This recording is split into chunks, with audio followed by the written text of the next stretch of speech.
Hi, welcome back guys. This is your friend, the Scion Fanfics. Back with amazing fanfiction. This is the series of What if Deku becomes Necromancer? Now before starting, please give this video a like and subscribe to the channel if you want more videos like this. Now let's get into the fanfic. Kaken. Hey Kaken, wait up, a greeneat cries, fluffy curls bouncing about as the little boy races through the forest, chasing after his friend. Hurry up Zoo. Our secret base isn't going to build itself. Geez, you're so slow, yells another little boy. Despite the harsh words, the boy stops not too far ahead, a prideful smirk on his face as he waits for his friend. His hair, much like his personality, looks like a mini explosion, wild ash blonde spikes sticking up in every direction, as crimson eyes shine with excitement. The little greeneat finally catches up, breathing heavy while large, doe-like emerald eyes shine with the beginnings of frustrated tears. Kaken, no fair. You got a head start and your legs are longer than mine. How can I build the base with you if you keep leaving me behind? He cried, lips forming an adorable pout. The boy was always the more logical of the two. I didn't leave you behind, you just didn't keep up. But fine, guess we can't be the Wonder Duo heroes if there's only one of us. The blonde found it very hard to sulk and grumble with the 1000-watt smile suddenly pointed in his direction. You mean it? We can be heroes together Kaken? That'd be so cool. Kaken would make an awesome hero. The boy, Zoo, was practically vibrating with excitement, eyes shining with glee. Of course I mean it, I'm not a liar, Izuku. And of course I would, I'm gonna be the strongest hero in the world. You can be my sidekick? I'll be the strongest hero, and you'll be the strongest sidekick. But to do that, you've gotta keep up.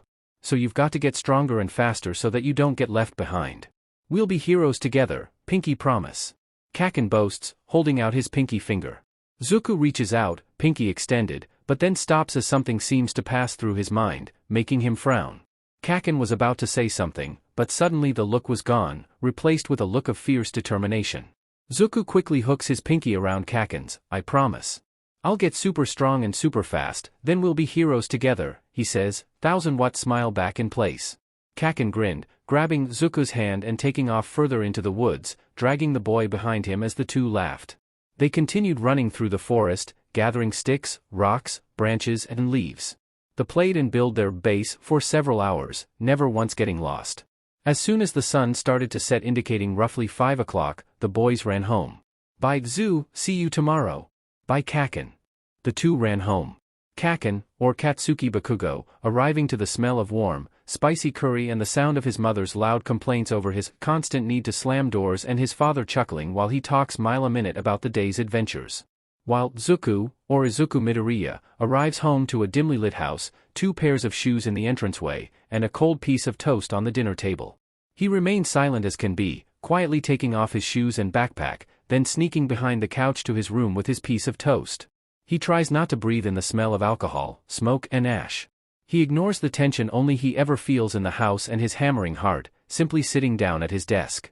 He knows better than to watch his All Might videos while Hisashi, no, father, is home. Mother tolerates it well enough, but should Hisashi hear it and get mad, she always says Izuku was in the wrong. She does that no matter what Hisashi was angry over. Instead, he spends the rest of his afternoon scribbling in his notebooks and writing about his heroes. He was much smarter than the other kids at preschool, he knew all his letters. He even knew some big words, like incineration. The internet taught him all sorts of interesting things about all his favorite heroes. Endeavor can create flames up to 2500 degrees Celsius, creating blue flames, but only for a short amount of time. And the longer he fights, the slower and sweatier he gets, which makes Izuku think that maybe Endeavor overheats when he uses his fire for too long. And then there's All Might, he's so cool. His punches create wind pressure, which blows away his target, which he often uses for long-range attacks. It damages his surroundings a bit though. Oh! And he can move faster than sound, some say he can even more faster than light. Oops, he's mumbling again. Better keep it down before he upsets Hisafather again. Thinking this, Izuku freezes, listening intently for movement inside the house. Luckily, he could still hear snoring coming from the house and there was nothing coming from the bedroom next door, so he was safe. Izuku slowly relaxes, looking around his room as he does. Sometimes, he's jealous of all the toys and posters Kaken has in his room. Izuku's walls are bare aside from a few scorch marks and red-brown stains he'd rather not think about. His wardrobe door was busted, and if one looked inside, they'd see the inner side was covered in vertical scratches and marks from tiny fingernails. He looked away. The only furnishing was a plain wood bed, desk and drawers. The bed had a set of thin, dark green sheets, a pillow, and a tiny All Might plushie that's seen better days. It was barely peeking out from its hiding place under his pillow. He quickly tucked it back under. His drawers held a grand total of 5 sets of clothes and 2 hoodies. They might get replaced soon, they were getting too small. Finally, on his desk was his mother's old computer, several notebooks, new and old, a cup full of writing utensils, and a best jeanist alarm clock. As he finished surveying his room, Izuku read the time on the clock. It was already 9. He had to get to bed. It seems his mum forgot to say goodnight tonight, she must be tired. Usually, she was super punctual about things like that. Mother loved him a lot, or so she keeps saying. Izuku isn't quite so sure. Dismissing the thought, he yawns widely, stumbles over to his bed, and falls asleep. He couldn't wait to see Kaken tomorrow. It's been a few months since the 2 boys made their promise, and they're still thick as thieves. Every afternoon, as soon as they get home from preschool, the 2 rush back out again to play. The base had become their favorite meeting place. It was made out of anything they could get their hands on, ropes, sticks, branches, rocks, you name it. All tucked into a rather large hollow amongst one of the largest trees in the forest. Colorful crayon marks handholds leading all the way up to the very tops of the tree, when a rope is tied so they can slide back down. Among the branches sits the beginnings of seats or platforms made of even more branches and logs. It is in this base of theirs that the 2 now sit, huddled around Izuku's latest notebook, brainstorming hero names and costumes. No, Zu. For the last time, you can't choose a name like that. We're going to be our own heroes, not some cheap imitation of someone else. It doesn't matter how cool he is, nerd. Kaken cries, throwing his hands up, expressing as much exasperation as he could for a 4-year-old. Izuku was about to respond but paused. Crack, crackle, pop pop pop, bang. What was that? You heard that right, Kaken? He asked, peeking his head out of the hollow. Yeah, I heard it. Sounds close, the blonde responded, lowering his hands. As he did, a flash of light caught his eyes. Looking down, he couldn't help but gasp. Zuku, look, he yelled, eyes wide and sporting a grin so big it nearly split his face. Bang, crackle crackle pop. The 2 boys stared, filled with awe, as tiny firecracker-like explosions popped to life in Katsuki's palms. Hell yeah. My quirk came in, and it's awesome. I'm gonna be the best hero, exploding all the bad guys, he yelled, standing rapidly. Izuku smiled, rapidly nodding, and started one of his many mumble streams, this time centered on Kaken's quirk. Come on, Zu, we don't have time for that. We gotta go show Mum and Dad. The extras at school will be so jealous when I show it off tomorrow. Kaken grinned, shaking Izuku until he stopped mumbling, then taking off out of the forest. Kaken's parents were naturally both surprised and excited once they shared the news. Katsuki's birthday was only a week ago, after all. As they got ready to leave for the local doctors, Kaken quickly turned around, calling out to Izuku, who was already starting to walk home. Bye Izuku, see you tomorrow. Can't wait till your birthday, you better get an awesome quirk like mine, yeah, he called. Of course, it's a promise Kaken. See you tomorrow, he called back, waving happily until the other boy was in the car and out of sight. Then, he let his smile fall as he turned around and walked away, back to a too-quiet house and a mother who only ever smiled or fussed before the father came home. Sure enough, as soon as he got home, his mother was all over him. Hey, sweetie. How was your day? Did you have fun playing with Katsuki this afternoon? She called, looking over her shoulder as she stirred something in a large pot on the stove. Yes, Mama. We got to draw a picture of rabbits today at preschool. Oh, and when we were playing this afternoon, Kaken got his quirk. It looks like he's holding mini explosions. Izuku explained quickly. Mother didn't like it if he didn't answer he questions quick enough, thinking he was trying to lie or hide things from her. Well, that certainly sounds like a powerful quirk, doesn't it? Soon your quirk will be coming in too. Based on your father and my quirks, I'd say you'll get pyrokinesis or some sort of dragon quirk, she must. Her eyes were shining, but not in a nice way. It was the same look his dad had when he looked at banks and jewelry stores. That look, alongside the fact that those places were always attacked soon after, didn't bode well in Izuku's eyes. He tried not to think about it too much. They soon sat down at the dinner table and ate their food in silence. He'd long since learned that his parents didn't like it when he asked about what they'd done that day.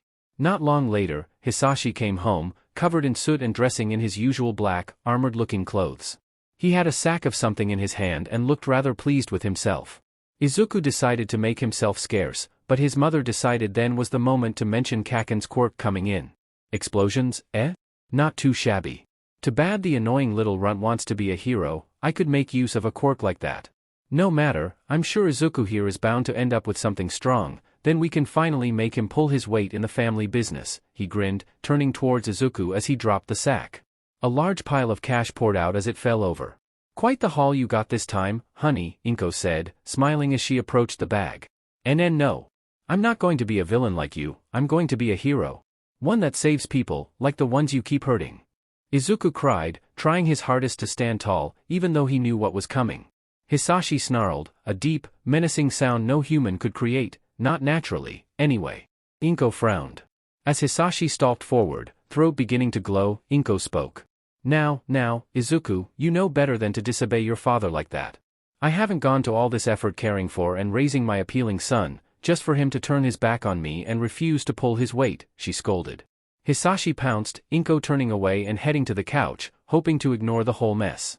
Izuku tried to run, heading upstairs since Hisashi was blocking his path to the front door. However, he then faced the same issue he did every time he ran upstairs. He had nowhere to go. His window doesn't open, and he doesn't have the keys to the one in his parents' room. Dashing for this room, his only options were under the bed or in the closet. Hisashi could reach both. He chose the closet. Not a minute later, Hisashi stood in the closet doorway. With a wicked grin, he breathed in. Knowing what was coming, Izuku curled up into as tight a ball as possible, his back facing his father. If he was burned in any other locations, Kaken would notice and ask questions. But if he did that, he would have to face Hisashi, and Izuku wouldn't let that happen. Kaken once promised that if Izuku was ever in trouble, he'd be a hero and come to save him. But Kaken wasn't strong enough to fight Hisashi yet, so Izuku wouldn't say anything. Not yet. Hisashi breathed out, fire coating Izuku's back as he screamed. The fire cut out, and Hisashi swooped in, punching and kicking him as best he could in the narrow space of the closet. It's okay, I just have to wait. One day, Kaken and I are going to be stronger and faster than everyone else. Then, we'll take down Hisashi together. This was Izuku's last thought, as he finally blacked out, allowing him a fitful sleep for a few short hours, before he had to dress his wounds again in the morning. Several months later, Izuku's birthday had been and gone, once again not celebrated. Though mother did make katsudon. Every afternoon, Izuku would run to meet Kaken in front of his house. They never met at the tree anymore. However, it wasn't just the two of them anymore. Kaken had so many more friends now that his quirk came in. They would go adventuring in the forest all afternoon, playing and waving sticks. Luckily, Izuku had kept his promise and was fast enough to keep up. It didn't seem to matter, the others never spoke to him. When time was up, they'd all head home, but not after they asked the daily question. Hey, Izuku. You got your quirk yet? Someone would ask. Every day, the answer was no. Some of the other kids had started to pick on him, calling him quirkless. He'd always argue back, claiming he was just a late bloomer, but they didn't care. Kaken didn't seem to care either. Why wasn't he doing anything? He stopped months ago. It was never long before they walked away. At which point, he would too, heading home to the exact same question and even more beatings. But today was different. He came home and was immediately confronted by Inko. Come on Izuku, we're going to the doctor's. Normally we treat everything at home, I know. But we need to find out why your quirk isn't coming in. At this rate, I won't be able to convince you father to keep you much longer, she fretted, picking him up and pulling him out the door. Izuku said nothing. Honestly, he wanted to know why, too. That, and he didn't want to know how Hisashi would get rid of him. Besides, maybe if he was lucky, Mum would let the doctor look at some of his old injuries. Like the broken arm that never healed right. No, even he knew that was too much to ask for. A 20-minute walk later, they arrived at the doctor's. He was surprised it was so close, since he'd never been there before. They walked up to the reception and confirmed their booking, then sat down. It wasn't long until they were called. So, what can I do for you today? It says here little Izuku doesn't have his quirk yet, The doctor asked. Izuku already decided he didn't like this man. He sounded nice and friendly, but his eyes were cold and dark. This man could care less about Izuku. It kind of reminded him of the fake persona his mother would put on when she spoke with the other kids' mothers or the preschool teachers. Yes, that's right. We were hoping you could tell us what might be wrong, for it to be so late, Inko replied. Well, in that case, please come right this way. The doctor led us to a different room, with an X-ray machine. Izuku had never seen one of the machines before, but he'd heard of them. Apparently, they could take pictures of your bones. For some reason, the man took an X-ray of his foot. Nothing else, just his foot. Well, Mrs. Midoriya, there's your problem. See here? Your son has 2 joints in his pinky toe. The quirkless have this joint. Though yes, they aren't the only one to have this extra joint, the only others that do are mutation quirks. There are legends out there of quirks that only affect the soul, but they have yet to be proven. As a result, I'm afraid to say, ma'am, that it's just not going to happen. Best stop waiting, the doctor explained. Despite the news he just relayed, he didn't look very sorry. Or even the slightest bit upset for that matter. His mother, on the other hand, was very, very quiet. I see. Very well then, good day, doctor, she said, abruptly standing up. She grabbed Izuku's hand harshly and dragged him out of the doctor's office. Damn it, Izuku, you just had to be quirkless, didn't you? Why couldn't I just have a normal son who listened to his parents and had one of our quirks like every other kid, she hissed as they hurried back to their apartment. When we get home, you are going to go to your room and stay there, got it? I've got to do damage control with you, father. You may be a pain to handle, but you are my son, and the only one I'll probably ever have. I'll be dead if I don't keep you, she ranted, pushing him towards their apartment door. As soon as the door was open, he did as he was told. He hid under his bed for good measure, holding his All Might Teddy as close as possible. He wasn't sure if he was angry at his mother, for only acting like a parent now, or grateful that she cared enough to face his father in order to protect him. Either way, he had little hope left for the future. He knew what life was like for the quirkless. It was one of the many things he found on the internet. He couldn't say he was looking forward to it. Oh well, he'd just have to change that when he became a hero with Kaken. Just as he thought this, the yelling started. His father in rage, and his mother with pleas. That night, he received the worst beating of his life, to the point it almost killed him.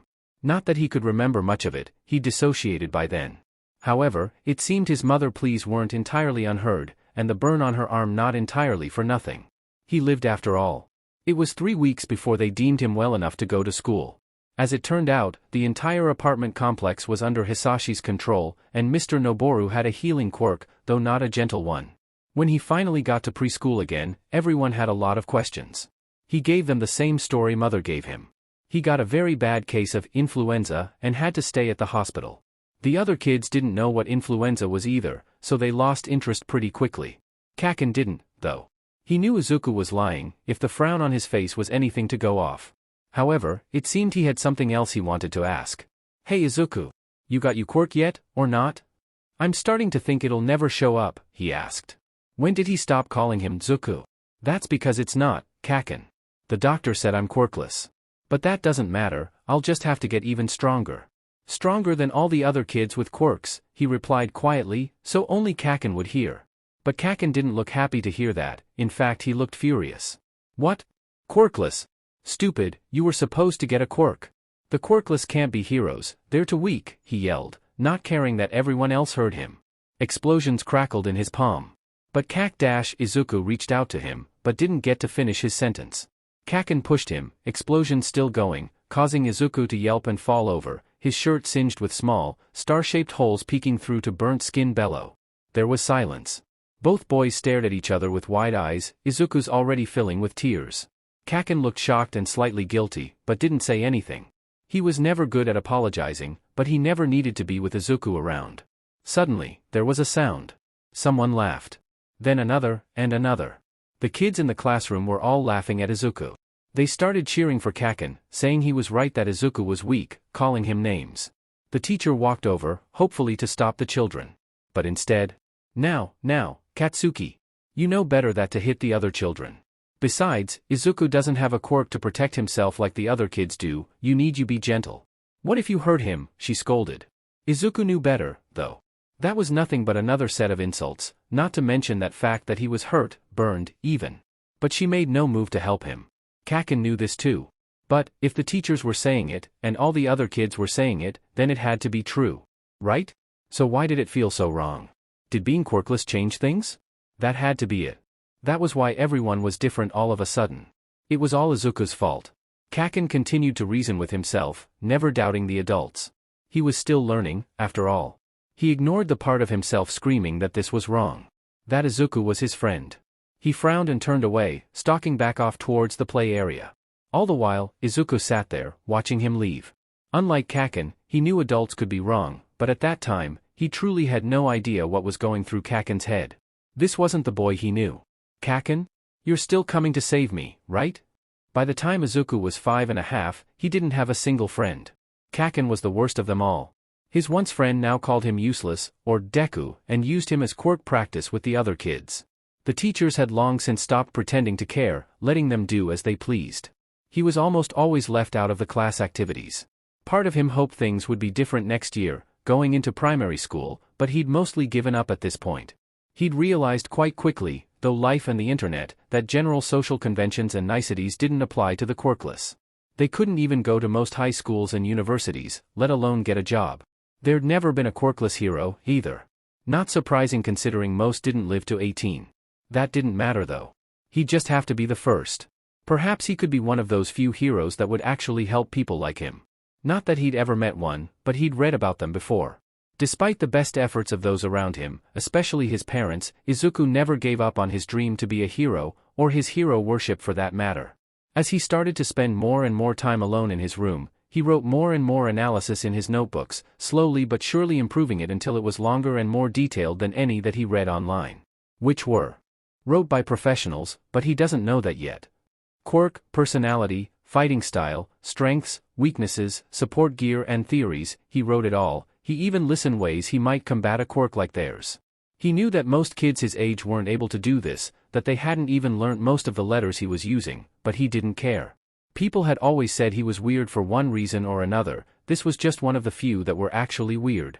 Despite knowing that he was smarter than his peers, Izuku never believed the work he was doing to be anything important or special. Sure, it was helping him learn how to be a hero and what type of hero he wanted to be, as well as what not to do in some cases, but this was something anyone could do. He was certain his parents could do something like this easy, they were just too lazy. Or, so he thought, at least. These beliefs were proven wrong almost a week later. Earlier in the week, his latest notebook had gone missing from his desk. He just assumed that Hisashi was starting to destroy his things like the kids at school were, so he rewrote it in a new one, and hid them along the walls under his bed. But then, at the end of the week, he was using the rare opportunity of both parents being out to watch the news on the TV. Breaking news just in, the Flame Villain, Dragon, and his group has struck again, killing the third hero this week. All three have been newer, low-rank heroes freshly debuted to the Hero ING world. Our hearts go out to the families of. Izuku stopped listening. There, in the background, was a video of his father, using his full dragon form to wreak havoc in downtown Muzurufu. But that wasn't what caught his attention. No, it was what his group of villains were doing, and the heroes listed on the screen. Those were the three newest heroes in his notebook. And that method for taking the newest on down was all too familiar.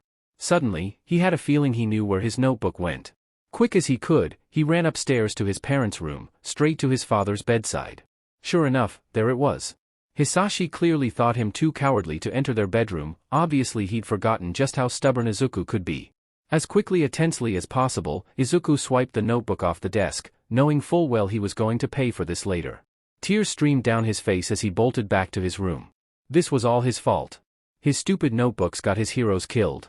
He searched around, looking for something to destroy it with, even though he knew it would break his heart. But then he stopped, a sudden traitorous thought entering his mind. If the analysis was this useful to Hisashi, how useful could it be to the heroes? Mind made up, he instead searched for somewhere to hide the books. The underside of his bed would no longer be enough. His eyes landed on his old, stained walls and floors.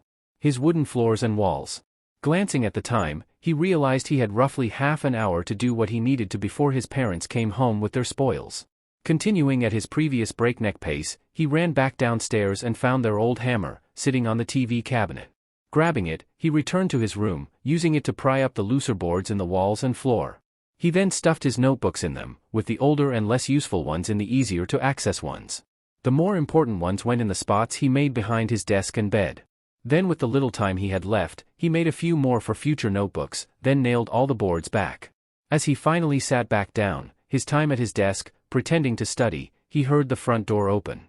"See, honey? I told you the boy could be useful. If we get him to keep writing those notebooks for us, we'll be the most powerful heroes around. There won't be a single pesky hero in sight," he heard his mother cheer. The boy felt both ice and fire settle in his veins. They wanted him to do it again. They thought he'd just roll over and write it for them, letting them kill even more heroes. Never. That would be no better than becoming a villain himself. He promised himself then and there that he'd never let them get their hands on so much as a scrap of his analysis again. He wasn't big or old, but he was smart, he'd figure out a way. He just wished he didn't know how bad things could get if he told them no. The past year had seen his parents bringing people down to the basement. Their apartment was on ground floor. The sounds they made down there kept him awake for weeks every time. He never saw the people leave, nor was he ever game enough to look at what was down there either. He was 5. He was allowed to be scared. Even heroes got scared sometimes. Like when they saw Hisashi looming in on them, like when they knew they were going to die. Whose fault is that, Izuku? He heard his parent head upstairs and froze, waiting. Now wasn't the time for doubts and what-ifs. Now was the time for thinking, determination and surviving. There were a few moments of shuffling around, then a loud, bellowing roar of anger. Izuku, get out here, now! Hisashi roared. Knowing better than to disobey, and now holding a stronger longing to protect his walls, he headed down to the living room, careful to ensure he was the one closest to the front door this time. "DMN it, brat, where the hell did you put that notebook?" Hisashi screamed, despite not having looked for it much before calling him.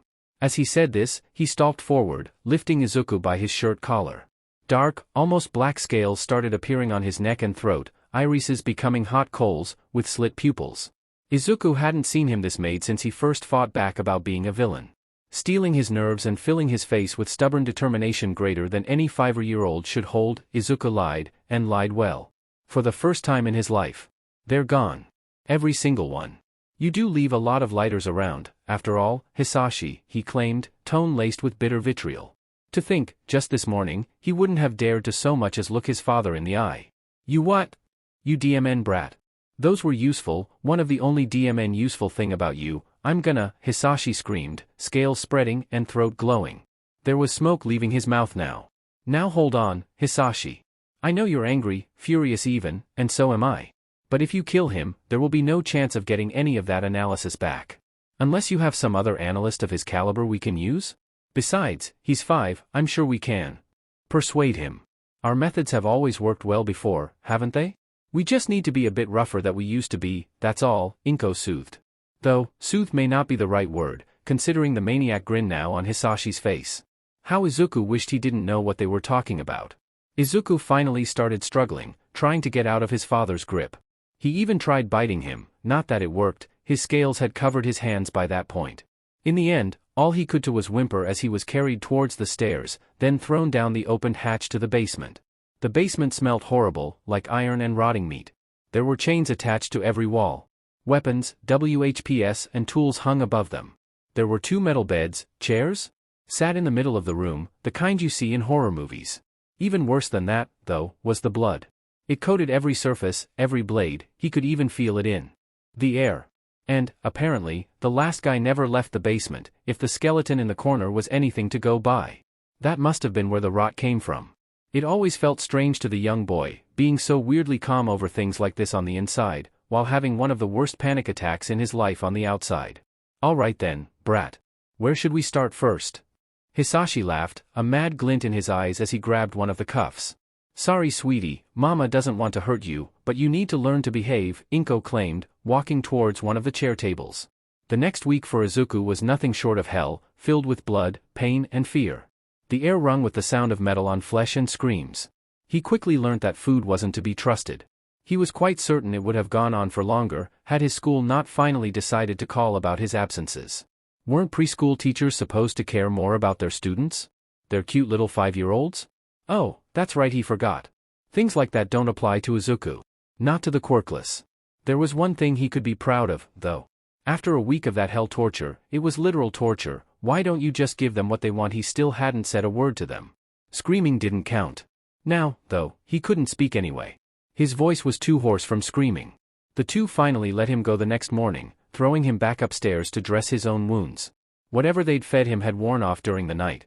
He was too tired to protest, hurrying to wash the blood, bile and excrements off before dressing his wounds.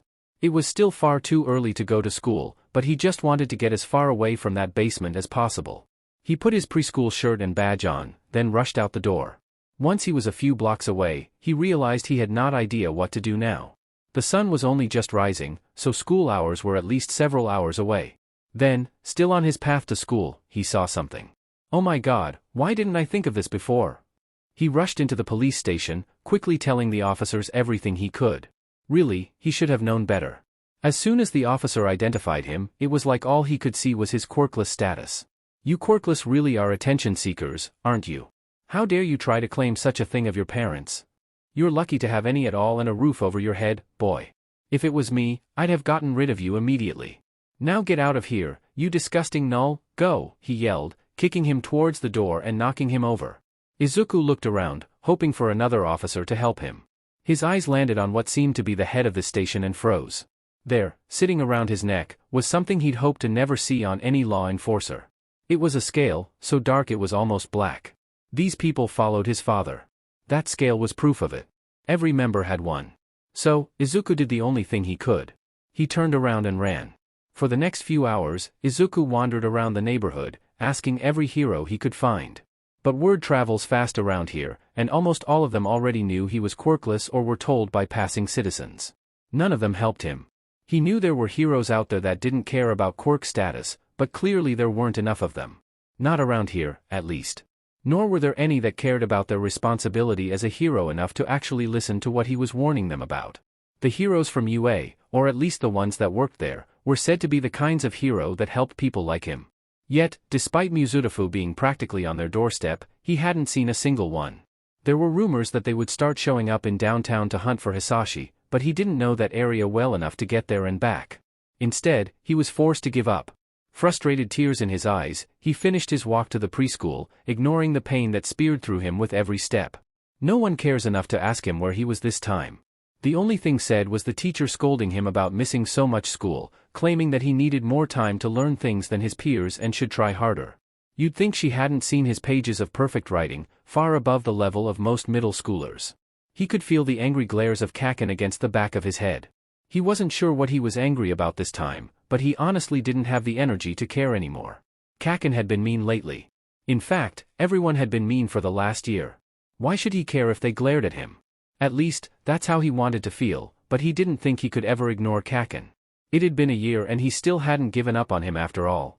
Then again, Kaken still wanted to be a hero, so maybe he'd save him anyway? Yeah. After all, Kaken was never good at ignoring Izuku either. Sometimes he wished he would. At the end of the day, Izuku didn't want to go home. For a second, he considered running away. But then he remembered the police officers. And the heroes. He wouldn't be surprised anymore if Hisashi had more connections in both. No, he couldn't run away, not yet at least. He'd need a way to lose them completely first, as well as some way of surviving once he was on his own. That, and he couldn't risk Hisashi getting those notebooks. He still had to get them to the heroes after all. The good ones, that is. Maybe All Might? Or Erase Your Head? He would try to get them to Nedzu, who had always shown his love for strategists and analysis, but the hero was too well protected for him ever get it to him. Deciding to think on it more, Izuku went to the only safe space he had left. The secret base. Just because Kaken didn't go there anymore didn't mean he couldn't. He'd even finished some of their lookout platforms and built a log bridge over the stream so that he didn't have to go around to the shallower areas. He just had to keep pulling the moss off. So, Izuku once again sat in the tree, waiting until sunset. By the time he got home, he had a plan. He just had to survive Hisashi first.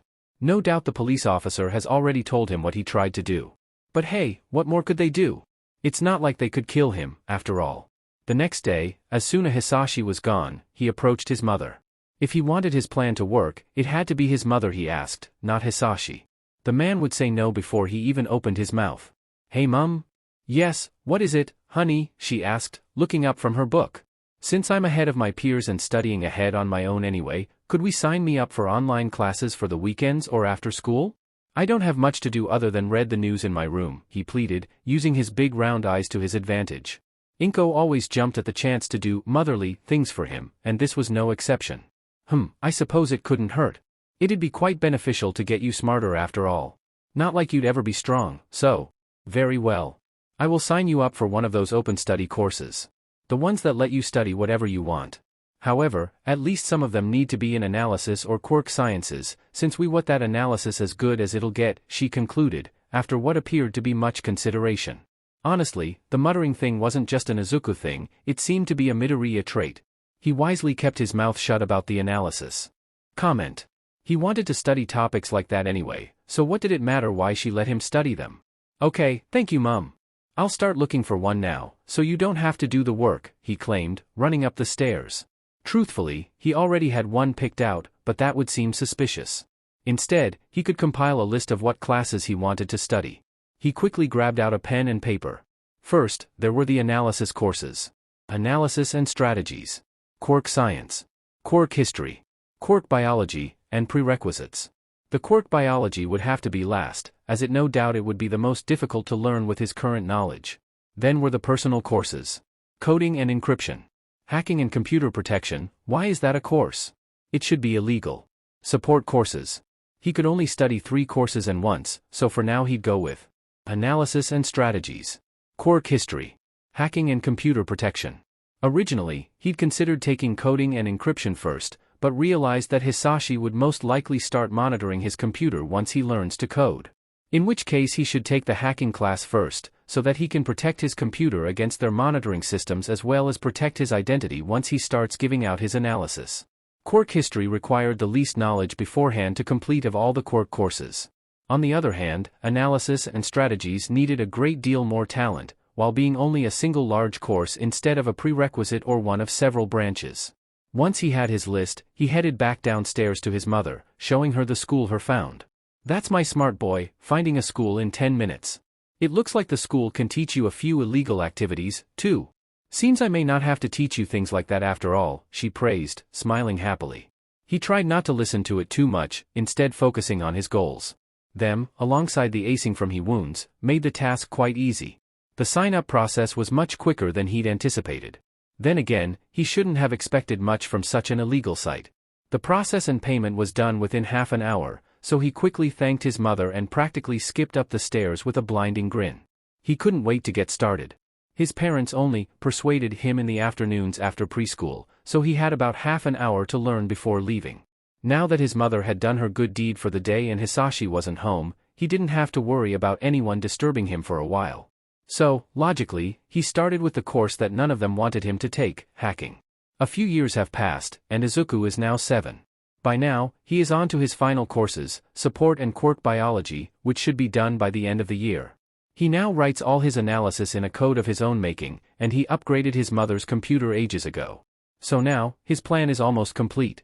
All he has to do is create the untraceable email account, which will constantly change pings, some belonging to computers in internet cafes, others in police stations and even a few HSPC computers he hacked. Once that is done, he can set up his analyst persona on the HeroNet channel belonging specifically to heroes.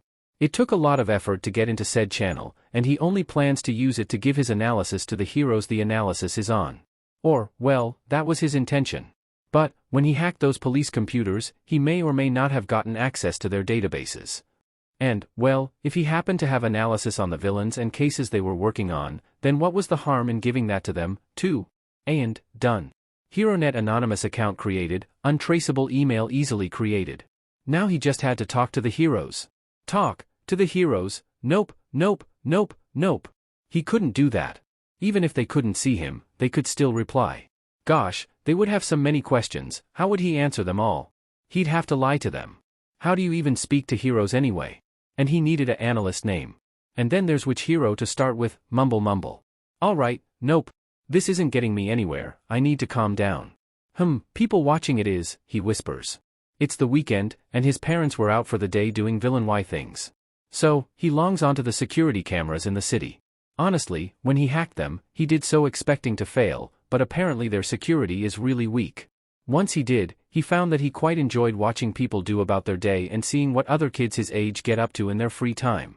Nothing like what he does, certainly. That was what he planned to do this time as well. Instead, however, he comes face to face, or more like camera to face, with the A-class villain Magman. His quirk makes him and anything he touches hotter the angrier he is.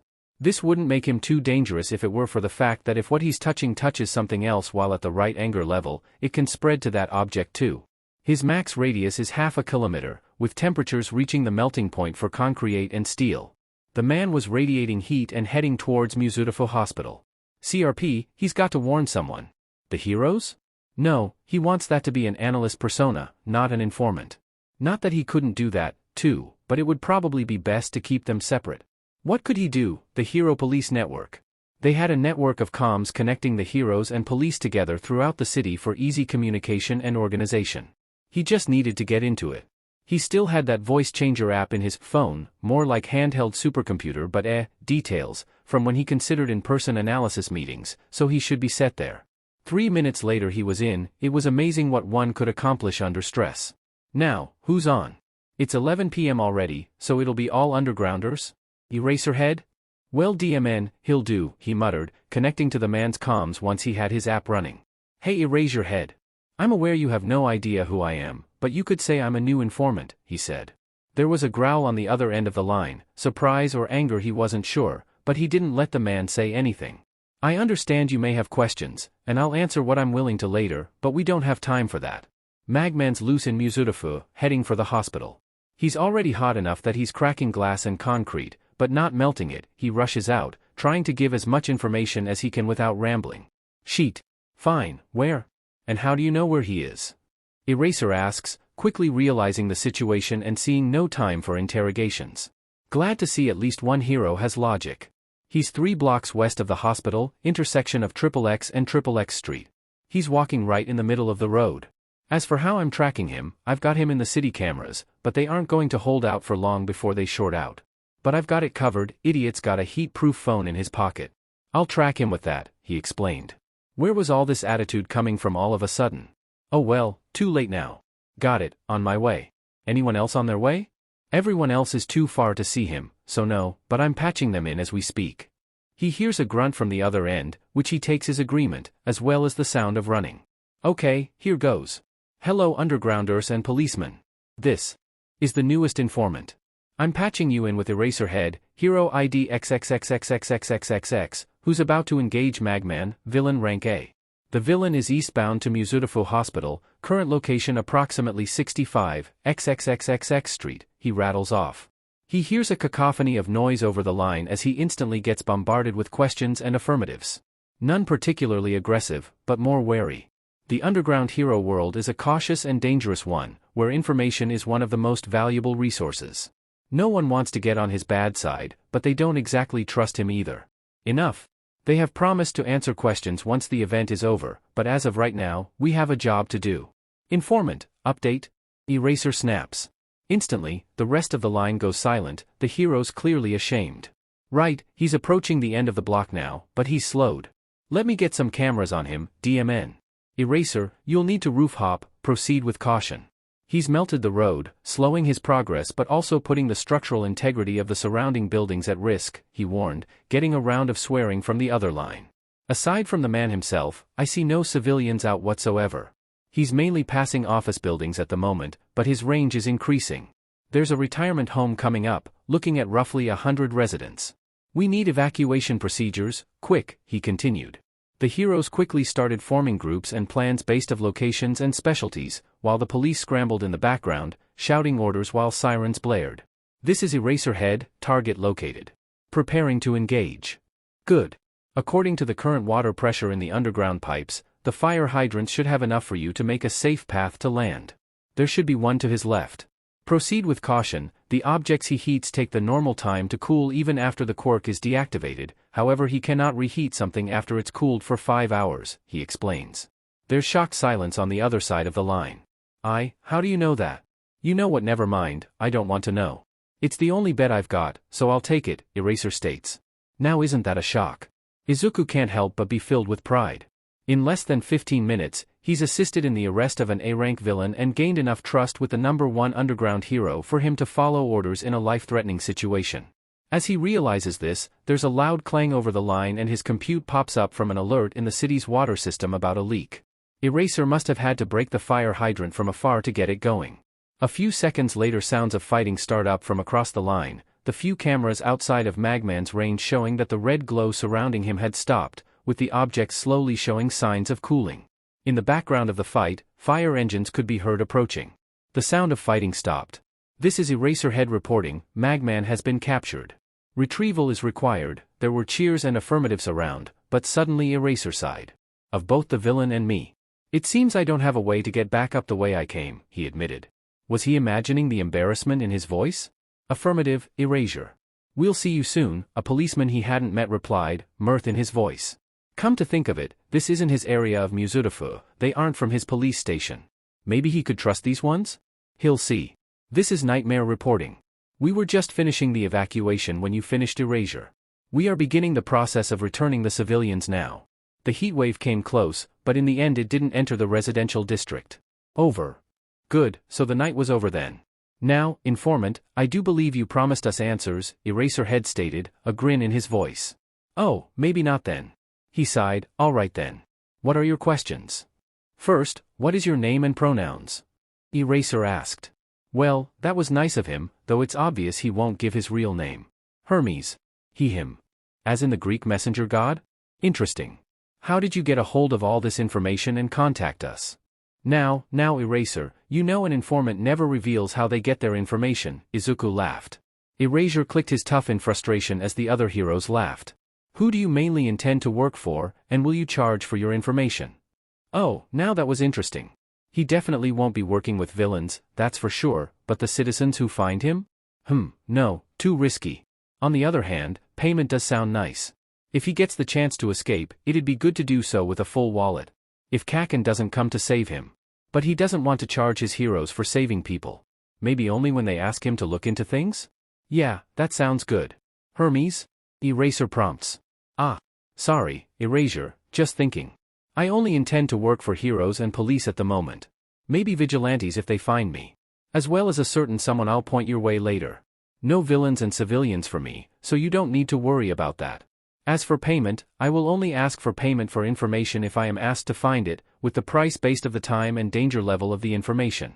As for what I did today, unless it puts me in danger in any way, I don't see a reason to stop or charge for it, Izuku replies. Sounds good.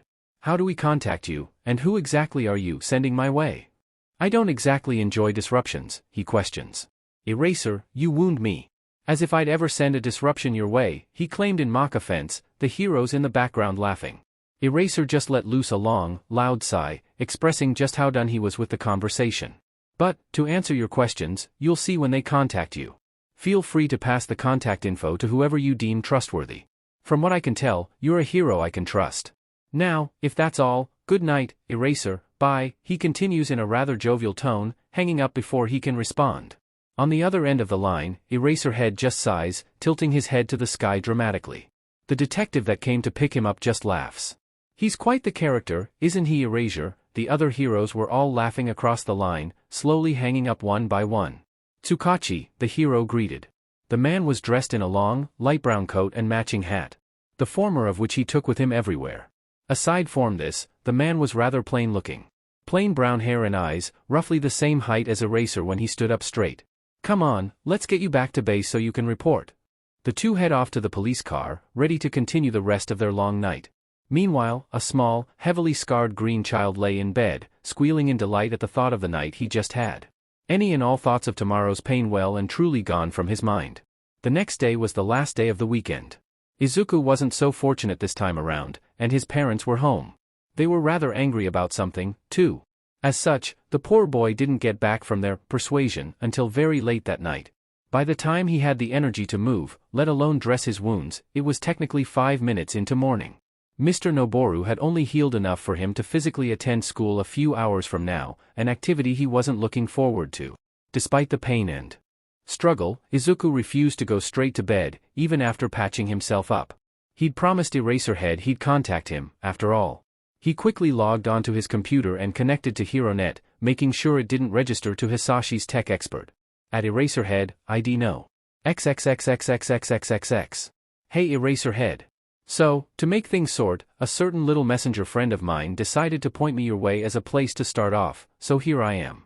I'm the newest analyst, and this one's a freebie since they liked you so much. You'll have to pay for any commissioned ones, though. Feel free to contact me or my pal through this net and recommend us to any others, I'll pass any for them along. I will do civilians if you send them my way, but I will do background checks. Please note that I do not do analysis for villains or anyone other than the people requesting it. This includes any students people may or may not have, unless you have proof of permission, but excluded villains. I will analyze vigilantes at me discretion. Best regards, Athena. Analysis file. Analysis encryption code, time remaining 47 hours 59 minutes and 32 seconds. At Anonymous, ID no. XXXXXXXXX. There, and sent. It sounds so businesslike that it off-puts the boy at first, but at least he was friendly, and made his intentions clear. With his task complete, the boy finally relaxes. He quickly shuts off his computer and puts his analysis notebook back in its hole inside his cupboard. Then without another thought, crawls into bed and falls asleep. Meanwhile, on the other end of the city, an exhausted Aizawa Shoyuta was happily sitting on his sofa playing with his cat. Emphasis on was now, however, he's staring at a HeroNet message from a stranger who should not be able to get into his channel, or even on HeroNet to begin with. Now, at first, he was only slightly concerned. They were clearly the person sent by Hermes, and an analyst no less. If Hermes could get into their comms, then it isn't too much of a stretch to believe they or their friend could get into HeroNet. But then, he opened the analysis. And he was terrified. The level of detail they went into, and amount of information they had was far too much for any one person. They knew his quirk, fighting style, personality, likes and dislikes.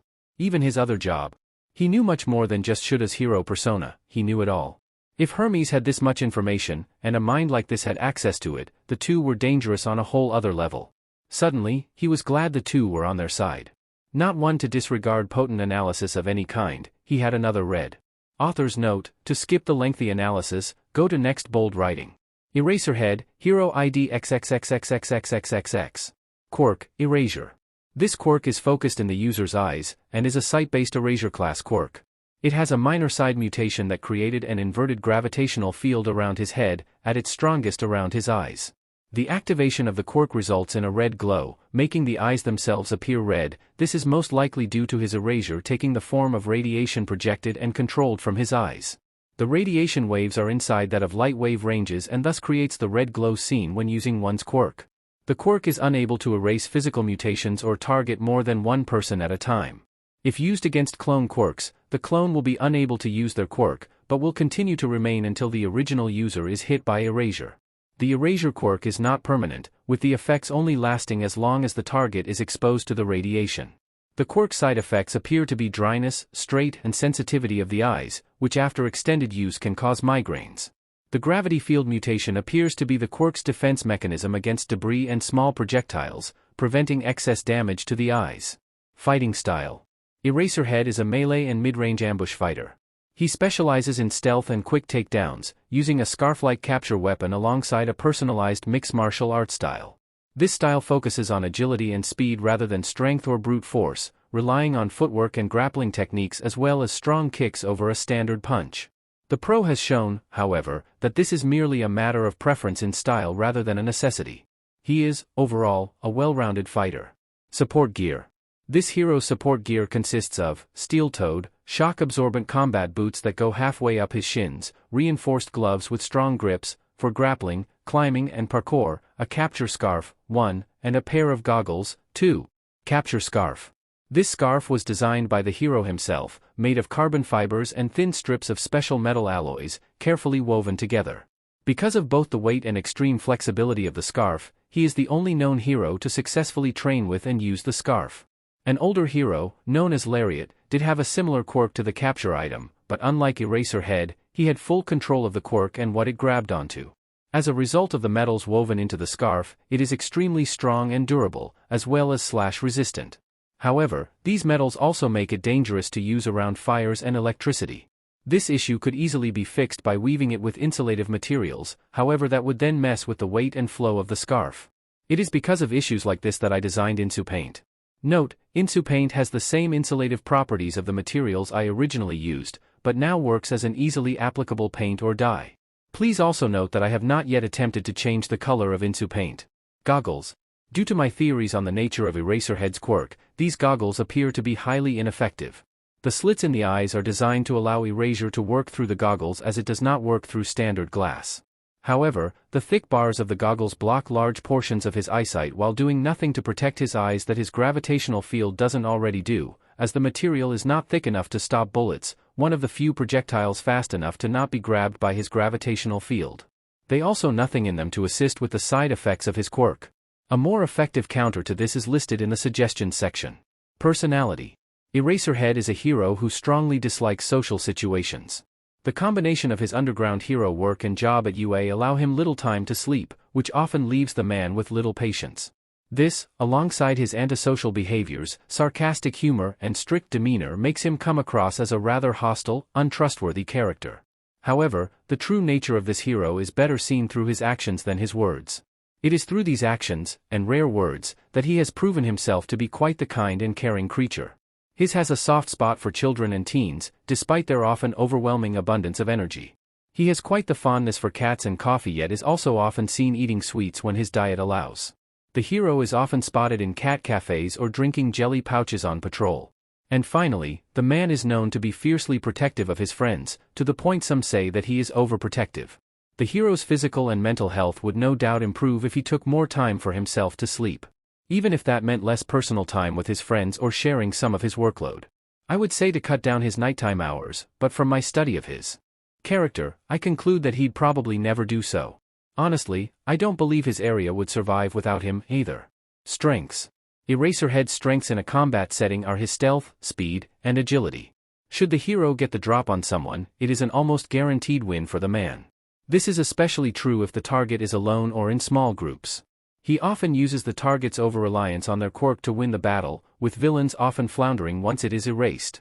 Even those who do not use their quirk in battle are often too surprised by its disappearance to fight properly before they are taken down. It is most likely the effectiveness of this method that causes his habit of disabling the quirks of mutants through other means before taking them down if he cannot see a way to win immediately.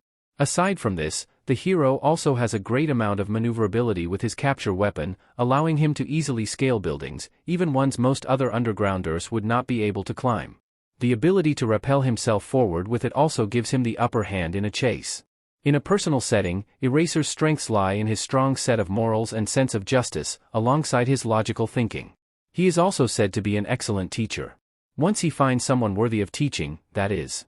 Despite his antisocial nature, Eraserhead is perhaps one of the most respected and revered people in the underground, no matter what side of the law they are on. Should someone ever dare to take the man out, they would find themselves with a lot of enemies. This respect and loyalty is often due to the fact that the hero does not discriminate for any reason, be it quirk, race, gender, or station. The man is known in the underground for saving the lives of villains, then throwing them in jail. Because of this, rumors have started of a cult-like following gathering amongst the quirkless, roughly 10% of the country's population, following him, and a select few other heroes said to protect even them. Weaknesses. In combat, Eraserhead's weaknesses lie in large, drawn-out battles, though even then he handles himself for a decent amount of time.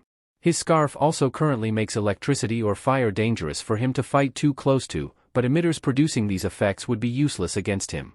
Due to some previous injury, as well as years of repeated parkour, the hero is known to favor his left hip and knee more than other areas, thought the weakness has been remedied to an extent with added armor and support to those areas.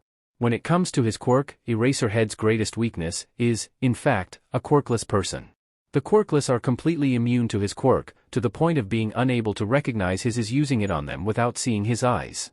With his quirk useless, all the person would have to do is be skilled enough to match Eraser in a fight.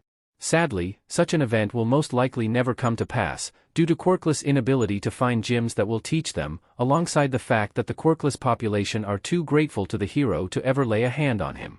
In the personal setting, however, Eraserhead's weaknesses would be his lack of communication skills on an emotional level, social skills, and in some cases, empathy. The hero also has a habit of judging people a bit too quickly.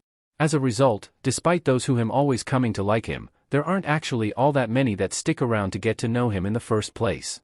This often seems to be a purposeful behavior on Eraser's part. The reason for such an action is lost to me, but also none of his business. Another weakness would be his friends and students. Due to his loyalty and overprotective nature towards these two groups, the hero would no doubt put his life on the line to protect them, even in highly unfavorable conditions. However, should his lack of social skills be a personal choice rather than a flaw, the only weakness that actually needs to be remedied are the support gear concerns. After all, heroes are people, not machines. Something often forgotten by society. Eraserhead would not be who he is without these flaws. Theories. Current theories surrounding Eraserhead's quirk. Considering his quirk is a form of light spectrum radiation, the ability should work in mirrors and reflective surfaces, as the ability would bounce off. Since both eyes produce the radiation, can he use the quirk with only one eye? Does this weaken the effect? Can he choose to activate it only one eye at a time, or does he have to close it? Because it travels like light, the quirk should be able to travel through some clear materials. They just need one that the waves can pass through. Using his quirk at the same time as another erasure quirk will cancel each other out and perhaps even cause backlash to the quirks themselves. Most erasure quirks cannot erase themselves, therefore they may not react well to being erased by an erasure quirk. Suggestions. General, Eraserhead needs more sleep and better social skills outside of his home life. He may also benefit from scouting local quirkless shelters as safe houses should he be injured. Quirk, confirming or denying my current theories may result in more strategies to use in his hero work. Capture weapon, schematics, the addition of Insu paint to the scarf and the dyeing process. Goggles, schematics, added small vapor jets to inside of lenses to reduce quirk backlash. Replaced slits with lenses that would be made of a material compatible with erasure. Radiation bombs, schematics, random suggestion that could prove useful. Throwable grenades capable of storing and replicating any form of radiation, including light and sound waves and releasing it as an area effect blast.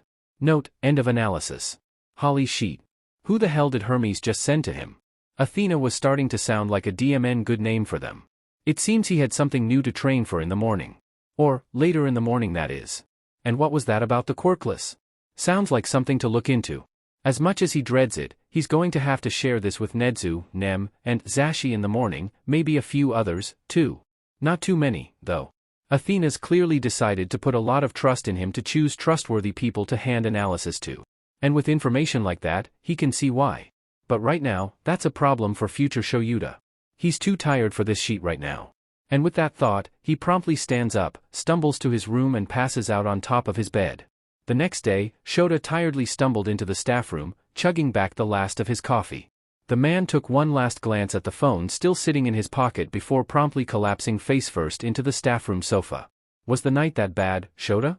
Last time I saw you this done with the world, you were on a raid with Emi and a police officer rushed in too early, Hisashi, present Mike, asked, looking worried as he nursed his own morning coffee. Not even looking up, Shota reached into his pocket and grabbed his phone. He unlocked it with one hand and passed it over, still open on the analysis he received. There was a long PRD of silence, presumably as Zashi read. The rest of the staff room watched as the hero started to look for and more nervous, almost downright terrified, the longer he read. Sho, who the hell sent you this? And how did they get your number? The question was quiet, something extremely rare for the voice quirked. Hero.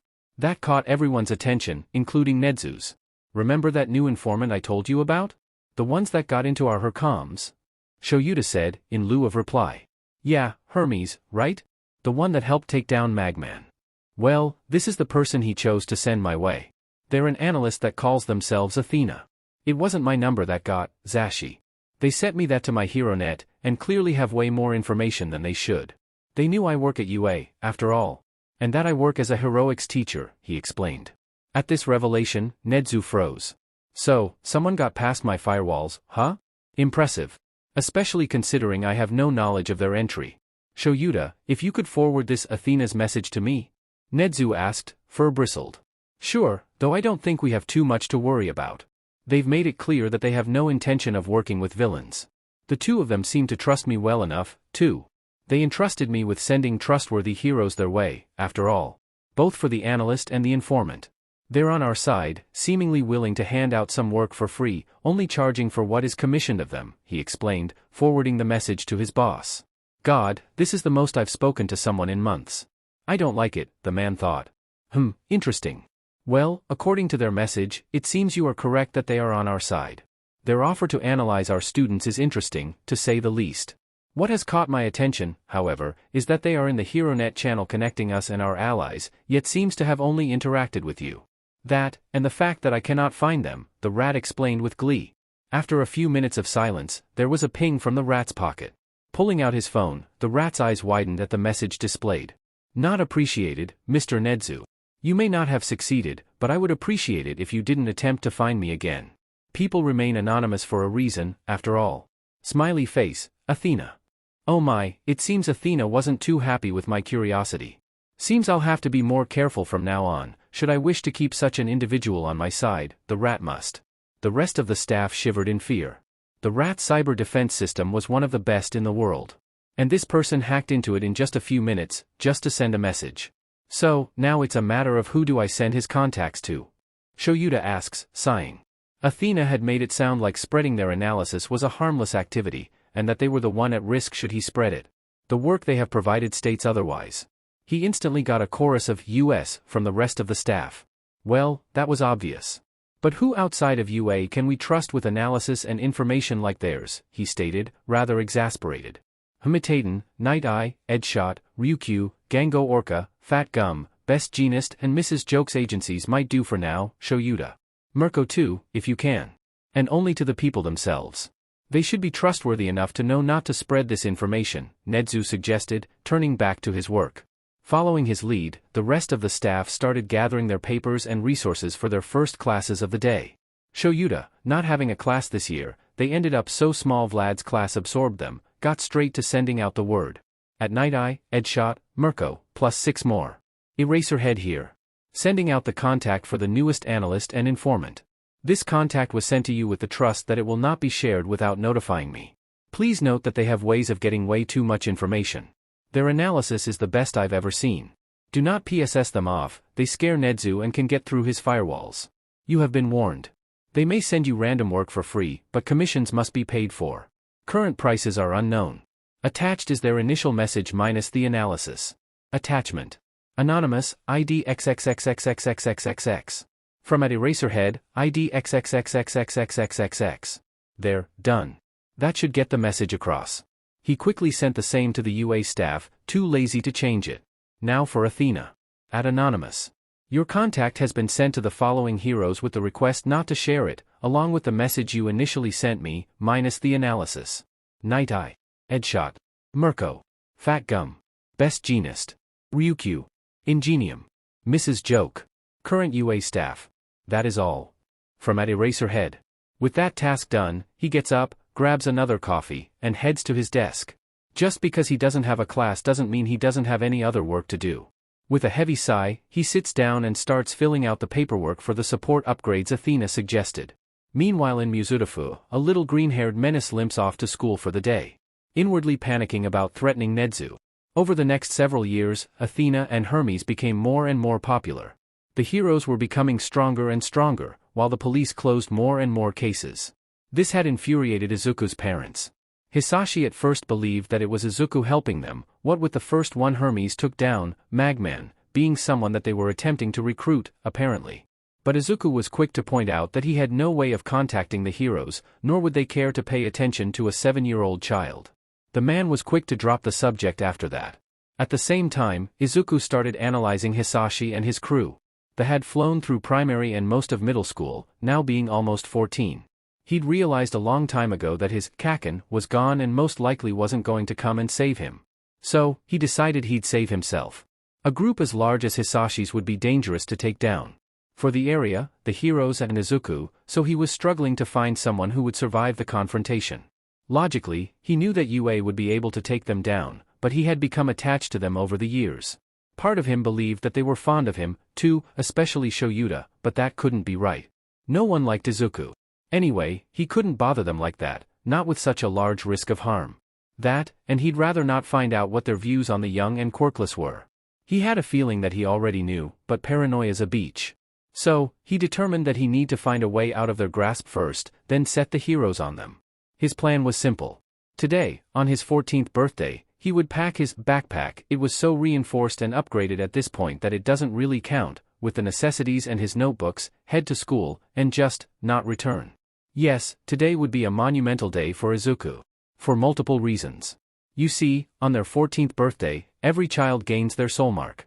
A symbol, image, timer or series of spoken words connecting to the one, or multiple, persons in the world who would love you no matter what. Or so the stories say. The only exception to this rule is if your soulmate is younger than you, in which case the soul mark appears when they turn 14. It is for this reason that Izuku got up extremely early that morning. Even earlier than his parents. He quickly ran to the bathroom and stripped down. Clothes, bandages, all of it. He used the mirror to check over every inch of skin he could, the result causing him to grin for the first time in many years. 5. He had 5 soulmates. For were quotes, meaning it'll trigger when their soulmate first speaks to them, the other was the silhouette of a bird of prey. Not an eagle, maybe a hawk? It was black at the moment, but it would color in when he first made contact with them. In total, he had a huge hawk covering almost the entire right side of his abdomen. You're in the way, on his left hip? Who are you, on his right wrist? Watch where you're going, on his left arm. And, oh no. Come on and show them, you stupid Deku, on his throat. There was only one person that could be. Bakugo was going to kill him. Maybe, if he was lucky, Bakugo would be more interested in the soul bond than Izuku's status? Oh, who was he kidding? The Green Eat started mumbling survival plans while rewrapping his bandages. Luckily, his father had grabbed him by the throat last night, so he could cover the mark with bandages. One thing about soul bonds is that if the mark is completely destroyed, say by an injury, it is broken, and Izuku is certain that if his parents found out he received any, they would get rid of them. So, he planned to tell them he had none. He knew they'd be too smug to actually check. It was with this thought that he gathered his necessities and stuffed them in the bag. Just a few pairs of clothes, a blanket and some toiletries. They were tucked into the fake bottom to make more space. Then, he grabbed his computer and recent notebooks. Over the years, he'd smuggled the old ones out to the tree base. He then proceeded to condense and code them all, destroying the original versions. He chose to leave those at the base, only keeping the ones he was still using in the house. He'll drop his things there, then head to school. The teacher won't care, and if anyone asks, he'll just say that he lost his backpack. As he finishes his packing, he hears his parents getting up. He has probably 5 minutes to get changed before they call him. Thinking this, he quickly grabs his least damaged uniform and puts it on over a long-sleeved shirt. "Boy! Get your butt down here!" Hisashi yelled. When was the last time someone used his name? Do they even remember it? He slings his bag over his back, runs downstairs, and cowers in front of Hisashi. "So? Soul marks. Where?" he demanded. Forcing tear into his eyes, Izuku stuttered out, I don't have any. They may not be old enough yet. Or, there are some that the quirkless don't get any. Hisashi started laughing, a cruel grin on his face. "Of course you wouldn't get any. Who'd want a pathetic thing like you? My darling Inko only wants you because you're the only kid she can have. Blood relatives and all that," he stated. Having had his fun for the morning, believing he's upset Izuku, he turns around and heads back upstairs. Taking that as the dismissal it is, Izuku hurries out the door, beelining for the forest. He dumped his things in a corner of the hollow, hiding them under the bark and leaves of the floor. Then, he rushes back off to the school, hoping he's fast enough not to be late. Izuku is now having a very bad case of careful what you wish for. He, by some miracle, did not arrive late. In fact, he arrived early. This has brought its own problems, such as the angry blonde and his lackeys currently staring him down. Izuku wisely kept his mouth shut. He couldn't risk setting off the bond, one made obvious by the band-aid on his neck, but also could talk to the cronies, as Bakugo would claim he was being ignored. "Looky here boys, looks like someone's finally 14. What do you bet he doesn't have any, like the loser he is? Why don't we take a look?" Bakugo crowed. The other boys laughed, stalking forward while Bakugo blocked the doorway. He tried to get as far away from Bakugo as possible, not all too worried about the cronies. "Come on and show them, you stupid Deku," Bakugo snarled. Realizing he wasn't going to get out of this, and maybe just maybe hoping something would change, Izuku spoke. He should really be careful what he wished for. "I really don't think that's necessary, Bakugo." The blonde went stiff, eyes wide. The glowing on his throat shining through the band-aid. One of his lackeys so helpfully stated, glancing back and forth between the two. Snapping out of his shock, Bakugo snarled, face going red with rage. "Oh hell no. No. I'm not going to be bonded to some weak, quirkless freak like you," he growled, stalking forward. The boys at his side relaxed slightly, stepping out of his way as Izuku tensed. That didn't sound good. Last thing he remembers is being punched in the face. Then, he's being dragged to a stop out the front of some old building. It was large, probably a warehouse. Here should do. Gotta make sure the freak finally learns his place, and we don't want to be interrupted, now do we? Bakugo states. The lackeys dragging him snicker, throwing him down the steps and into the warehouse. Izuku tried to get up and run, but the bullies had jumped down after him, splashing along the way. Strange, it hasn't rained recently. They knocked him down and pinned him, they were somewhere towards the middle of the warehouse. It was then that Izuku got a look at the warehouse around them. It was empty, save for the large containers strewn around the place, leaking water. He doesn't pay much attention to them, or the puddles they were in, he had much more important matters to focus on. Such as Bakugo. Come on, Bakugo please. Even if you don't want the bond, you don't need to burn it off. We can just ignore it, or you can even remove it from yourself, so you don't have to look at it every day. You don't have to burn someone else's throat to do it. Kakin, he pleads, thrashing around, getting more water all over him, including his throat. Not that it'll help any against the burns he'll soon be facing. Bakugo had been slowly reaching forward, palms popping, but froze at that last word, shocked. It was only during the resulting silence that Izuku registered the burning sensation on his back and nape. Risking a glance down, his eyes widened. The burning sensations were coming from the water on his skin. Kaken, we need to leave. The water, I don't think, Bakugo cut him off. Shut up. Quit calling me that, I'm not your friend, DMN it.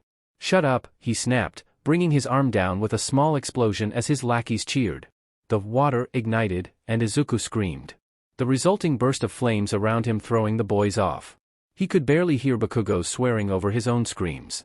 He watched through the tired and flames as the three threw off their burning shoes, burning their hands and spreading the flames. The lackeys ran, but why wasn't Bakugo? The bluish-black flames had spread down his torso now, and he quickly curled up as much as he could, trying to cover his soul marks. Out of the corner of his eye, he saw Bakugo trying to creep closer. Izuku! Izuku! DMN it! I can't get any closer, he heard the boy swear. Was Kaken trying to save him? The flames had gone so deep now, his screaming cut off and he was struggling to breathe. DMN it! Izuku! I can't help you, but the heroes can. I'll come back, alright? I promise. So get as far away from those DMN flames as you can. Kaken screamed, taking off up the stairs. Izuku could barely believe it. Kaken was trying to save him. With newfound determination, he got up from the ground. He was coated in fire, only able to see from one eye, his hands and arms burning as he pressed then as tightly to the hawk as he could. The flames couldn't breathe and burn the words or bird without air, and so, long as the bird wasn't completely destroyed, the mark would come back. Nevertheless, he stumbled around the paths of fire, making his towards the far wall, where he collapsed. The area had almost no flames yet, and there was a hole in the far wall, but he was too weak to make it there. He somehow put out the flames on his face when he fell, but his left eye still couldn't see, if he still had one. Slowly, he turned his good eye up to the windows. The warehouse was partially underground, but still had windows at ground level. Through them, he could see Kaken, appealing, brilliant Kaken, leading Backdraft to the warehouse, where him and his team quickly started working to put out the fire, with Backdraft using his support items on the chemical fires rather than water. Izuku focused on breathing and staying awake, finally letting himself believe he'd be saved, continuing to stare out the window. The flames were almost out, now. But then, his eye caught on two people, standing near the hole entrance. Inko and Hisashi. Inko had tears in her eyes, clinging to Hisashi while pointing at him. Surely she knew better than to ask the man to save him? Clearly not, as the man snarled, stepping around her and into the warehouse. How had the heroes not noticed him yet? But as he looked into the man's eyes, he knew the man wasn't there to save him. Hisashi breathed in long and deep, and Inko's eyes widened. With horror, Izuku watched as the woman ran forward, making it halfway to him before Hisashi, not watching, breathed out, aiming right of the almost full liquid canisters on his side of the warehouse. The world exploded around Izuku, his vision threatening to go dark as his mother's body landed beside him. Vaguely, through the ringing, he thought he heard Kaken screaming his name. However, right then his survival instincts were screaming at him. His father had run off, and the explosion blew him closer to the wall. With all the strength he had left, the boy rolled himself over until he reached the hole, putting out the excess flames. With great relief, he realized the hole lead up to ground level. From there, he dragged himself out of the warehouse and as far away from the building as he could. While blood oozed and burnt flesh caught and crumbled, even as broken bones pierced his flesh and lungs, he refused to stop dragging himself. No, until, finally, in some random alleyway not even 2 blocks from the warehouse, he fully blacked out. Not a single sound left his lips as he crumpled into a heap on the alley floor. Rest, at last. Back at the warehouse, a young blonde sits with the paramedics, too numb to fight the blanket placed on his shoulders. He could still remember the feeling in that moment, when he watched as all his hope of saving Izuku went up in flames. Watched as the explosion consumed the warehouse and his friend. Then there was the realization. The fact that, if he hadn't destroyed that bond, he'd have known if his friend Izuku survived that blast, known whether or not he was still in there, burning. That if he hadn't destroyed that bond, the fire wouldn't have even started. That, maybe if he'd listened, if he'd at least heeded the boy's warning, he may still have the first and only friend he ever had. He wouldn't be the murderer currently staring down at his hands, covered in the blood of his soulmate, as if they held the answers to the universe. Coming out of his shock, he cried quietly. His cries turned to sobs as he heard the fireman report the body. An unidentifiable body of short stature, save for a few strands of green hair. It seems the police had called his parents, as he saw them rushing to the scene. He'd already given his statement, refusing to give anything but the truth. And yet, the police did nothing and said nothing. Not a single punishment was put to his name. Cat? Come on, kiddo, talk to me. Talk to Mama. Yeah, a voice startled him out of his thoughts. His parents had made it to him. His mother's eyes were wet and full of concern. He's gone, Ma, was all he could say, barely a whisper. His mother froze. Who, Cat? Who's gone? She whispered back, fingers carefully threading through his hair. Izuku. He's gone. Ever since his quirkless status came in, everyone said that he wasn't good enough, that he wasn't allowed to stay by my side because he was weak. That I was right to lash out at him. But it never felt right, it was always so wrong, Ma. But I did it anyway, and I blamed him for it, he said, voice so quiet and lost and confused. His mother's heart broke at the words and horror filled her as she realized what her son had been taught all this time. Oh, son, Masaru whispered from his left. Today was his 14th. When he came to school, we cornered him, but when he spoke he didn't finish the sentence, hand going up to his throat. The words ugly and scarred over on his throat. His parents gasped, but he forged on, not letting himself stop. I was so angry. So, I took him here, the extras helped me drag him. There was water all over the floor, we splashed it all over the place. Izuku, he pleaded, oh God he pleaded, but I didn't listen. He tried to warn me, too. But I brought my hand down, anyway, burning the mark. Okay. So, if that's how he's gone. What started the fire, Cat? Mitsuki was trying to understand, but also dreading the answer. Izuku wasn't anywhere in sight, after all. Katsuki's sobs increased. Mum, it wasn't water. It wasn't water, and it was all over him. He was in the middle of a puddle of the DMN stuff. He kept screaming so loud. I couldn't get to him. If the flames touched me, I'd explode again. So, I got the heroes instead. We almost saved him, but, he couldn't get any further, breaking down into an inconsolable mess. As he did, his parents cried with them. Their little Izu was gone, and their little boy was left crumpled in his wake. Across Japan, in 2 different cities and 2 different lives, 2 children sat at their desks and stared. They watched as their new soulmate's mark blurred and faded, a set of quotation marks the only sign it was ever there. They sat, and wondered what it means.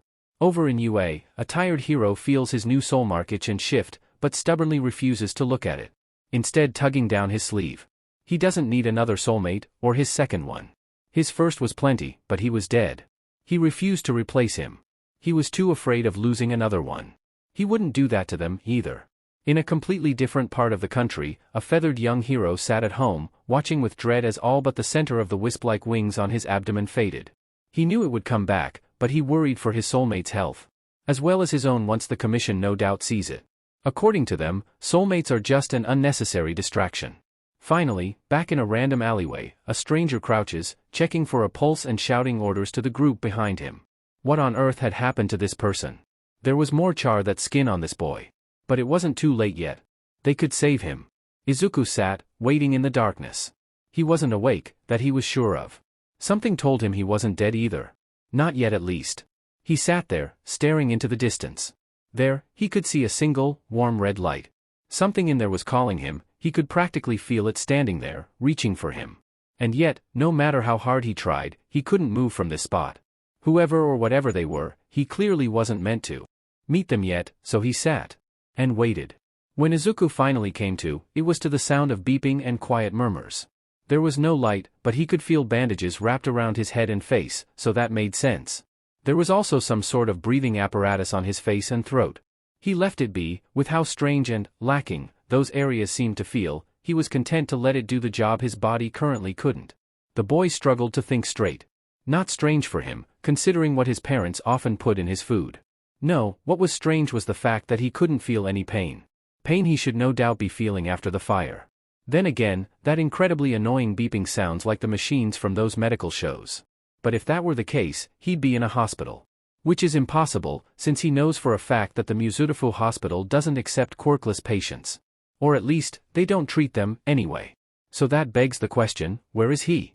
Against his better judgment, the boy attempts to sit up. Whoa there, kiddo. Hold on a sec, someone cries from his right. Not wishing to anger whoever this is while blind, Izuku complies, saying still as he hears them walk closer.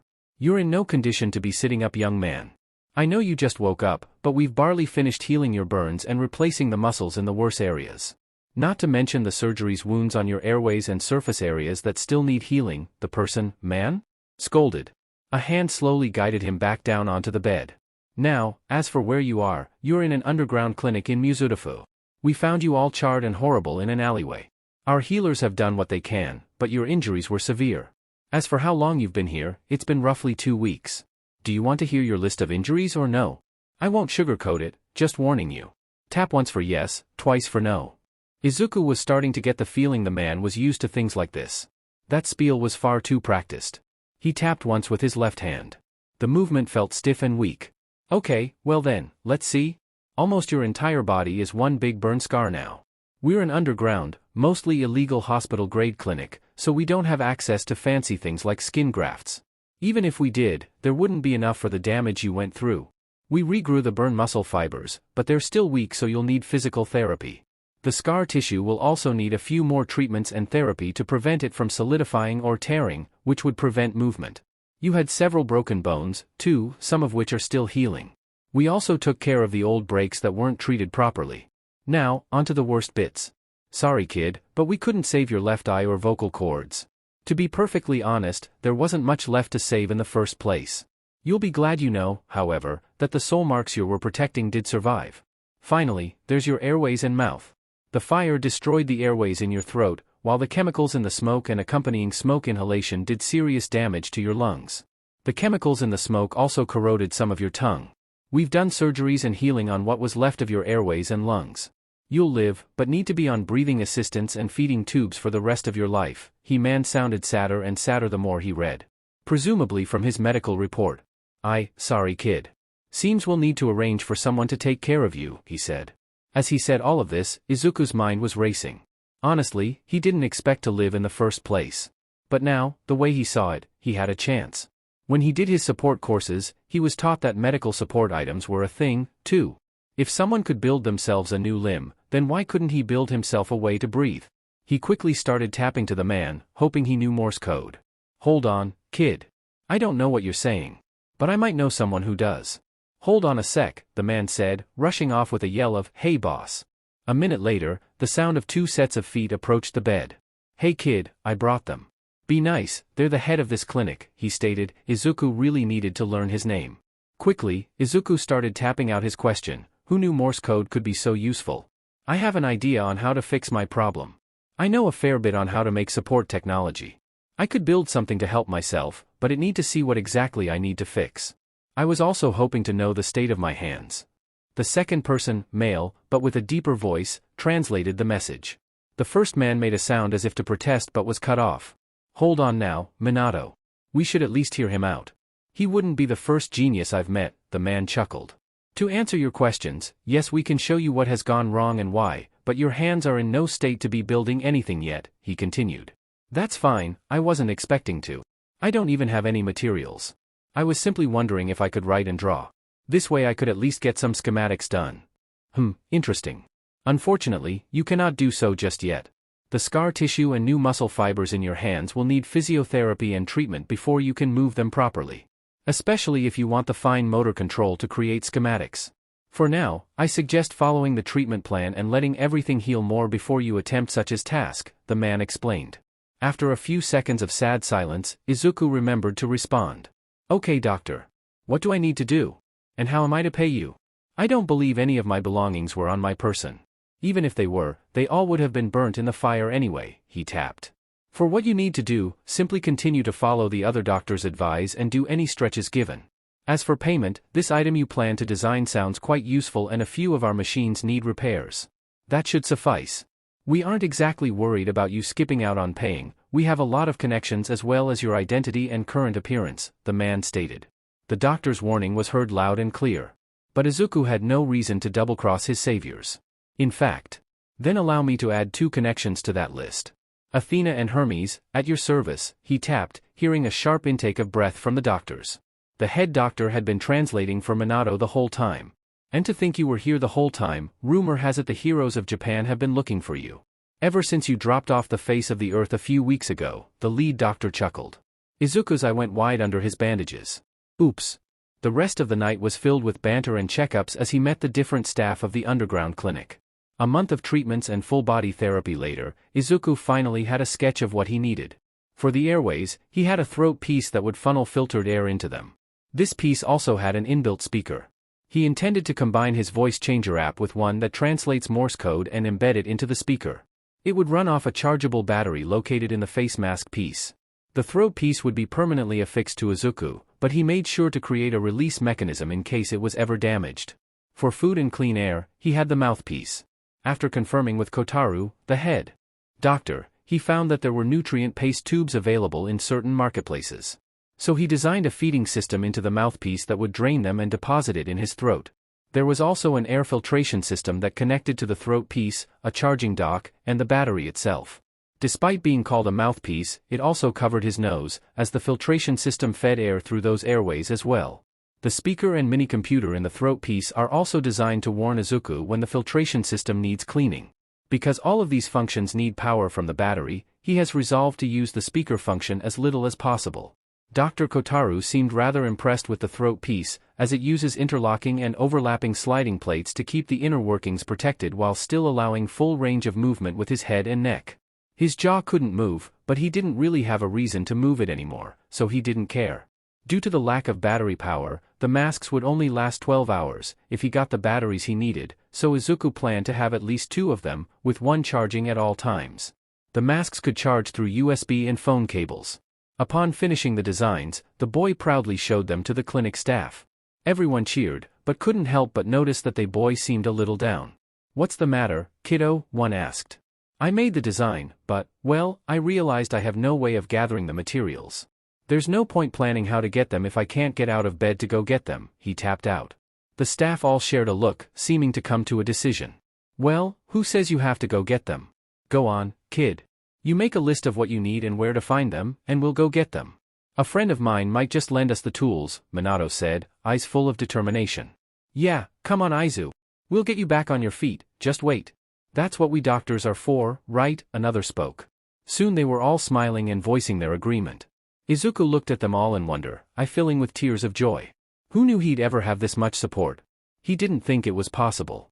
In fact, for a while he was quite certain that situations such as these simply didn't apply to him. He was quirkless, after all. Nevertheless, he beamed, as well as he could at least. He quickly got to work, listing materials and sizes, as well as what machines you could find them in. After all, most of the items he needed could be found in one place, Dagobah Beach. Upon seeing his list, everyone nodded, though Kotaro did point out they'd need to stock up on their sanitizing sprays if they wanted to bring such things into the clinic.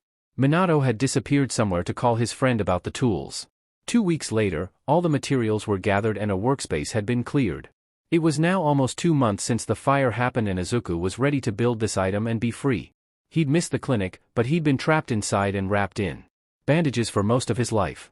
Never living, always surviving. But now everyone thought he was dead. There was nothing stopping him now. In less than a week, he'd be back at the treehouse, collecting his things and heading for the edge of Muzutafu, where there are plenty of abandoned properties to choose from. Apparently, the area is a gap in the hero agency network, despite being so close to UA. There was a villain attack there a few years ago that destroyed several homes. When this happened, the area realized it wasn't safe, at least not compared to other areas, so everyone moved out. Those the empty buildings. At the same time, the place literally backed onto UA's walls, so no villains moved in either. In other words, it was the perfect spot. Now he just needed to build that machine. With this thought, Izuku stood. He wheeled his machines with him and entered to workspace, quickly taking up his tools. Minato hovered behind him, to make sure none of his current lifelines got damaged. With that, they set to work. Less than a week of work later, after just a little over 2 months at the clinic, the mask was finally done. Izuku quickly called Minato over, standing near a bed and mirror. Once he was there, they started practicing how to lock and unlock the throat piece until they had it memorized. The connector pieces embedded in his throat were put in a few days ago, a handy quirk allowing the wounds to heal quickly. Luckily, everything seemed to be functioning properly, with no sharp or rusty pieces to be found. Before they actually attached the piece, they also made sure that the mask was fully charged and functioning. They couldn't risk removing his machines, only to find something didn't sit or work properly. Luckily, there were no such issues. The two eagerly had Izuku laying back on the bed and removed the machines. Izuku could instantly feel the strain in his body, as it struggled with all its might to gain the right amount of air. To his immense relief, however, the strain instantly disappeared the instant the pieces were attached, with Minato having thought to activate the mask beforehand. So? How is it, the doctor asked, the other workers gathering behind them. The clinic usually wasn't this full during the day, but they all made the exception for a day like this one. The Greenite took a long, deep breath. The lack of strain brought a wet shine to his eye. Despite the covering of his mouth, his eye made it clear the boy was beaming. He gave a shaky thumbs up, and the doctors cheered. And cried. The little boy they'd all grown attached to was finally ready to leave and make a place for himself in this world. They all exchanged hugs and goodbyes. Kotaro both cried and laughed as Izuku handed over the last of his payment, that being a signed copy of the blueprints to the mask he now wore. You're welcome, kiddo. Now go on, you've got a home to make for yourself and a free life to live. Shoo, the man laughed, handing him a bag full of his chargers and spare masks, pushing him out the door. With a huff of air similar to a laugh, Izuku nodded, waving joyfully as he stepped out the door. He quickly pulled up the hood of the jacket one of the staff had gifted him, covering his scars and mask from sight. The hoodie was really soft and warm, dark green like his hair. He'd worn it every chance he got since. It was one of the best, and only presents he's ever gotten. He was sure to treasure it. With a big smile and high spirits, he set off. The tree was waiting for him, his belongings calling his name. He finally reached the tree after roughly half an hour of walking, the path taking him past the remains of the warehouse. He couldn't help but wince when he saw it. Memories of screaming, green hair, and a devastated blonde coming to mind the longer he stared. He'd thought long and hard over the past 2 months, about Kaken, about Inko. But in the end, he decided to leave it be. Inko, aka a villainous by the name of Atomizer, had killed many people, and been the one to suggest torturing her child for information in the first place. He had no reason to force himself to mourn for her. As for Kaken, well, his feelings were mixed and messy on that one. On one hand, the boy had proven that the Kaken he used to know was still there.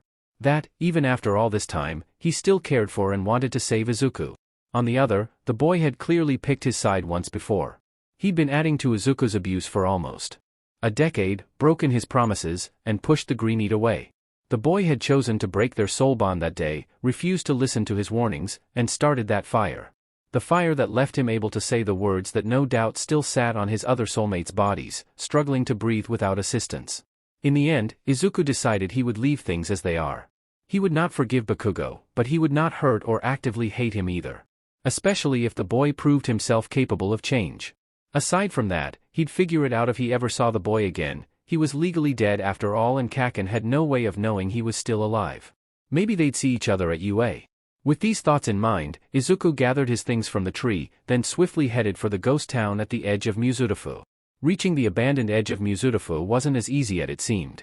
Izuku had to take a train to the closest station, then take a bus to a neighborhood just adjacent to it. One that was still inside the local agency's jurisdiction. Apparently, the ghost town wasn't claimed due to discord between the agencies as to who the area belongs to. Things got so heated that they all swore off of it. UA's staff all either had their own agencies, or worked alongside others in the area, resulting in them being unable to move in either. Not without causing contention once again.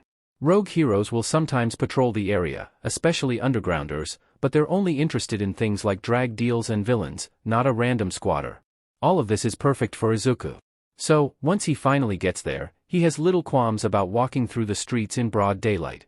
As he walked, he took a peek in random houses and stores, taking note of the ones least damaged and brainstorming how to get access to utilities.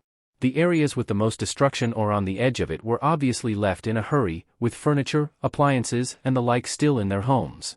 He might find other things like cookware and clothes in them, too. Meanwhile, the untouched areas were barren. Almost nothing left behind. Honestly, he had his pick of the lot here. He was just about to stop his search for the day, having covered roughly half the area, when he found it. This place was perfect. In fact, it made him feel spoiled. The place was massive. Obviously once owned by the wealthy, it was 2-story, with many rooms and several bathrooms. Although clearly not cared for and overgrown, it had large front and back gardens, with vegetables and fruit trees in the back. Even better than all of that, though, was the solar panels covering the roof. There was even a ladder at the side to access them. If he could reconfigure those, he wouldn't have to worry about power at all. When he'd previously researched the place, he found that UA's water pipes and this areas were part of the same grid. So, if he was lucky, this could mean that they couldn't turn off the water supply to here without turning off UA's too. If that were the case, he'd have both the main utilities he needed for daily life. Crossing his fingers, he tried the garden tap. Sure enough, there it was. Water. With this crisis averted, he quickly took another lap around the house, trying the doors and windows. At first, he didn't seem to have much luck, finding none unlocked. About to give up and force his way in, he found himself rather surprised.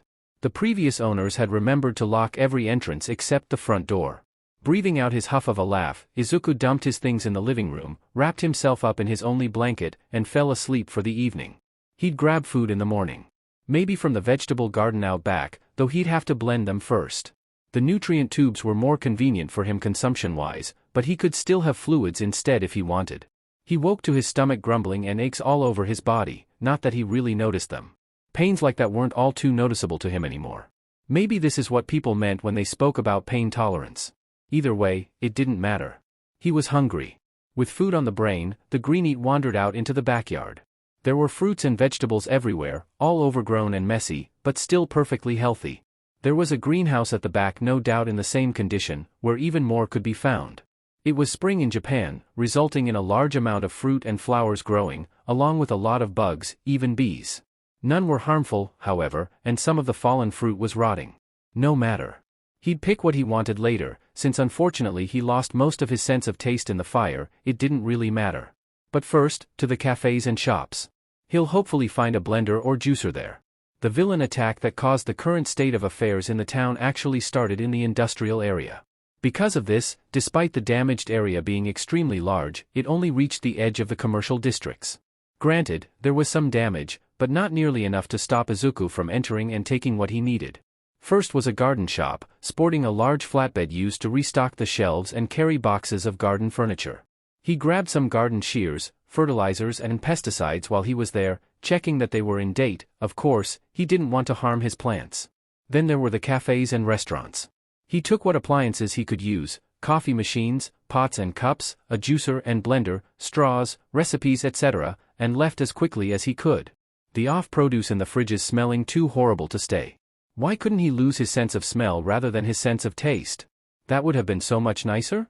Realizing his cart was rather full, he headed home, eager to start working on the solar panels so he could have brunch. An hour and a half later, he had rewired the solar panels, making it so that the house ran solely off of the solar panels, and the panels only gave the excess power back to the power stations. With that done, he started cleaning and plugging in his appliances, then making sure they worked. He'd need proper soaps at some point, but he picked the cleanest appliances he could, meaning a short rinse was all it really took to clean the dust off. Once that was done, he placed the recipe books he'd gathered on the kitchen bench and left the garden tools in the back room, which lead to the garden. Finally, he gathered some sweet-smelling fruits and put them in the juicer. Smoothies could wait until he had access to a fridge and freezer, happily taking a luwang sip when he was done. Does it count as a sip if his mask drains it all in one go for him? Lunch finished, he then tackled the garden, trimming, pruning, spraying and tidying until he had a semi-neat garden again. The pesticides were already getting rid of the spiders, snails and other such creatures. Next was the fertilizer. It was a simple task, made interesting by the labels in the garden, naming each plant and its needs. These people really must have liked plants. But then repeated the whole process for the greenhouse. He couldn't tidy the grass all too much, as he didn't know how to use a lawn mower and the house needed to look mostly abandoned. Finally, at early evening, he decided to get started on the furniture. The flatbed was large enough to carry most furniture items if he took them apart, though a couch would only work if he chose a separatable one. Then, it would have to be multiple trips. For now, he'd start with his bedroom and the bathrooms. The MSTR bedroom would be his because why not? The house was his now. He'd probably use both bathrooms, so he'd grab things for both, though he'd have to actually buy soap. He could do that when he eventually ordered his protein paste tubes, as he had no way to add that into his liquid diet without creating something disgusting. With a plan in mind, he set forth. He headed, once again, to the areas on the edge of the destruction. For the moment, he was after a small, clean fridge freezer and a bed. Due to his training over the years to become a hero, he'd thankfully packed on enough muscle to move the furniture he needed. The nurses at the clinic got made when he continued to train even there, but they gave up eventually. He'd found that once he was being provided the right amount of nutrients, he gained muscle a lot faster than when his parents were starving him. Or poisoning him. But really, such growth really should have been expected.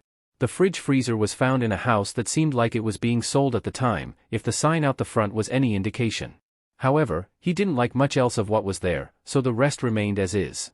The bed he found was larger than he planned, but the dark brown, almost black wooden frame was appealing. He'd been aiming for a double or queen but came back with the appealing king. The bed and mattress took several trips, but it was worth it. He was happy to find that the fridge worked.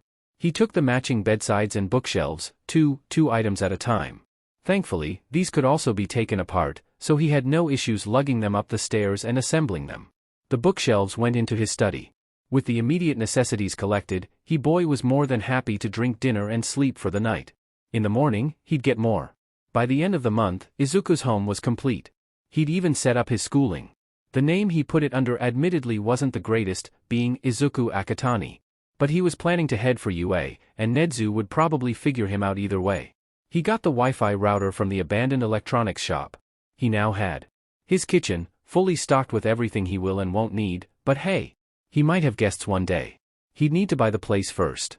His bedroom, dark wooden bed frames, bedsides and drawer, with hero-themed posters, art and decorations. Alongside a present mic alarm clock, his mask's charger right next to it. Dark green and black bedspread, curtains, and rug. Built-in closet full of clothes, some pilfered, some not. A living room, it had a dark wooden TV stand, large TV, several pilfered consoles and games, speakers, a 3-seater dark green coach, 2 purple beanbag chairs and several soft blankets. A dining room, getting the table in was a pain. The matching chairs were easy. The wood for these were a lighter color than the rest of the furniture, but still dark. He also has a matching buffet full of glassware and plates, all from the same house. His study, it took a while to get the desk he wanted, and to fill the shelves, but he managed. He put a double bed in there too, since he had the space. The books came from the local library. A workshop, this he put in the garage for safety reasons. It was full of tools, parts, metal furniture and blueprints. The different parts came from a little bit of everywhere. A training room, the machines came from the ghost town's local gym. The martial arts and self-defense he was learning came from online, but was practiced here. Spare bedroom, it was pretty sparse, but a very small part of him was hoping one of his soulmates might make it theirs one day. Bathrooms X2, way too luxurious for his tastes, but that's how the house came. He only had basic hygiene products in there. So yes, you could say Izuku was very proud of himself right now. He only had one thing left to do. At Eraserhead, ID XXXXXXXXX. I live beaches. Hey, Razor, heard you guys have been worried about me and my pal. Don't worry, we're fine now. Things like this are the price of having so much info. Everyone wants a piece and aren't so happy when they're told no.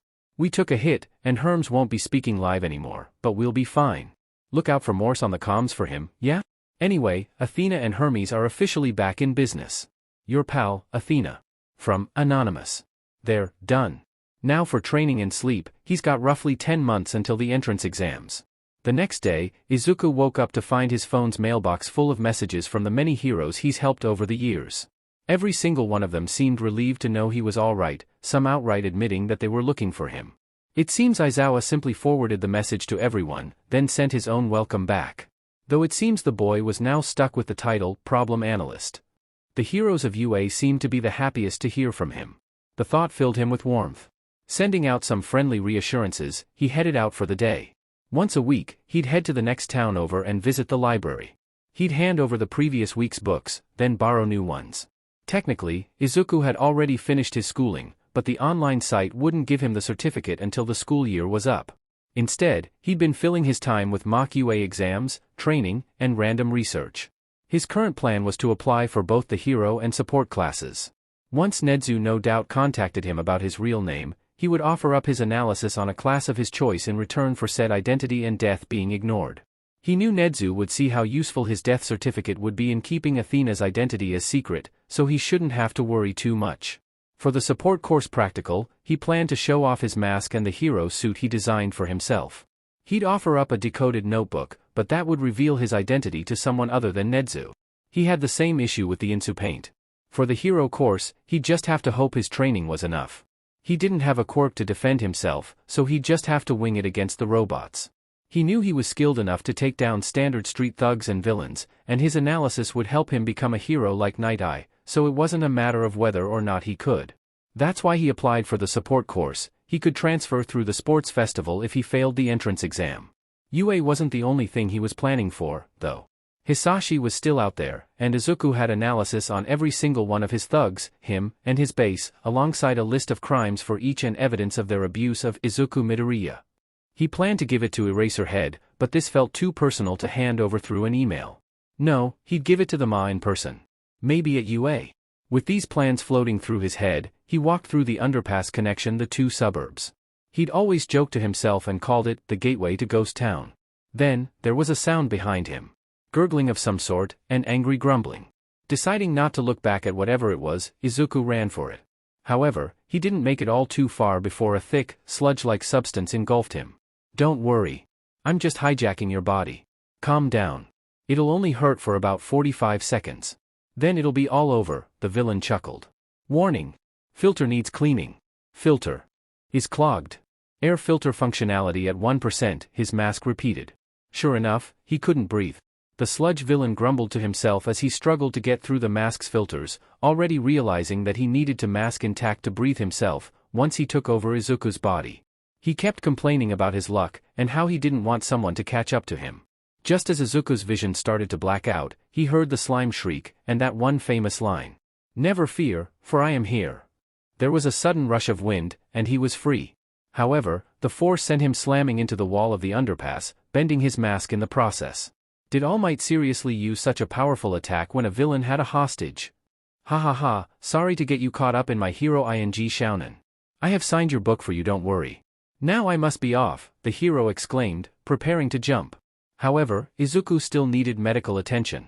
The sludge in his mask may have been knocked out, but it was still bent and cutting into him, not to mention the injuries from being slammed into a wall. So, he did the logical thing. He grabbed onto All Might, trying to ask him to wait. Instead, the boy was dragged with all might as he jumped. What are you doing, young shonen? Hold on, let me land. But then, you must let go, the hero cried. So, All Might landed. Before he could say anything, Izuku looked up, pointing at his bent mask and slightly bleeding head.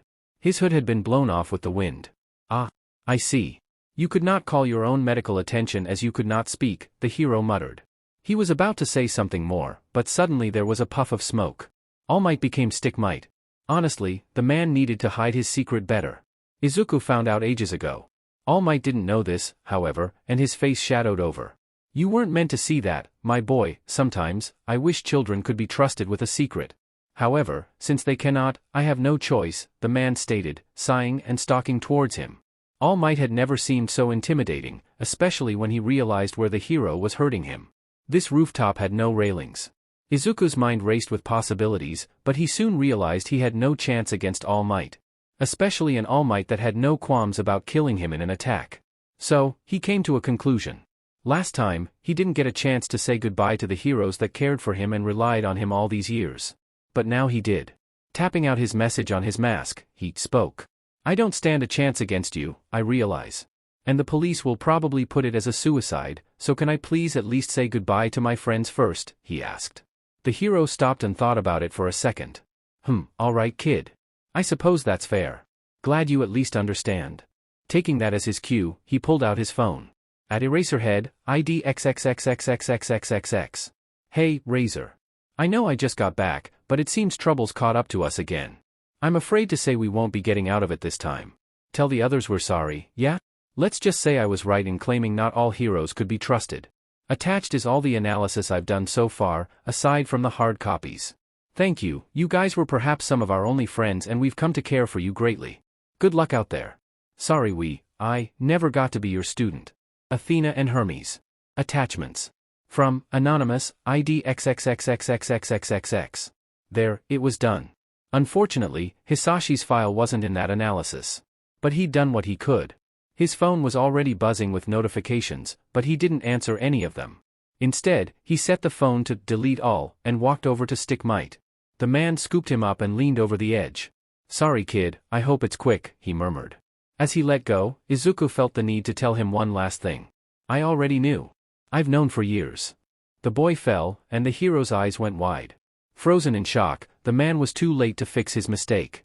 He heard the crunch of blood and bone before he was even half transformed. Oh shonen, the man whispered, tears in his eyes. The boy had known for that long? And yet, not a single soul had said anything, online or in person. The child knew yet said nothing. The guilt threatened to swallow him whole, the still buzzing phone in the corner seemed to glare at him. With sorrow in his heart, the old hero refastened his pockets over the slime villain's bottles, and took to the air. Meanwhile, heroes all across Japan rushed to patrol the streets, hoping beyond hope they could find their little analyst. And wasn't that a kick to the gut? This entire time, they'd been a child, not to mention the fact that they were the same person. That afternoon, many people were saved, and bodies were found. Little did they know that their analyst was indeed found that night. By a certain underground hero no less. But to him, it was simply the broken body of a young boy. One who had clearly suffered plenty already. Imagine his surprise when the police identified the body as someone already dead, with a body buried in the morgue. The night just got a whole lot longer. The hero continued to ignore the burning, bleeding mark wrapped around his wrist. Ignoring the fast it started minutes after Athena's message. Across Japan, 3 soulmates cry as they watch their mark scab over. Their soulmate is dead. By the time the wounds heal, the mark will be little more than a scar. Izuku found himself in the dark, empty place once more. This time, however, the light's call was stronger. This time, when he walked towards it, he actually got closer. Soon, he was outright sprinting towards the light. The light and heat radiating from the place and screams he heard were disturbing, and yet the presence calling him was so welcoming and kind, he couldn't help but enter anyway. However, nothing prepared him for the world that opened up before him. It was a world of blistering heat, fire and screams. Souls of the clearly dead spread in every direction, undergoing one punishment or another. Every single one, except him. The fire parted around and before him, leading up to a dark and foreboding castle. The demons and hellhounds he passed bowed and rolled over as he went. He was clearly in the land of hell. Creatures of every religion's hellscape prowled the lands, yet never lay a hand on him. He walked and walked, finally arriving at a room inside the castle. The servants were clearly demons, however they acted as though he was their MSTR, throwing him off a little. When asked, they simply stated that they were ordered to treat him as such. Putting the odd behavior aside, he stepped into the room, coming face to face with the being calling him. Before him sat a massive throne. On it sat the king of hell, Hades. Despite his fiery, demonic appearance, the god smiled kindly down at Izuku, leaning forward in his seat as if to get a better look. Finally, you have arrived, Izuku Midoriya. Never before have I been so eager to meet a mere mortal, the god spoke, voice booming, echoing across the ginormous room. A pleasure to meet you, your majesty, though I'll admit I don't know the reason behind our meeting. Only that it must happen, Izuku replied, knowing better than to be rude to a literal god. You know your betters well, child. Such caution will get you far. As for why we meet, it is simple. Despite that fool of a doctor's words, you do in fact have a quirk. One that affects not the body, but the soul. You see, your quirk gives you my powers. The powers of Hades, the god of hell. After watching you grow and behave, I know you can be trusted to do right by this power you were granted. Admittedly, I've come to think of you as a son. And so, I will not prevent you from returning to your body once it summons you, nor will I stop you from using your abilities. However, I do have a request for you. Before that, however, I shall give you the chance to wrap your head around the matter, the god spoke. Meanwhile, Izuku's mind was reeling. He had a quirk this entire time? But it was a death quirk, so technically he didn't have it, but it was waiting for him. And then there's the fact that he's apparently going to come back from the dead to his corpse. Not to mention the sheer amount of power and responsibility that came with controlling the forces of hell itself. After a long few moments, he spoke, which was weird because he didn't even move his mouth. Okay, I think I get it. Honestly, that's a lot more power that I'd even dream to wield, so. Thank you? If you don't mind, what was this favor?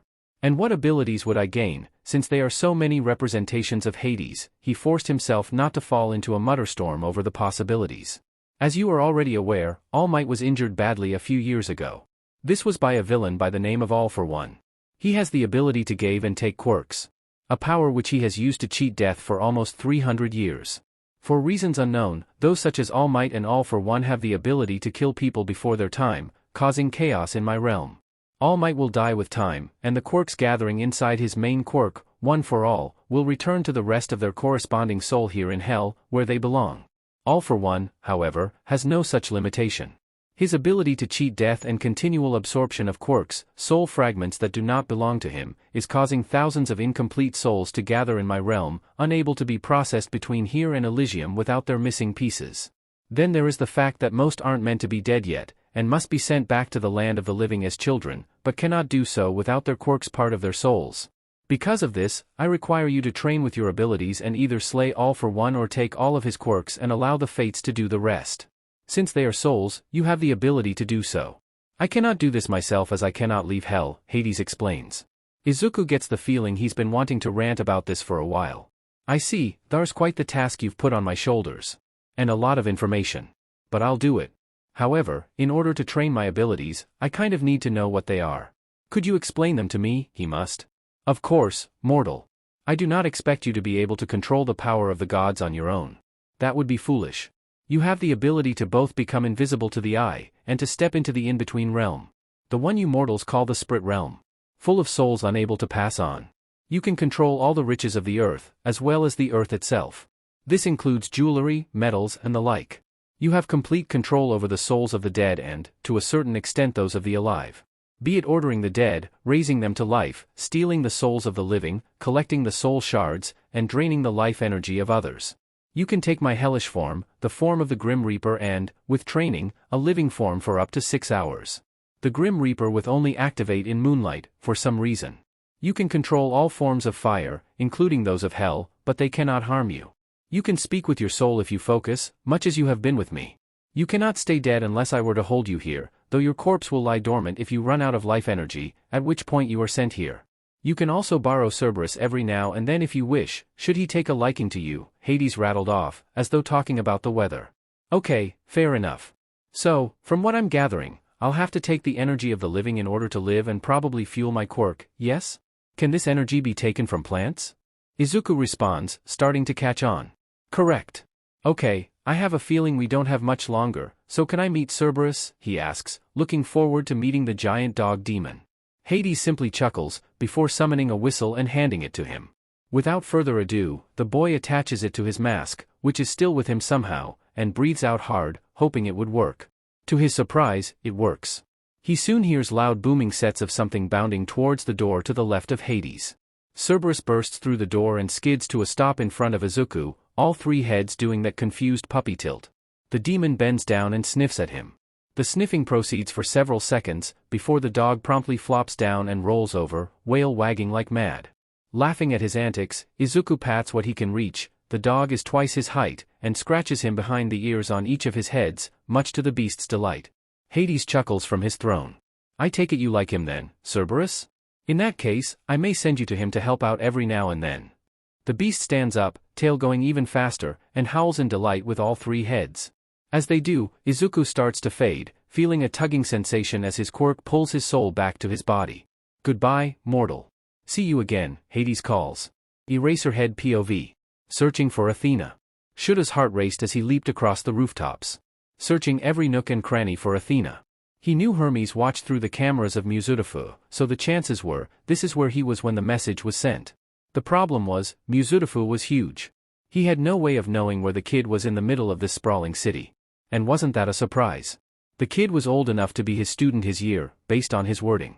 He didn't dare glance at the soul mark burning on his wrist. A soul mark belonging to a kid the same age as Athena. Cursing to himself, he pushed himself faster. Please no, not another one. I can't fail them, too. Not after ignoring them for so long. I can't take it. The smell hit him first. It was unmistakable. Blood, and lots of it. Stomach acids, too. Skidding to a stop on a rooftop, the hero peered down to the alley below. Upon laying his eyes on the figure, he resisted the urge to hurl. There, splattered across the concrete, was the too small figure of a child.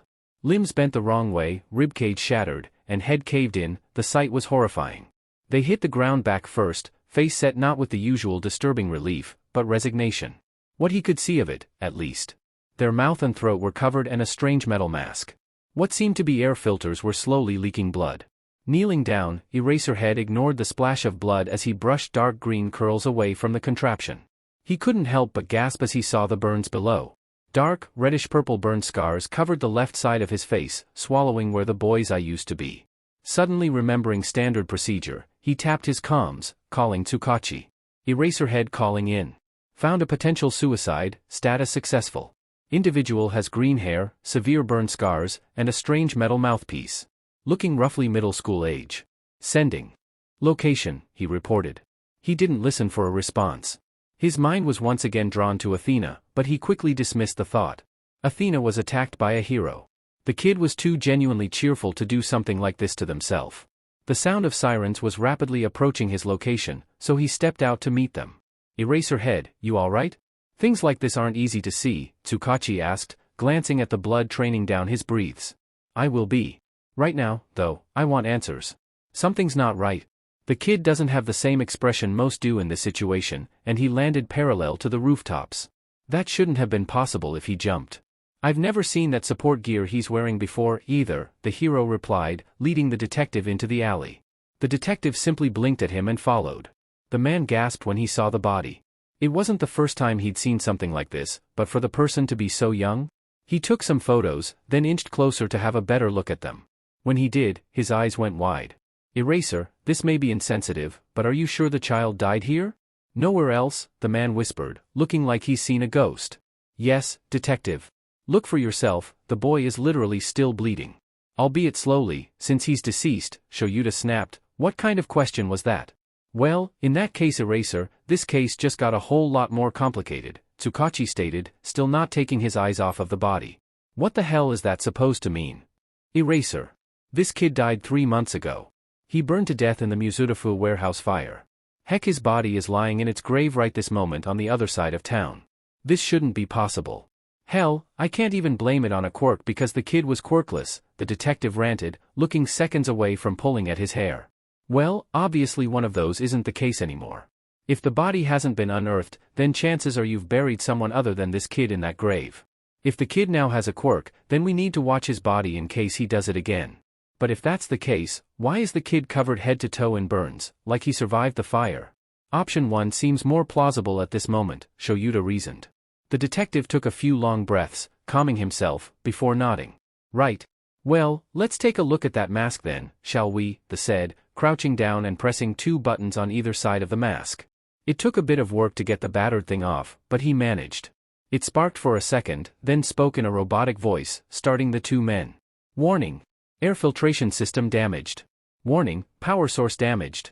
Mask removed, independent breathing time, 4 minutes 55 seconds remaining, the voice spoke, coming from the piece seemingly attached to the boy's throat. Well, that explains that. Come to think of it, the report stated that the fire started on the boy's throat. It's really no surprise he needed assistance to breathe. The kid must be a genius though, to create something like this, Tsukachi must. Yeah. But he'd have needed to recover first in order to make it. Clearly no hospitals alerted you, so maybe an underground clinic?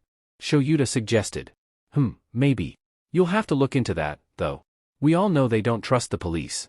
Shoyuta simply sighed in defeat. They quickly wrapped things up and headed their separate ways. After checking his phone and seeing no one had found Athena yet, Shoyuta took the long way home, hoping he'll find the boy on the way. During said trip, the hero never once considered that the kid he'd just found was the one he'd been searching for all afternoon. The instant he got home, he headed for the shower. There, he stared at his mark, for the first time in months. Red, angry and bleeding, a set of empty quotation marks glared up at him. Empty?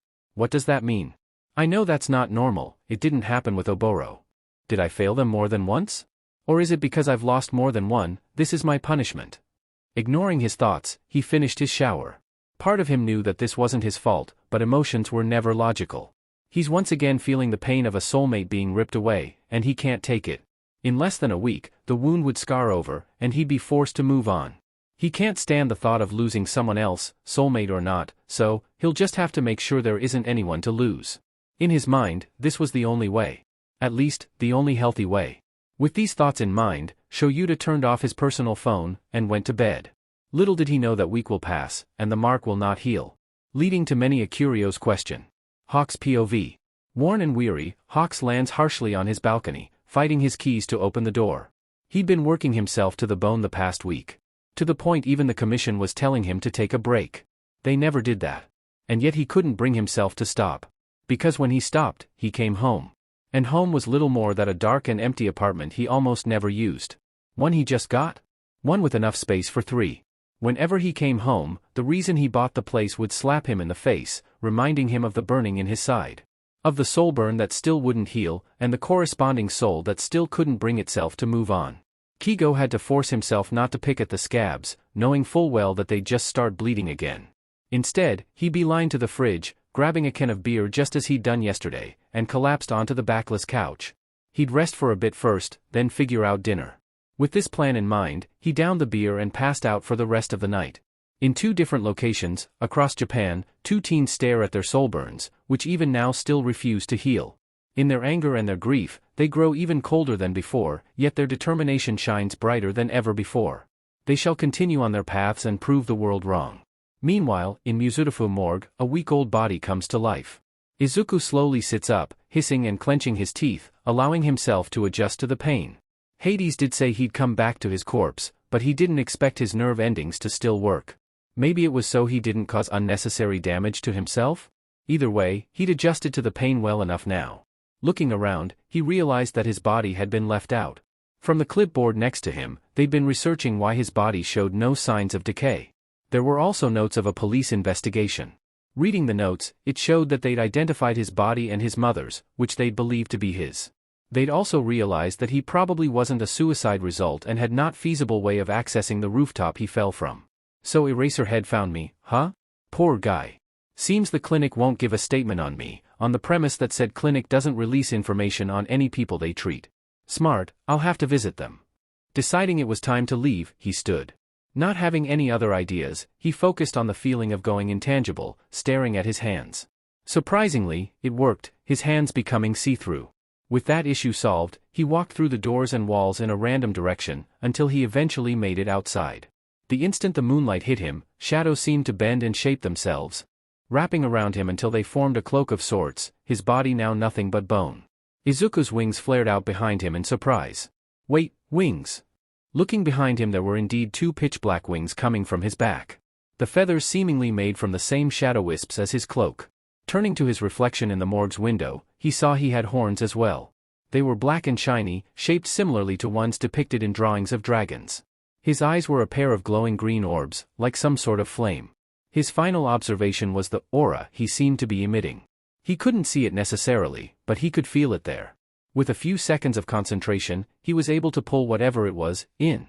Observation over, he decided it was time to leave, quickly finding he was much faster and lighter in this form. It didn't take him long to find his way, deciding to head home instead of gathering his things. The police would give the books back to the library, everything else on his person, including his phone, was easily replaceable, as he had spares at home. On his way, he realized something rather disturbing about his power. He was unable to turn off his life-absorbing powers. Not wishing to harm his garden, he headed to the forest, which wrapped itself around the outer edges of Mizurufu and the ghost town. Testing his ability there, he was glad to find he had a limit to how much energy he could store before he stopped killing every plant he touched. The amount he absorbed depended on how long he touched it. When the shade of the trees reverted him back to his corpse form, he found that the absorption was not limited to his Grim Reaper form. I guess that means I need to cover up more from now on. Then again, I should do that anyway since I look like a corpse. Come to think of it, I should try going human again if I want to attend UA, he thought to himself. He headed home, but once there quickly came across a problem. The dead don't need sleep.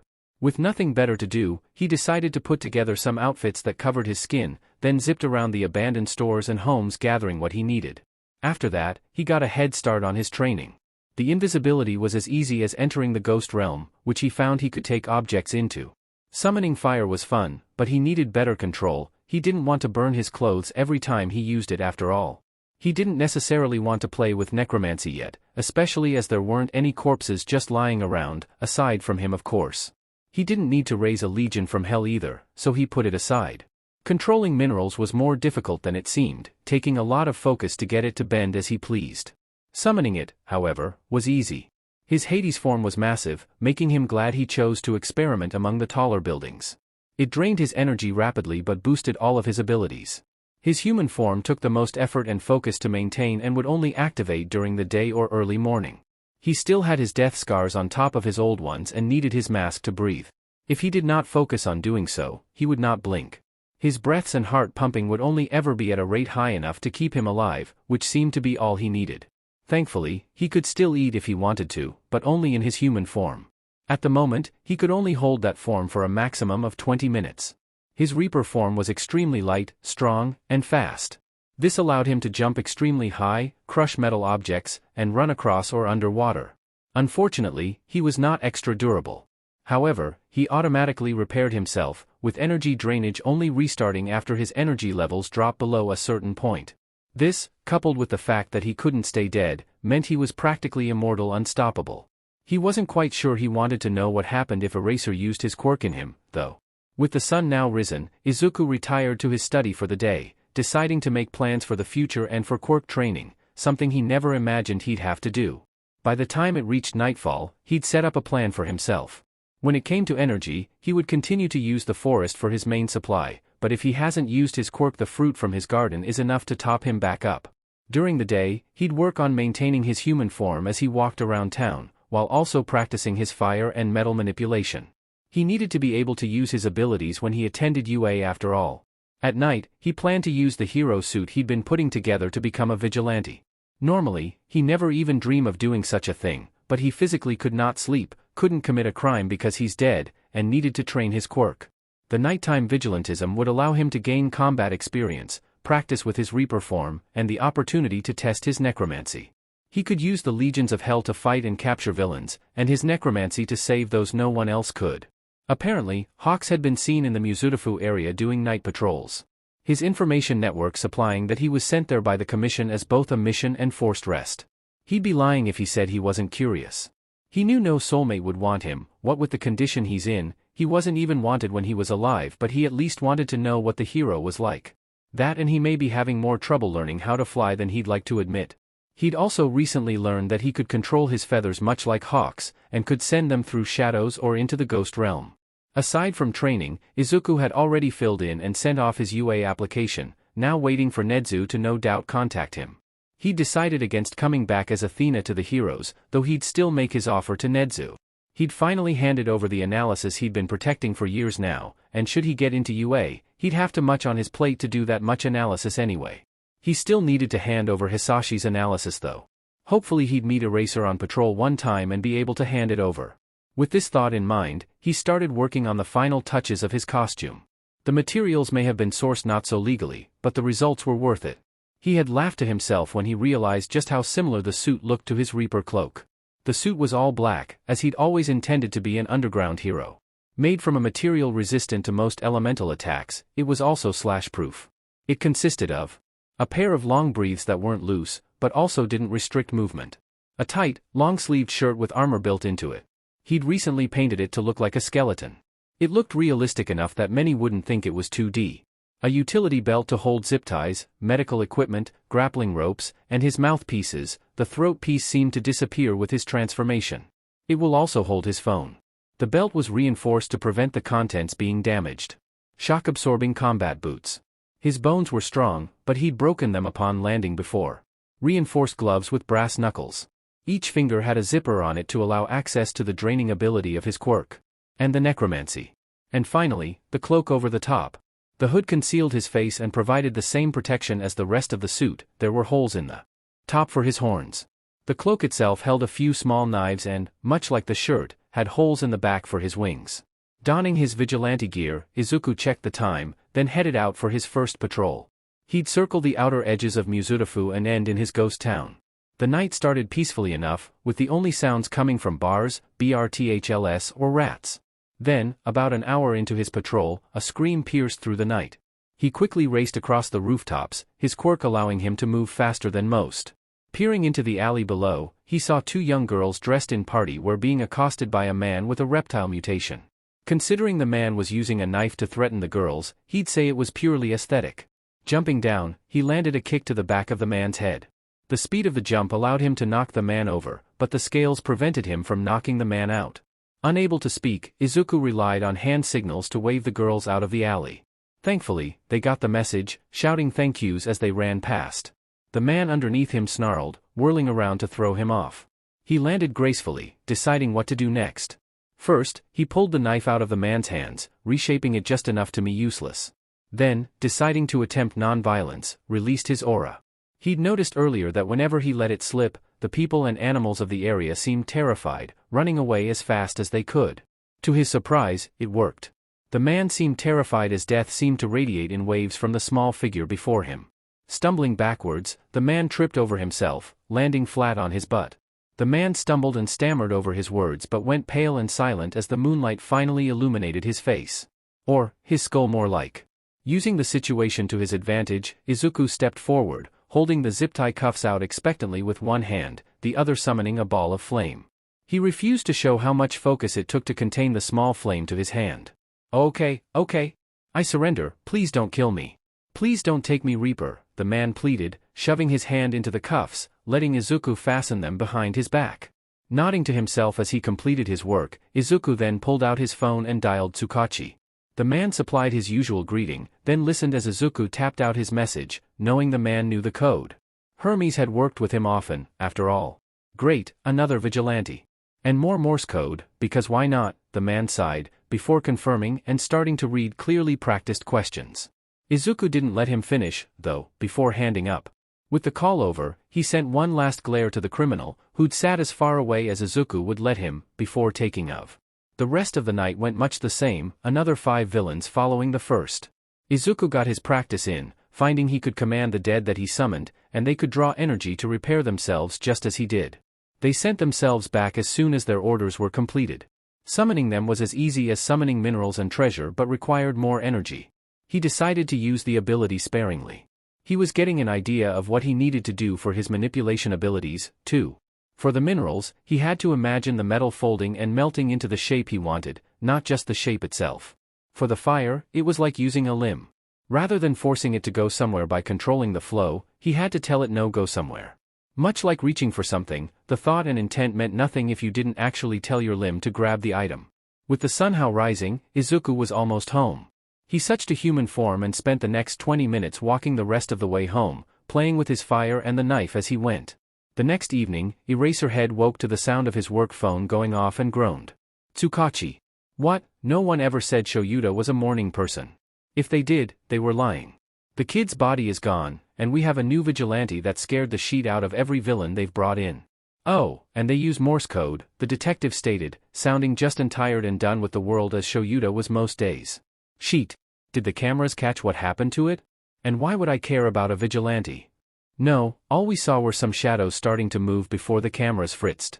As for the vigilante, they're in your patrol area, and their description matches that of someone we saw walking away from the morgue area minutes after the body disappeared. Both men sighed. Great. A cryptic, Morse code using vigilante suspected of stealing a young boy's corpse. Does he have a name? A description would be useful, Eraser groaned. Yeah.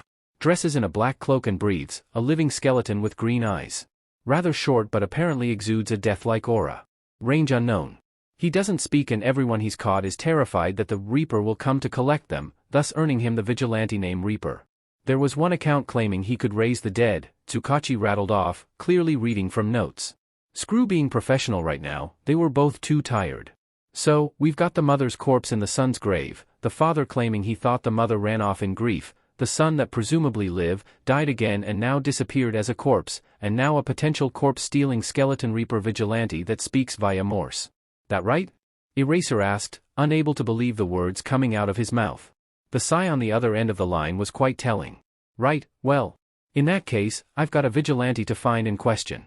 No harm starting my patrol a little early, he must, hanging up on the detective. With that done, he grabbed a jelly pack from the fridge and got ready to leave. Shuta's POV. That night, Shoyuta spent his patrol searching alleyways and rooftops trying to find the vigilante, taking down crime as he goes. The distraction cost him, resulting in him miscounting the number of thugs in the alley. The first 3 went down easy, but he wasn't expecting the 4th. They rushed in and stabbed him in the back before trying to run. A single throw of his capture weapon and a blow to the head and the man was down. Cursing, he glanced at the large knife the man carried. It must have been extremely sharp, as it had pierced straight through his utility belt, causing the contents to spill across the filthy alley floor. The hero hastily wrapped his capture weapon as tight as he could around the wound, knowing better than to use the bandages on the floor. Grabbing his phone and HNDCFFS, he hobbled out of the alley, wound already bleeding through the first layer of the scarf. He sent a message to Hisashi, already feeling guilty. He'd been ignoring his friends for over a week now, pushing them away, and yet here he was messaging them in the middle of the night as he bled out in some random alley. He got himself to the bench of a nearby park and waited, forcing himself to stay awake. Just as his eyes started to slide closed, movement across the park startled him awake. Someone was standing there. The figure across the park was dressed head to toe in black, hood up. They crouched low to the ground from where they landed, presumably from the rooftops. They held their hands up placatingly, but Shoyuta knew better than to take his eyes off of them, especially while injured. They slowly telegraphed their movements, seeming to ask him not to use his quirk. They then pointed at the injury on his side. Not quite understanding what they meant, but sensing no hostility, Eraser stopped his glaring and unclenched his hand from the dagger on his leg. The figure relaxed some, slowly reaching to their waist. He tensed at that, but the quickly brought out bandages? Did this stranger seriously want to patch him up? Not one to look a gift horse in the mouth, Shoyuta allowed himself to completely relax. Seeing this, the figure quickly approached. Upon reaching him, they carefully lean him forward and unwrap his wound. Upon seeing it, they shake their head and pull out a needle and medical thread, quickly and efficiently stitching the wound closed. They then rewrapped the wound and settled next to him, completely alert. "Who are you?" he demanded, taking in the large black wings and horns. He'd remember a description like that, right? The figure whipped their head around to him, shocked about something. Green eyes glowed from under their hood. Seeming to calm down from their shock, they tapped out a message. "I've heard that people around here have started calling me Reaper." "Oh great, it's him." With a world-weary sigh, Eraser prepared himself for the coming conversation. "What a coincidence, I was tasked with finding you tonight. I've got a few questions for you. Such as why you were spotted near a morgue mere minutes after a young boy's body went missing," he stated. The vigilante stiffened, then titled their head. "Missing? I only went to pay respects. An old friend had been trying to save that boy, but they died before he could. Twice, apparently. How they knew the kid was still alive is beyond me. But now they're gone, too," they tapped out. "Who?" "Reaper, if you have any information, Eraser didn't get to finish before a book was placed in his lap." As the figure did this, Yamada's car pulled up outside the park, the man flinging his door open a second later and running towards them. Eraserhead turned to say something to the vigilante, only to find he disappeared into thin air. He was interrupted from his thoughts when Zashi finally made it to him. "Sho! Are you alright? Who was that? Did they do anything to you?" the too loud hero fussed, looking around for the figure they'd seen. "No, Zashi. They're the newest vigilante. One I was sent to find tonight, they're connected to a case. They patched me up and waited until you arrived to up and disappear," he sighed, trying to stand. Hisashi hummed an affirmative, helping him up and over to the car. As he drove them to the hospital, Shoyuta took the opportunity to read through the book he was given. What he read made his blood run cold. When they finally pulled to a stop at the hospital, he shoved the book in Mick's face. "Zashi, read this." "Tell me it doesn't look familiar," he stated, unable to read any further into the too familiar and gruesome analysis. The voice hero gasped, tears in his eyes. "Athena, it can't be. Is this the hard copy analysis he mentioned? It says decoded version, so clearly he meant for someone to receive it. To think, he's helping you on a case even now, and one so gruesome, too. It hurts to think about," the man whispered, gently handing the book back. "Yeah. But I've got to wonder how Reaper got their hands on it. They claimed that Athena was an old friend, and that they were visiting the kid's body to pay respects before it disappeared. Athena was always secretive, but it's strange to think we haven't heard of them in all this time," Shoyuta mused, letting Hisashi help him out of the car and into the hospital. "Well, you said before that Reaper was a new vigilante, right? That means that until now, they were just a civilian. Athena probably didn't say anything to keep them safe. The body of a child going missing is weird, though." Shoyuta chose not to respond, knowing full well he shouldn't have shared so much about the case already. The doctors soon had him treated and resting, which is when he decided it was best to call in Tsukachi. He knew he wouldn't be able to let it be and rest, not with the photos and kids' testimonies still floating around in his mind. God, the child had been tortured for years, and no one did anything about it. They didn't even know why yet. A massive villain organization had been right under their noses and on their doorstep this entire time, and no one knew. It seems they had a lot of work to do. While the heroes and police gather, rapidly making plans and calling in allies, Izuku was inwardly panicking. He just found one of his soulmates. And it was his favorite hero, Eraserhead. The boy's mind swirled with thoughts and emotions. He was scared and confused, having been told that no one would ever want him. He'd been rejected by a soulmate before, and now he was practically a living corpse. Heck, he could end up hurting his soulmate if he wasn't careful. He was also happy, fond, and the teensiest bit hopeful. He'd saved Eraserhead tonight and had been helping the man for years as Athena. The man showed no aversion to his appearance either. The man was known for his kindness and fairness to all members of society. He was one of the few heroes Izuku though he could trust and must already know his age. He may just accept Izuku if he found out. But then the logical part of him kicked in. He was dead, twice in the eyes of the law. His soul marks no doubt changed with the event. He was mute and thus had no way of proving his connection to the hero. He was an unsupervised teenager living in a ghost town, alone, who hacked and did vigilante activities for fun because he couldn't sleep. He didn't even know Aizawa's view of soulmates, nor what kind of bond they had. He decided to wait until he knew Aizawa's side first. Too much would change if he knew everything, but he could try for a platonic bond as Reaper perhaps. Athena or Hermes would have been better, but that persona was dead. So was Midoriya, who he's no doubt preparing to avenge as we speak. Akatani was going to be his student and civilian persona, connected to everything. He couldn't allow the man to become part of that world, part of his life. Doing so would destroy everything he's built so far. Mind sorted, he headed further into the city. If he was lucky, he still had time to find and stalk Observe Hawks before their patrol ended. To think, he may just meet two of his hero soulmates in one night. Though, there was a small chance the hawk belonged to someone else. No matter, he's heading there to learn how to fly, not form a soul bond. Doing so would cause the same issues as with Eraserhead, with the additional risk of drawing the Commission's attention. As Izuku rushes towards his destination, something in his quirk seemed to pull him off course, towards an alley. Curious, he followed. There was still plenty of time in the night, after all. What he saw made his eyes go wide. Eraser may not have died tonight, but someone else did. From the burn scars and outfit alone, it was easy to see that this was Dabi. A fellow vigilante with a habit of roaming wherever the world takes him. He had a knife through his chest and was clearly no longer breathing. His quirk seemed to try to reach for the man, energy trying to touch where his was vacant. Slowly reaching out, Izuku removed his glove. Not knowing what else to do, he placed his hand on the man's face. Instantly, his energy leapt to his hand, pushing itself into Dabi. Several minutes and a considerable energy drain later, Dabi's eyes shot open, sparks sparking to life in his hands. Leaping back, Izuku instinctually waved the flames away from himself, landing in a defensive stance. What the F dash? Who that F, are you? Ah, yes, Dabi was quite known for his colorful language. Unable to speak, Izuku waved his hands placatingly, putting his glove back on. Shuffling awkwardly, he pointed to the knife in the man's chest, then the suspicious pile of ash in the corner. Eyes going wide in realization, Dabi stared numbly at the knife in his chest. What the F dash? I'm dead. I died, but I'm still standing, what the hell, he panicked. Drawing his attention, Izuku proceeded to point to himself as if it was an explanation. When Dabi continued to blankly stare at him, he decided the more direct approach would work better. Knowing the alley's shadows hid him from the moonlight, the green-eat flipped back his hood. Holy F dash, and here I thought my burns were the worst I'd ever see. And wait, zombie. If you're dead, and I was dead but now not, are you the one that did this? He asked, slowly getting calmer and more logical. Nodding, Izuku relaxed his stance. Then, not knowing what else to do, proceeded to walk off. Hey wait, where the hell are you going? You can't just leave the zombie you made lying in the dust, man, not cool. How do you even unlive? As a zombie anyway? Dabi cried, chasing after him. With a deep internal sigh, Izuku brought out his pen and an empty page of his notebook, writing down his address. He quickly handed it over and shooed the zombie off. Yes, this was awesome. Yes, he may now have a friend. No, he did not currently have time for this. Dabi did not pout. Definitely not.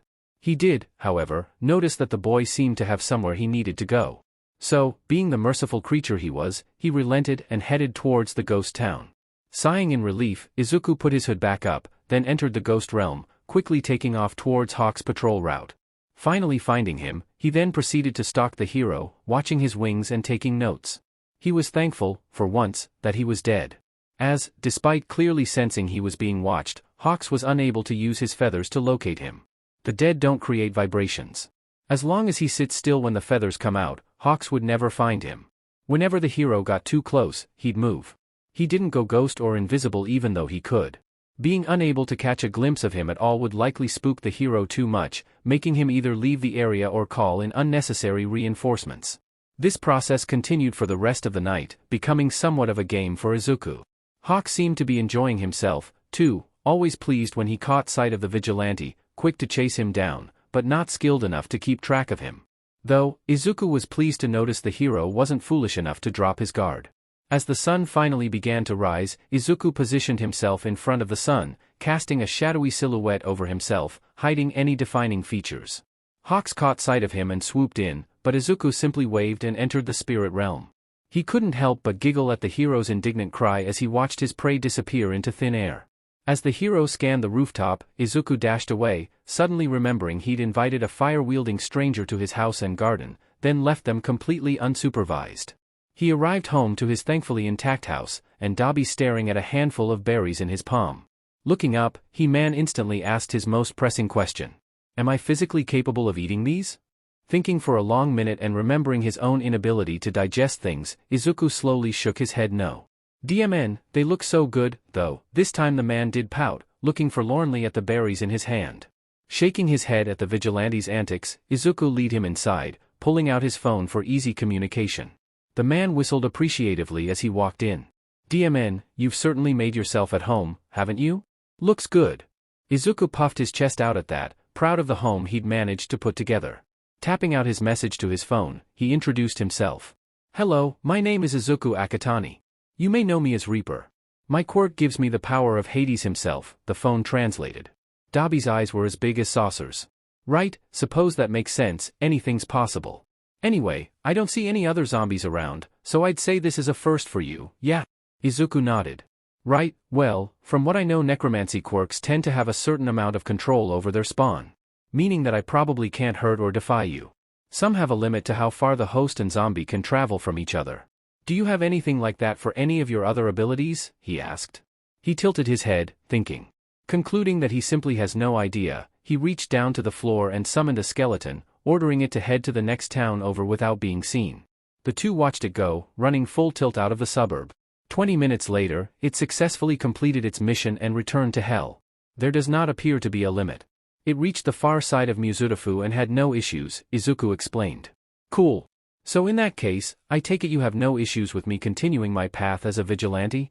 Dabi asked, looking a tad apprehensive. No, so long as you do not share information of me, nor kill unnecessarily, I see no issue. I should probably warn you that I somehow know your name. Todoroki Tuya. Do leave any potential family drama for until after I've had your father thrown in jail, K? Izuku said, an evil smirk on his face. One made worse by his corpse's state. Dabi's smile, which had grown during the first sentence, rapidly fell. Oh, and how do you plan to do that? The HPSC are known for covering up anything BSTRD heroes like those do, so long as they are ranked well enough, he said scowling. I have my ways. I have friends, information, and smarts. The commission was even easier to get into than UA. I have so many things that I can take them down for, and I still haven't finished going through all their records. I suppose I'm looking for a reason to use to take them down personally, instead of just one of their many heroes. It was fun watching them squirm when they still believed me to be alive, Izuku explained. Dabi stared at him for a long few moments. You know what? I'm not going to ask, I don't want to know. I didn't hear anything. You have fun. The poor vigilante seemed so done with the world in that moment. Standing up and walking towards the door. See ya, kid. You'll call me when you need me, probably. This place is nice, so I might come hang out every now and then, he claimed, waving his hand lazily as he walked out the door and into the morning sun. Izuku watched him go, closing the door behind him.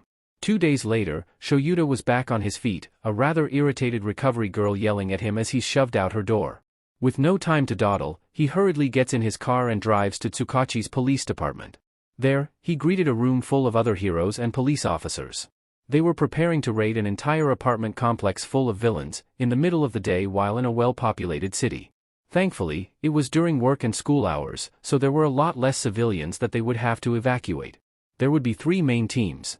2 infiltration teams and 1 evacuation team. Infiltration A would arrest the members of the local police depot. Infiltration B would breach the Dragon's Lair, as they'd come to call it. Evacuation was in charge of the safe evacuation of the surrounding homes the instant Infiltration B attacked. All members of Team B and Infiltration will arrive in disguise as civilians. They were off within the hour. With Athena's final plans guiding them, he was sure it would go off without a hitch. Hey, Bakugo. Look at this, heroes are doing a raid in broad daylight. Didn't you say you lived around there? The extra to his left asked, shoving his phone in the blonde's face. Honestly, though this school was no Aldera, the kids were all the same. They wanted to be best friends with the coolest, flashiest guy around. He couldn't be bothered telling them to PSS off anymore. Reading the headline, he froze. Shoving the phone out of his face, he opened up his own news app. Sure enough, there it was. Breaking news, heroes bust the organized crime syndicate led by Dragon. At 10 o'clock this morning, a team of 20 heroes raced in and raided XXX apartment complex, the apparent lair of Dragon, a notorious villain known for terrorizing much of Muzurafu and killing many heroes. As they attacked, it is reported that hundreds of villains poured out.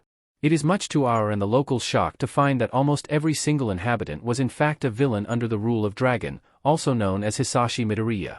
The sole exception to this startling fact was the quirkless Midoriya Izuku, who father openly admitted to torturing in his basement for many years, claiming the boy capable of producing analysis capable of killing heroes. However, the boy never budged. Not only his, but the police state that it was the body's analysis that led them to defeat the villains today, although the boy had already passed when they received it. This boy did not die in the fire, as everyone assumed. Instead it was a villain known as Atomizer, or Midoriya Inko, who died in that fire. Izuku lived to heal, only to be found dead, killed by an unknown assailant after being thrown from the 15-story tall building. The boy is believed to be the infamous analyst-informant Athena and Hermes, who minutes before death claimed that he was right when he claimed not all heroes could be trusted. What does this mean for society? Who knows? But for today, we thank a brave, quirkless teen for finding the courage to face his own villains and family to keep the people and heroes of society safe. This news coverage is a thank you and a telling of the tale of a hero. What? That can't be right. Izuku, he died in that fire. No, Inko had green hair too, it definitely could have been her body they found. But if that's true, then Izuku was going through that all this time, and he didn't even notice? Not only that, but he didn't say anything. Why? No, who was he kidding? It was obvious why. He'd been Bakugo to Izuku for years now. In his eyes, there was no Kaken for him to turn to anymore. And did he really never notice? Thinking back, it was obvious that he came to school with more injuries than he left. The fact that he accepted the bullying so easily was suspicious. Then, an old memory came to mind. One of a promise. I'll be the strongest hero, and you'll be the strongest sidekick. But to do that, you've got to keep up. So you've got to get stronger and faster so that you don't get left behind. We'll be heroes together, pinky promise. It was so obvious now. Izuku hesitated then. Back then, he didn't hesitate from anything. He should have had no need to be so determined to get what he wanted back then. But he was. Then, there was another. Who cares if you cry a lot? Those guys don't know anything. You can express yourself however you want. I yell, you cry. You fight, and when you find someone you can't beat, you come to me. The number one. You mean it, Kaken? You'll protect me, even when I lose? Course Zuku, I promise. If anyone gives you a hard time, I'll chase them off, we're the Wonder Duo for a reason you know. I'll always keep you safe. God, how many promises has he broken now? How long did he hang around, waiting to see if I'd come and save him? Katsuki didn't know what to do with himself. More and more memories kept flooding in. Of emerald and ruby eyes shining in the sunlight, smiling so big they almost split their faces. Of two children running and screaming in the woods as they played, dancing around the bottom of a giant tree. The tree, the blonde's eyes widen. Looking around, he's startled to find that everyone had left already. His desk was covered in water droplets. Feeling numb, he packed up his things, heading home on autopilot. He didn't really pay attention to where he was going until he heard a stick break underfoot. He was in the forest. Deciding to keep doing now that he was already there, Katsuki followed the old trail to the stream. It wasn't how he left it. Someone had laid an old tree trunk down in the stream, the holes in it allowing the water to flow through. The thing was overgrown with moss, making it slippery, but he managed to make it across. He headed to the tree faster now, the changes making it feel more urgent now. The sight of it took his break away. It was done. Every platform, every lookout, every plan. It was built down to the last detail. There, above a large hollow at the base of the tree, was a large wooden sign, the writing simple and sloppy as though written by a child. Wonder Duo Agency. Deku and Dynamite. His eyes misting over, Katsuki crawled into the hollow, which had grown as the tree did. The space was actually pretty comfortable. Looking around, he saw small trinkets and things scattered about. Likely things Izuku collected over the years. There was just one spot that lay bare. Katsuki couldn't help but stare, horrified, at that one empty spot.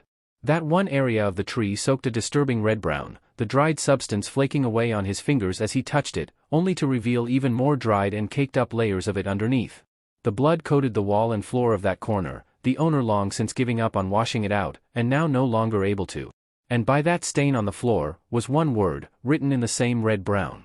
Even aged and smeared in an attempt to wash it away, the kanji was unmistakable. Kaken. Suddenly, Katsuki found himself unable to look at those stains. Instead, he took some of the excess flooring piled in the corner, covering the stain with it, rearranging some spare boards to cover the wall. He'd been going to therapy since Izuku died. Multiple kinds. But they all had one suggestion in common. They suggested he wrote out his feelings. And he did. Somehow, they all ended up addressed to him. Then again, everything he did had been focused on Izuku. For as long as he could remember. For ages, they've been sitting in his bag, with the sender never having the courage to put them on the grave they belonged to. But now, it seems Izuku didn't have a grave. Inko did. So, Katsuki laid his letters there in Izuku's spot.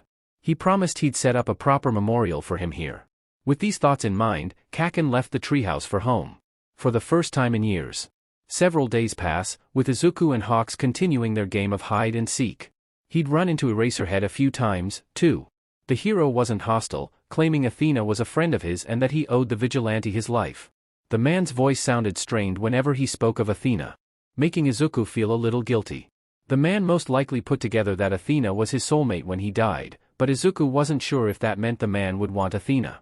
Just because someone mourns for another, it doesn't necessarily mean they wish to stay by that person's side.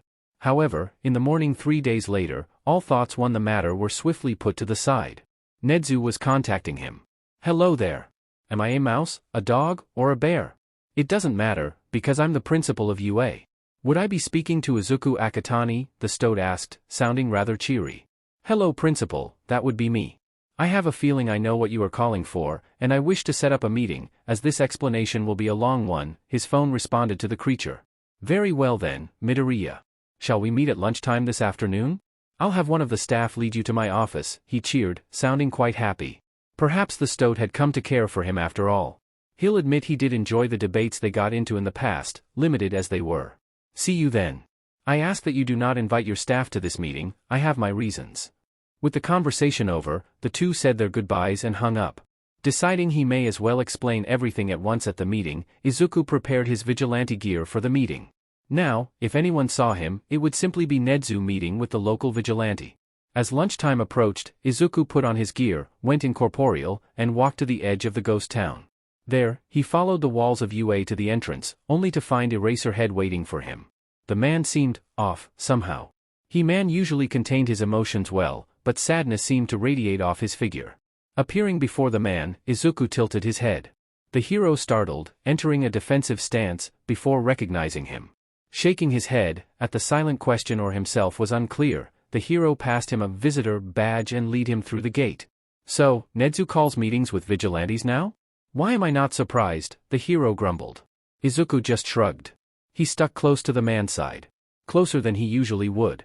It was difficult, having to constantly watch his wings, preventing them from brushing the man, but it was worth it if he could show his moral support. Due to it being school hours, all of the students were thankfully in their classrooms, making the trip through the building rather simple. They came to a simple door with the nameplate, Principal Nedzu on it. Right, here you are. Apparently, staff aren't welcome to whatever meeting you're having, so I'll tell him you're here then leave. I imagine I'll see you later, anyway, the hero grumbled, turning to knock on the door. It opened before he could make contact, further increasing his grumbling. Oh, do come in. Yagi and I were just finishing up I believe, Nedzu welcomed, cheery as ever. However, Izuku's eyes were not on the stoat. No, it was on Stick Might, who was standing from his chair in front of the principal. He rapidly pulled in the death aura he'd released, hoping Nedzu and Yagi hadn't sensed it. Eraser certainly had, his whole frame tense. The man was constantly glancing between him and Stick Might, trying to figure out what happened. He stepped aside to let the blonde exit, while Nedzu prodded for Aizawa to leave, which he eventually did, rather reluctantly. Well, now that everyone's gone, why don't you take a seat Midoriya?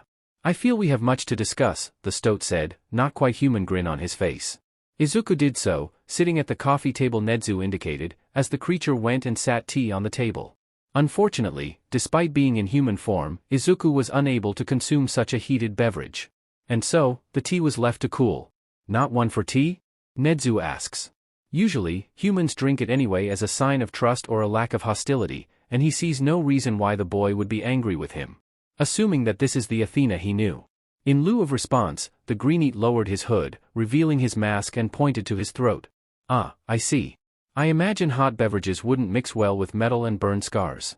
I apologize for the oversight, Nedzu stated, seeming genuinely upset. It is quite alright. I doubt you've come across many with injuries as extensive as this. Izuku tapped out, knowing there was no need for his phone or mask here. True, but I will strive to do better all the same. Now, would you mind explaining your current appearance? You wear the costume of the Vigilante Reaper and arrived at the gate with wings and horns. Not to mention your death injuries have healed twice now. I was of the impression that you were quirkless. The prompt wasn't demanding, but curiosity shone brightly in the creature's eyes. Nodding, Izuku released his human form, showing Nezu what he truly looked like. His fake pulse and breathing stopped, and he stopped paying attention to his blinking. Oh my, a death quirk, then. Perhaps this is one of those rumored soul quirks. Ones which do not influence the physical body and thus leave the physical body appearing quirkless. Nezu must, eyes taking everything in with a laser focus. Yes. I did not die in the warehouse fire, despite my father's best attempts. All he did was kill Inko and succeed in pushing me towards a hole in the warehouse wall, where I escaped. I was taken in by an underground clinic, where I was able to recover enough to build my mask. From there, I was free. From there, I made a home for myself nearby, one I do not wish to lose. However, an incident occurred, leading to my death at the hand of a hero. Their lack of following protocol led to me seeing something I shouldn't, regardless of the fact that I already knew. So, their logical response was to throw a child off a 15-story building. This is what awoke my quirk. It is called Hades, and gives me the abilities and a personal connection to the god themselves. The downside, however, is that I am dead, and thus require the energy of the living to remain here. My muteness prevents me from triggering my soulmate marks, which are no doubt scarred over from my death. Now, Nezu, the question is, what will you do with this information? I am willing to negotiate, should you allow me to continue my current lifestyle as Izuku Akatani. I have skills that would no doubt benefit your school. Izuku's explanation was lengthy, but to the point. Now, he awaits Nezu's decision. That's quite the offer you make, Akatani. A student who can command the power of a god, and an ally in the form of Athena, Hermes, and the Reaper. All in exchange for my silence. Very well, Akatani. Here is my request. I will allow you to apply for the courses of your choosing, keep this information to myself, and figure out something for your dietary requirements. In return, you will analyze next year's hero courses, get into your courses without assistance, and tell me which hero it is that would do something so heinous, Nezu bargained. Thinking it over, Izuku happily agreed. Standing, he tapped out his message as he walked out the door, waving. Sounds good to me, sir. See you next year. As for the hero, I sincerely hope you had not intended to have All Might on your staff, Nezu, as the hero you seek is the very one that just sat in your office. Had Izuku turned around, he'd have seen Nezu's face fall, looking as though he'd just tasted something nasty. He immediately started shuffling around papers and editing documents, sending an email to his staff to call a meeting. He'd never wanted that buffoon amongst his staff, but he owed the commission a favor. No matter what he said, they would not compromise, and with the secret the hero shared he could see why. All Might must pass down his power, but that does not mean he will be trusted with children, not after what he did to young Midoriya. The commission has insisted that the fool must teach the next wave of heroes, but they never said it had to be unsupervised. Now, he simply had to find a new heroics teacher for All Might to assist and hatch a plan to make the hero stay as miserable as possible. Starting with the meeting he just called during the students' lunch hour. After everyone arrives. So, yo Nezu? What's this meeting for? You look kinda sad, and it's got everyone on edge. Yamada, always the talkative one, bites the bullet and spoke first. The heroes around him shuffled away a bit. I have news to share with you all. Whether it is good news or not is yet to be determined, but I've decided to make the best of the situation, Nezu stated, his tail growing increasingly agitated behind him. That caught everyone's attention. It was very rare for Nezu to inform them of his plans before he started them. And this news is? Namiri, aka Midnight spoke this time. I believe you all still remember our dear friend Athena? Every single hero sat at attention with those words. Eraserhead was more focused than he'd been all day. I've finally found the hero that killed him. And yes, Eraserhead, it has now been confirmed that he is the child that you found, though Reaper, who I met with earlier today, was unaware that the two were one and the same, Nezu explained. The face of his staff turned dark, seeming to collectively agree in their longing to tear the hero to shreds. None more so than Aizawa, who Nezu is starting to believe is one of the soulmates Izuku spoke of. His and Athena's bond had always been special. Who, the Ravenite finally speaks. Someone who I've just had the misfortune of having forced into my staff. Mr. Yagi, aka All Might. Athena never stood a chance, Nezu stated quietly, once again looking like he ate something sour. There was a collective round of swearing. And so, I've decided to make the best of this situation. We will work together to make that man stay as uncomfortable as possible. Since he does not have a teaching license, he will be reduced to a teacher's assistant. This does, however, mean that we need a new heroics teacher. Any volunteers? Nedzu already knew most would say no, as most had too much on their plate already. I'd say Hawks, as he's been seen teaching people before as community work, but he's part of the commission, so, Vlad spoke, arms crossed as he frowned. Agreed. They'd have him snoop too much. Even if they seem to have him investigating all might at the moment. It seems the man told them he wanted to work here, but not why, nor what he returned to Japan, Nedzu stated. It truly was a shame. The number 3 hero was such a delightful person when he let go of his persona, but he was trapped by the commission, and the people would be suspicious if a mastermind like Nedzu were to take them down. I guess Vlad and I will have to go back to taking turns, Izawa sighed. He hated every aspect of this situation. The symbol of peace most of all. However, he knew full well what would happen if the symbol of peace were to disappear, so he'd limit himself to ruining his image in front of the students. A round of reluctant agreements ensued and the meeting adjourned. Unaware of the chaos he just caused, Izuku heads towards Hawk's patrol route. His cameras show he started earlier today.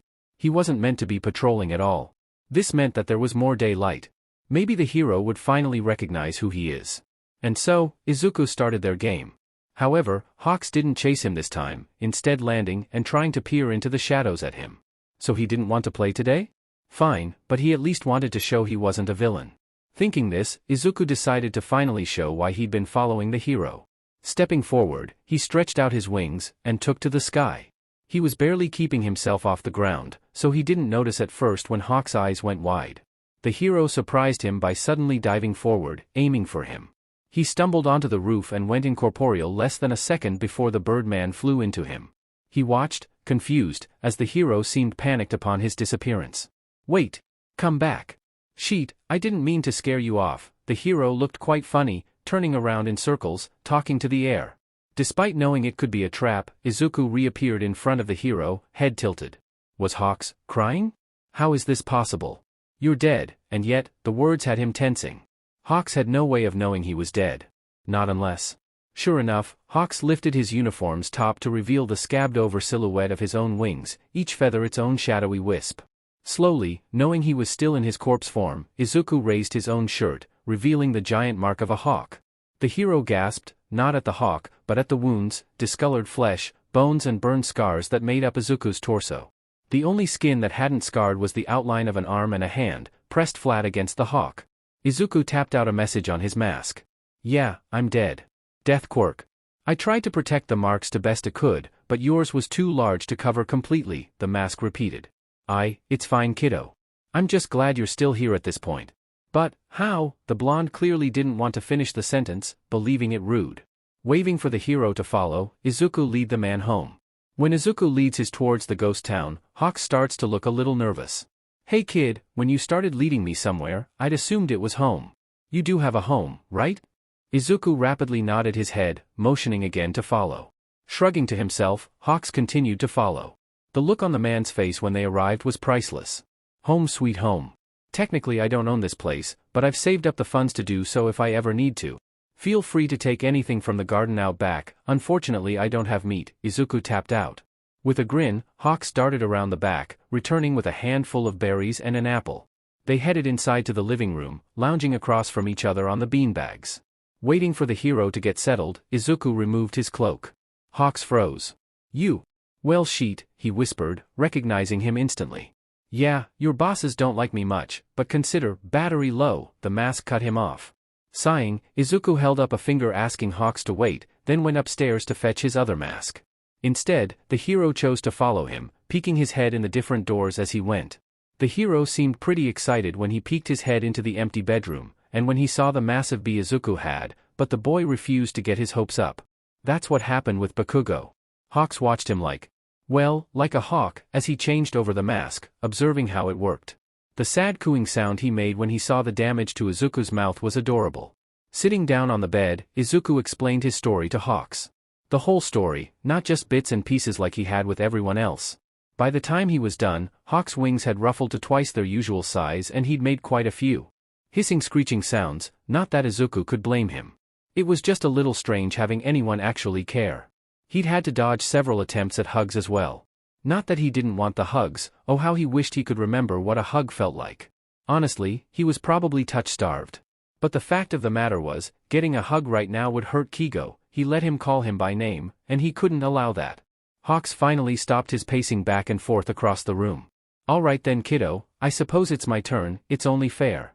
Besides, maybe we can work together to figure out how to make this work with certain undesirables constantly on my tail feathers, the stated, plopping himself back down on the bed again. And so, Izuku learned Hawk's story. Of his family, the bus rescue and the HPSC's offer. Of the training and the punishments, of the attempted escapes thwarted by contracts and blackmail. Hawks told it all.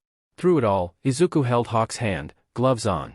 Whenever Hawk seemed to struggle, he would simply give his hand a gentle squeeze. Through the entire story, Izuku's rage towards the HPSC grew and grew. Honestly, he wasn't sure how he was keeping his aura from exploding. When Hawks was done, Izuku tapped out his message. Well, I was waiting for them to PSS me off before I took them down.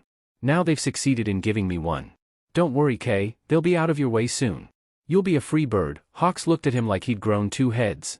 What? They were afraid of me for a reason you know. Nedzu's phone had more security than their entire security system put together, after all, he explained. Hawks just looked even more shocked. There was a long moment of silence, Hawks following as he got ready for the rest of his vigilante patrol. Hey, Izuku? Could I move in with you? I only really use the bedroom and kitchen for my place anyway. I promise I'll do my share of the chores. The man looked at him pleadingly. And, well, honestly, something like this was exactly why he left it empty. So, he agreed. With a cheer, the hero took off towards his hotel, ready to grab his things and arrange the move. With a laugh, Izuku closed up the house and returned to his patrol. It seems tonight is a night for soulmate talks, Izuku thinks to himself, quickly landing on a random rooftop across from Eraser. He'd have left the man to his break, but the man still looked rather morose, and he wasn't one to leave morose people on rooftops, no matter how logical they tend to be. He makes sure to scuff his foot as he lands, letting the hero notice him. The hero simply sighs and scoots over, barely even glancing at him. Taking the invitation for what it was, Izuku sat down next to him. You're not going to leave me alone until we talk, are you Reaper? The man sighed, likely knowing the answer. Nope, or at least not until you cheer up.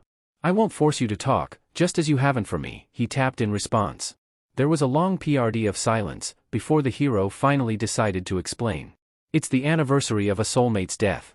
They died during a mission gone wrong in our second year. They got me out of the way, but the building collapsed right on top of them. Didn't even get a proper burial because the body was never found. I gave up on finding them years ago. The man paused, tears going down his face at the memory. I eventually recovered and reconnected with my friends, but then a few years later a new mark appeared. I stubbornly decided that I didn't need another one, that Oboro was all I'd ever need. Honestly, I think I felt guilty at the idea of replacing him. Then, through the past few years of knowing them, I realized the bond wasn't platonic like Oboro's was, and that they were a hero under that BSTRD commission. I was a coward and decided that I didn't need them, when I was really just afraid of losing another one. He paused again, and Izuku was starting to dread what he knew would be said next. Then, 6 years pass, and another one appears. That same day, it started to tingle and burn, starting to change, but I ignored it, just like the other one. I know that logically, there isn't anything I could have done, but I still question whether it was the right move. They died 2 weeks ago. They'd been tortured for years. Years in which I already knew them, but now they're dead and I've lost another one. The wound won't heal, either. Not only that, but I was the one to find them, their bodies still cooling. For a while, I thought I could have saved them if I was faster, but what would I have done? What could I have done against the symbol of peace? The hero was sobbing now.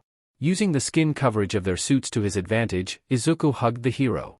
Now I'm being a FING coward again and pushing everyone away, friends and soulmates, but I honestly don't think I could take it if I lost anyone else. I'm lost and confused with no idea what I'm supposed to do, the hero admitted, clinging to the vigilante like a lifeline. I feel there is something you must know. Do with this information what you will. This form is no facade, my quirk gives me a connection with the death god. So, let me tell you this. The living have a set amount of time to live, or I suppose, a specific date they are set to die. Very few have the ability to influence this, and the result is always monstrous. So, what I mean to say, Eraser, is that in the end, it doesn't matter what actions one tries to take. Whether they try to die early or late, it will not happen. meaning that the death of those close to you is something that you would have been unable to prevent either way. So, instead of running and trying to avoid the inevitable for your loved ones, whenever that might be, cherish the time with them that you have. I understand running from pain, of trying to lessen it by avoiding others. I will not blame you for that. But for those that you already know, the loss of such people will hurt you either way, so why force yourself to suffer more? Again, do with this advise what you will. Izuku's message ended up a lot longer than he intended, but from the understanding and sadness on the hero's face, his point was understood. The hero slowly sat up, letting go of him. He nodded, seemingly deep in thought. Reaper, have you ever? Other than Athena, that is. The man clearly didn't want to pry but must have been curious of his understanding. I'm not sure. I haven't really lost them, but they lost me. It's a death quirk, after all. No, my fear stems from a bond severed through unnatural means. Anyway, I'm glad you seem better, Eraser. I think it's time I return to my patrol. As for Oboro, I maybe know Athena, but I'll see if my connections have anything. Old and forgotten information is often much less guarded. Message complete. Izuku stood from the rooftop and leaped away. He ignored Eraser's call not to bother. Bodies don't just disappear. The night was slightly more eventful this time. A few more thugs that fought his aura, and a trigger deal that he took to the station directly, much to Tsukachi's bemusement and frustration. He then proceeded home, already using his phone to look up Oboro. He didn't have much luck until he got home to his computer, greeting Hawk on the way, and found news footage of the event as it happened. He forced himself to ignore Shuta's cries through the screen, instead focusing on Oboro. He didn't like what he saw.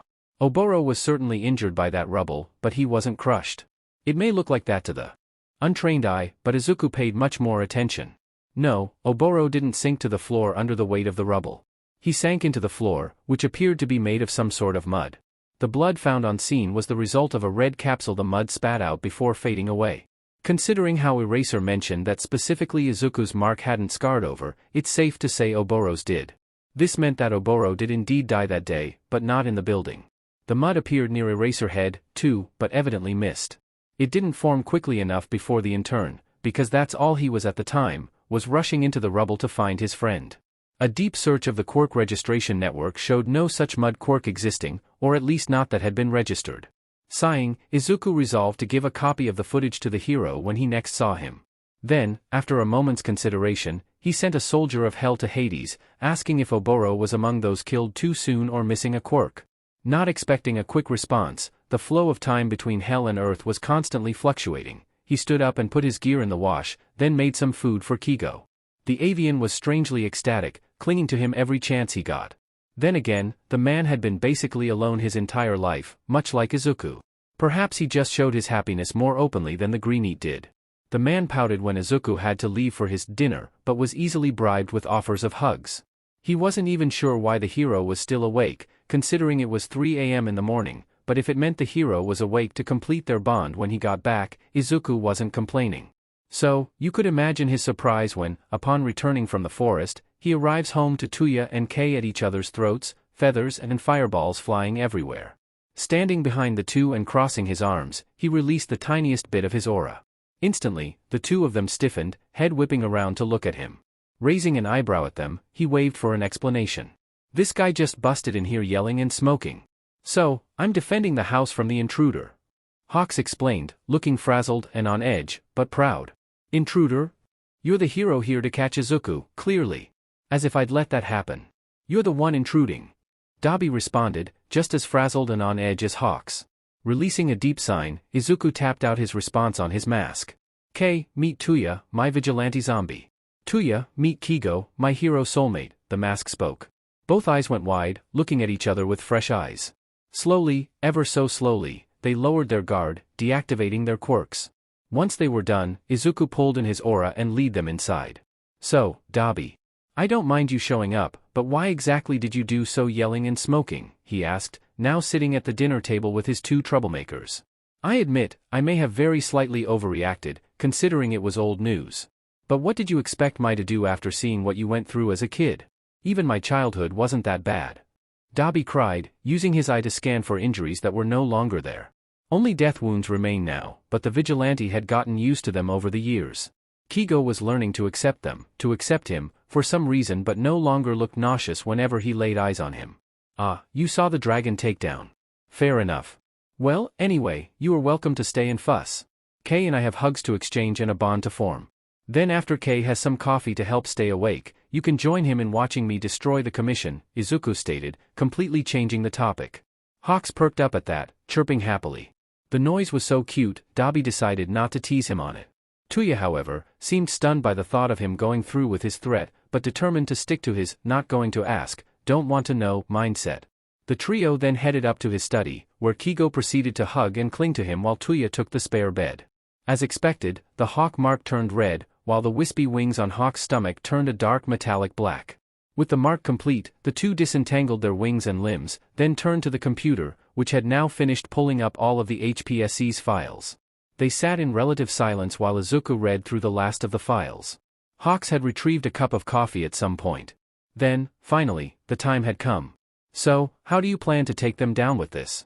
They'll just have people lose the evidence of you go the legal path, Tuya asked. That's why I'm not going the legal path, not entirely, anyway. The commission has enemies everywhere, even among the police, and never underestimate the power of social media. Nedzu will get a warning in advance so that he can prepare for the backlash this will cause the heroes, the mask responded. With his plan laid out and the sun slowly rising, Izuku sent of his messages. At Nedzu, ID XXXXXXXXX. Hey! So, the commission finally made me made. Figure I should warn you before taking them down. According to the other heroes, Reaper finally got into Athena's computer and found this plan sitting open. This way, it is a vigilante outing the commission, not a super intelligent rat that people think wants to take over the world. I've got the files set to release to their places in roughly 2 hours. I hope you can put together a plan to take their place in that time. From at Anonymous, ID XXXXXXXXXX. With that one done, now for the heroes. At Eraserhead, Night Eye, Edshot plus 6 more. Hey everyone, Reaper here. In case some aren't aware, I'm a vigilante friend of Athena's. Anyway, I finally got into Athena's computer, the instructions were so vague, and found an anti-commission plan open. They can't see this thread, don't worry, so I figured I'd put it into place. Going by the plan, I'm relying on you guys and UA to work together to take the commission's place. Their ties to the government are going down too, so they should actually help you some now. The files are released to the media in 1 hour 58 minutes. Thank you in advance. Reaper. From at Anonymous, ID XXXXXXXXXX. And now, finally, the police. No bones about it, hey Suki.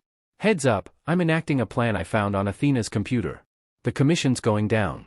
You, your men, some other officers and lawyers, and a certain doggy chief will be getting the files in about 5 minutes, while the media will be getting theirs in 1 hour 55 minutes.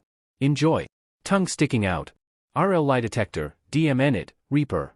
Will you stop dropping this sheet on us one after another? We just finished the other raid. Though, I suppose you at least warned us this time. They all laughed at the poor detective's response, feeling only slightly guilty. Izuku sent similar, formal messages off to the other police officers. For the next hour, the trio sat and watched the cameras as the police scrambled and raged after getting the files. They watched as the heroes called emergency meetings and Nedzu cackled, making plans and typing away at his computer. They laughed when they saw Eraser down well over 2 liters of coffee upon checking his phone. Izuku was happy to see the man sitting with his friends. Meanwhile, the commission sat comfortably in their buildings, going about business as usual, completely unaware of what was to come. Then, the files released, and the internet and news feeds exploded. The heroes scrambled together, relieved to find they'd been sent an attack plan on the commission and marched on the branches across the country. Nedzu made phone calls and organized the construction of a new government office to monitor the hero licenses, missions and quirk registrations. He formed contracts and suggested employees, the government equally eager to resolve the current crisis. The heroes around the country spoke to the masses, calming them and expressing their plans for the future, while the police sent endless vehicles out to transport the villains and criminals of the commission to their cells. Paramedics and even more heroes, even some vigilantes, ran in to save the victims still inside the many branches and hidden bases. Inside 24 hours, the entire country and its hero system had been flipped over and righted again, with local jails reaching max capacity while the commission members await processing. One of many benefits resulting from the change was a reworking and freely publication of the hero ranking calculations.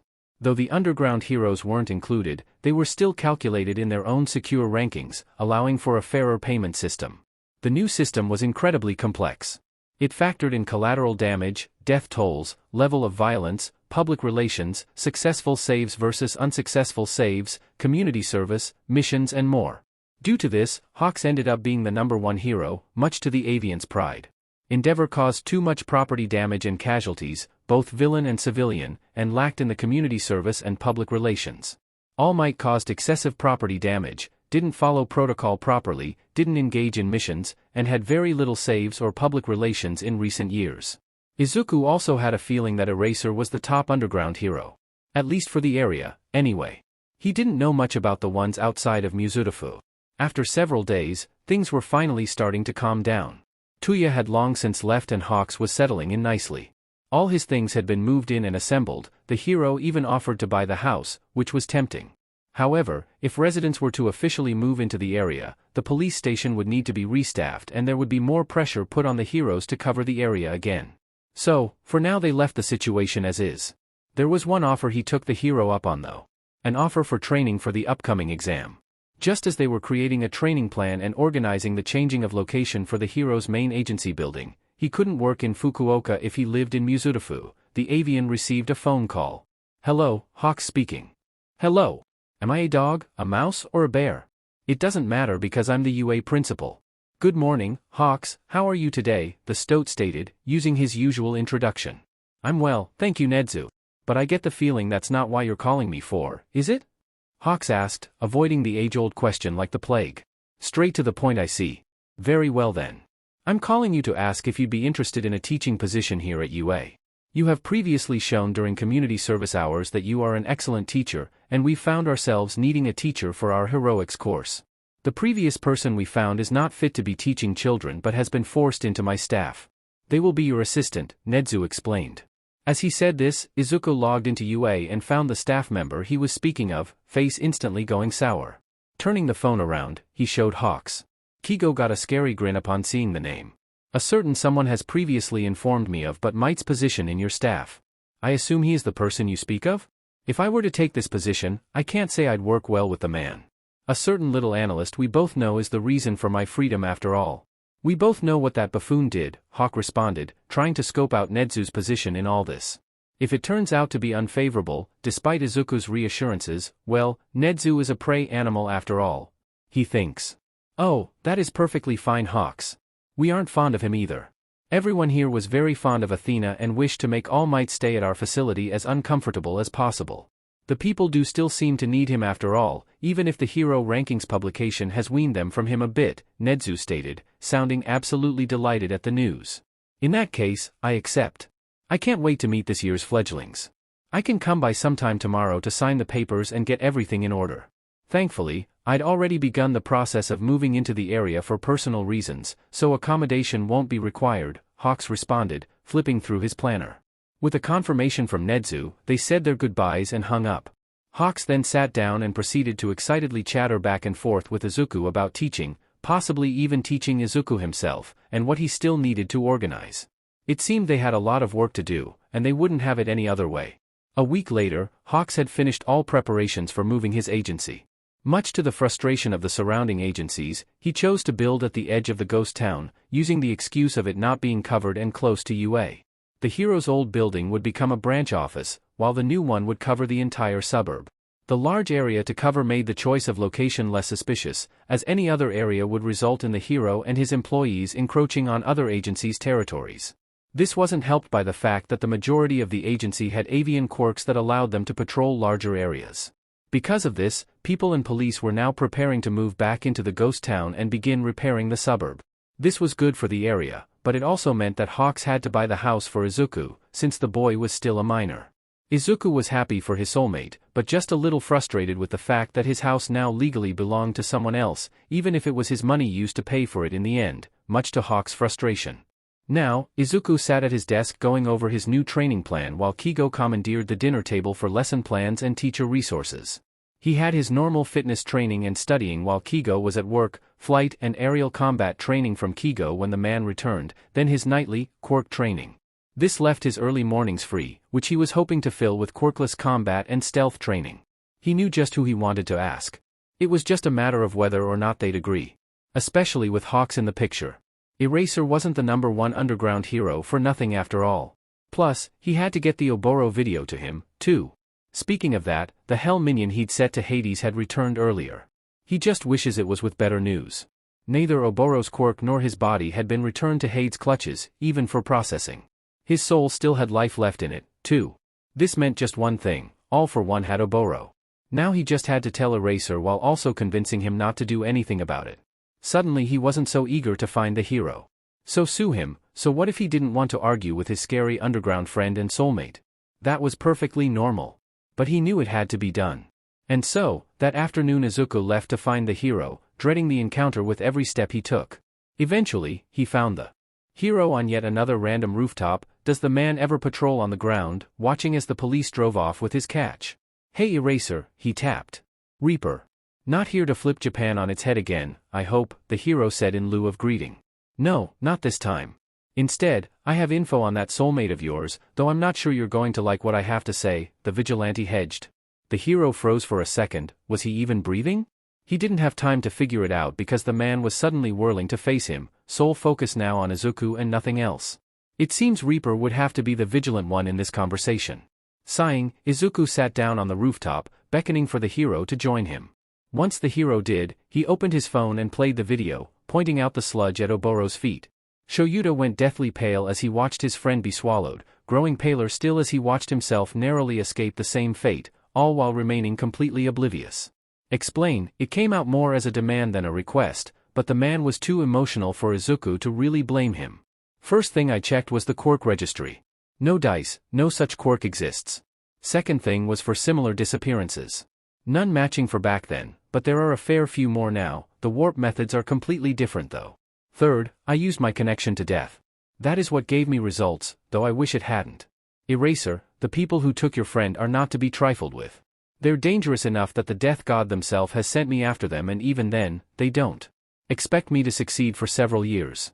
This person is one of the few people I mention with the ability to kill someone early, with the power to defy the fates and death gods themselves.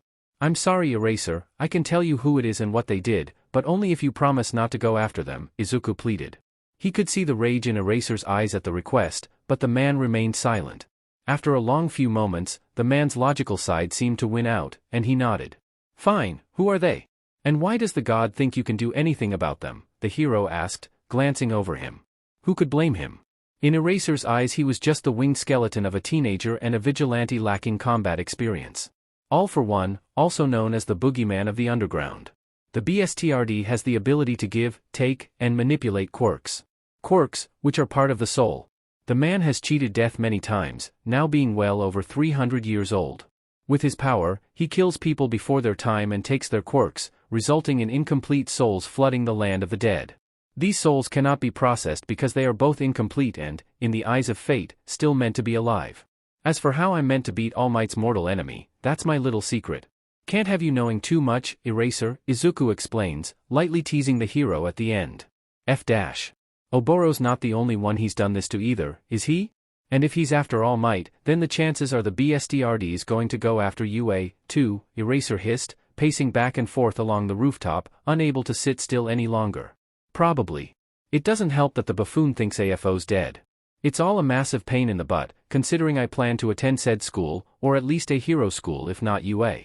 I'm sure you'll have no problems recognizing me, what with my rather recognizable features, he commented, feeling slightly guilty about the lie. He doesn't look anything like this in public. That caught the hero's attention. You're what? Please tell me you're at least training for the exam between your roof-hopping expeditions and societal reforms. Despite your potential, child, your fighting form is terrible and very clearly self-taught, the hero groaned. Was that an insult or a compliment? Both, he decides. It was both. Well, I've got a certain avian hero helping me with these, he taps, flapping his wings, a proper strength and fitness regime alongside my study one, and nights like tonight for quirk training and experience. For quirkless sparing, despite my best efforts, I've got nothing, he explains bluntly. The hero tensed awkwardly at the mention of the number one hero, but then refocused with a frown at the mention of quirkless fighting. Well, that won't do, now will it? How about this, Chaos Gremlin? I don't have a class this year, meaning I'm free in the early mornings to train you. However, if you slack off or show any such lack of potential, I'll drop you faster than you can say, hero. My one condition is that you set up a meeting between me and Hawks so that we can go over your schedule, understood? The hero asks, not actually giving him the opportunity to deny the offer, much to the vigilante's amusement. That's fine with me, but what about you? It's pretty obvious he's the third you were talking about the other day. That just makes this all the more important. I've been ignoring the man for years and it's time I fixed this situation. Besides, I'll be working with the man next year, I need to find a way to work with him smoothly. Eraser sighed, looking incredibly put out by the situation. Seeing no reason to argue, Izuku simply nods and sends a message to Hawks. After a small while of back and forth messaging, mostly nervous on Kigo's end, they set up a time and date for the meeting. After that, the two separate and patrol as per usual. The next day, the three meet up very early in the morning, with Izuku purposefully giving Hawks a head start. The two heroes needed to talk, and they couldn't do that while he was there. Especially considering Izuku asked Kigo not to tell the undergrounder anything he didn't already know. When he did arrive, the two were simply standing there, waiting. The air was still tense, but not awkward, and Hawks seemed to be contemplating something. Considering the tightness on Aizawa's face, Oboro was probably disgusted. After a few brief questions and a look over his current schedule, they got to work. Aizawa's face after Izuku explained that he didn't need sleep was priceless. The trio had 10 months to prepare him for the entrance exams, they'd be dead if they didn't use up every moment of it. 10 months later. Just like that, 10 months passed, and it was now time for the entrance exams. How Izuku's identity was still intact was anyone's guess, but he was thankful. He now had complete control over almost all of his abilities. It took a lot of focus or emotion in order to speak using his soul, something he only practiced with Kigo, and his AFO-specific abilities were something he didn't exactly have a way to train. Despite this, the Greenite found himself quite confident about the exams. The people, however, well, he can't say he's ever had a positive experience when it came to society. He much preferred the underground. But can you really blame him? It's not his fault his life was full of assholes. I'll be fine. I'm going to a school full of heroes. Good heroes? They're good people and would never willingly allow harm to come to their students. What happened at Aldra would never be allowed at UA, he told himself, trying to push down the waves of social anxiety that threatened to swallow him. Steeling his nerves, he walked through the front gates of UA. There weren't many people there yet, as there was still several hours until the heroics exam. Instead, the handful of students wandering around were those applying for the support and business courses. As he gathered in front of the sign-in desk, he glanced around at the other students. Most had quirks related to the field, technopathy, welding, fabric manipulation, etc. These ones were picked out by their tinkering and last-minute touch-ups on their items. Others didn't seem to know what they were doing at all, simply standing around without any support items. Honestly, he wouldn't be surprised if they didn't read the instructions at all. Some stood quietly by themselves or in small groups conversing with each other. They didn't stand out too much. Then, there was the pink-haired girl.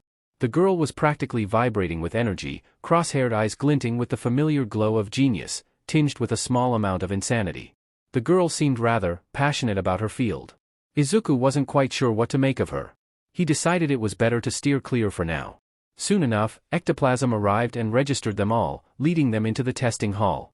They all sat down and began their tests swiftly, but Izuku found himself increasingly confused as he went through. Though yes, the test was getting progressively harder as he went through, even at the end the questions were laughably easy. It was only during his third and final check that Izuku realized his mistake. He'd forgotten that this test was for students just entering the field of support. He'd already taught himself how to make support equipment both for himself and others. Heck, he'd designed working upgrades to heroes' costumes before. There was no way that students only just beginning to learn about the field would be expected to answer questions on the topics he was thinking of. He suddenly felt very sheepish. Raising his hand, he called Ectoplasm over to collect his paper, not wanting to disrupt the exam. The hero did so, then directed him to the interview room next door, claiming there was no reason to make him wait until the exam finished if the judges were already prepared to meet him. Inside, he was greeted by Nedzu, Powerloader, and Cementos. What Cementos was there he wasn't sure, but no matter. Receiving the signal to begin, once Nedzu explained to the other judges that he was mute, he pulled out his hero costume and phone. He handed over the costume and the blueprints for the different pieces alongside the note explaining, lying, that he was not the Vigilante Reaper but was the one that designed the stolen prototype the Vigilante used. While they looked at that, he hacked into UA's network with his phone and used the room's projectors to display said phone's coding and inbuilt applications. Powerloader and Cementos both looked at the projectors with a mix of shock, amazement, and fear. Meanwhile, Nedzu simply cackled. Powerloader looked as though he was dreading the coming school year. Izuku smiled to himself. It seemed he's left an impression. Bowing and turning to gather his projects, he spots a frankly terrifying sight. There, standing in the corner, was the pink-haired girl. She was looking at him with a laser focus, her quirk not helping, not to mention the fact that she was practically vibrating. Promptly nope-ing out of that interaction, he turned and left out of the doorway on the opposite side of the room, walking so as to pretend he wasn't fleeing from the tech maniac. With the support exam now over, the hero exam was in an hour and a half. So, he decided to wander the halls, memorizing his way back to the entrance. He probably shouldn't be wandering around the halls when he wasn't a student, but no one was really stopping him, and it's not like there were classes ongoing. He passed a few third years on his travels, all going one project or another. Considering the way he was dressed, all black and completely covered, he'd expected more of a reaction to his presence, and yet not a single one so much as glanced at him. Well, not until a certain trio rounded the corner. He'd heard about them from Kigo, the so-called Big Three of UA. Honestly, the moment he'd heard of them, he'd wanted to see their strength for himself. Even Eraserhead seemed rather proud of them, after all. Alas, he had to remain inconspicuous, and thus could not afford to go full power at the three. Nevertheless, the three continued to stare at him, most likely trying to find the reason for his presence. "Hey Kohai, what ya doin' here? Pretty sure this isn't the way to the testing sites," the blonde asked, stepping closer. Izuku simply shrugged, and pointed to the empty time slot between the support and heroics classes on his timetable. He had no reason to lie. "I see. A wait that long must be pretty boring, huh? Makes sense you'd want to scope out your future school," the blonde beamed. The third year was far too bright for what Izuku was used to. Not ever Kigo on a sugar high was this bright. Was it possible for such a being to exist? He didn't think it should be. Then, to make matters worse, the blue one started vibrating, much like the pink-haired girl earlier. Taking in the trio and their focus on him, Izuku swiftly chose the safest option. He zipped past the other two and hid behind the tall, dark and quiet one, keeping himself as small as possible to hide from their gaze. God, social interactions were terrifying. The poor third year froze almost instantly, internally panicking much like Izuku, but also finding the small teen incredibly cute. Glancing at Izuku, his friends and back, the teen's eyes filled with sympathy, or was it empathy? While the other two awed at him and seemed to come to a decision. Squaring his shoulders just a little, the older teen looked scoldingly at the two and pushed Izuku a little further behind him, muttering a quiet, "Go." Mentally thanking the boy for his sacrifice, Izuku took the chance for what it was and fled. He'd no doubt see the trio again, he knew, but hopefully by then he would be more settled into social situations and school life, not thrown in the deep end like he was. Checking the time on his phone, he realized he'd spent much more time in the halls and that, whatever that was, than he'd thought. Rushing back out to the main entrance, he found himself surrounded by even more people. Taken off guard by the sheer amount of noise and teens, the Greeneat promptly tripped over nothing and resigned himself to his fate. "So, this is my next death?" Not from a villain or a hero, but from a face full of concrete and embarrassment. Of course, he thought to himself, closing his eyes. Only, instead of feeling the round rush to meet him, he found himself stopped by something wrapped around his waist. Looking down, he found some sort of shadowy creature wrapped around his waist, staring up at him. The two simply stared at each other for several moments. The creature had a weak aura to it, not unlike what he sensed from the demons during his time in hell. However, it was much too weak for that. Maybe it was a familiar? "Dark Shadow, what are you doing? Release him at once. It's all very well of you to catch him, but there is no need for you to cling," a boy shouted, sounding rather exasperated as he ran up to the two.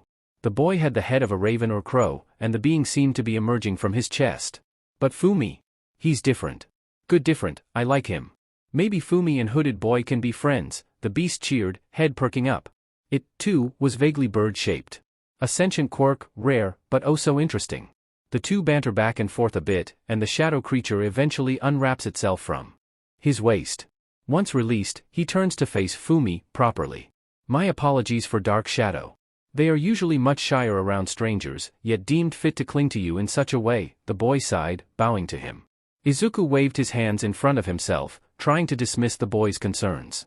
Noticing this, the boy stood and held out his hand. "Tokoyami Fumikage, a pleasure to meet you." Shaking his hand, Izuku held out his ID card. "I see. You do not speak. By choice or by force is none of my concern, I suppose. What a mad banquet of darkness.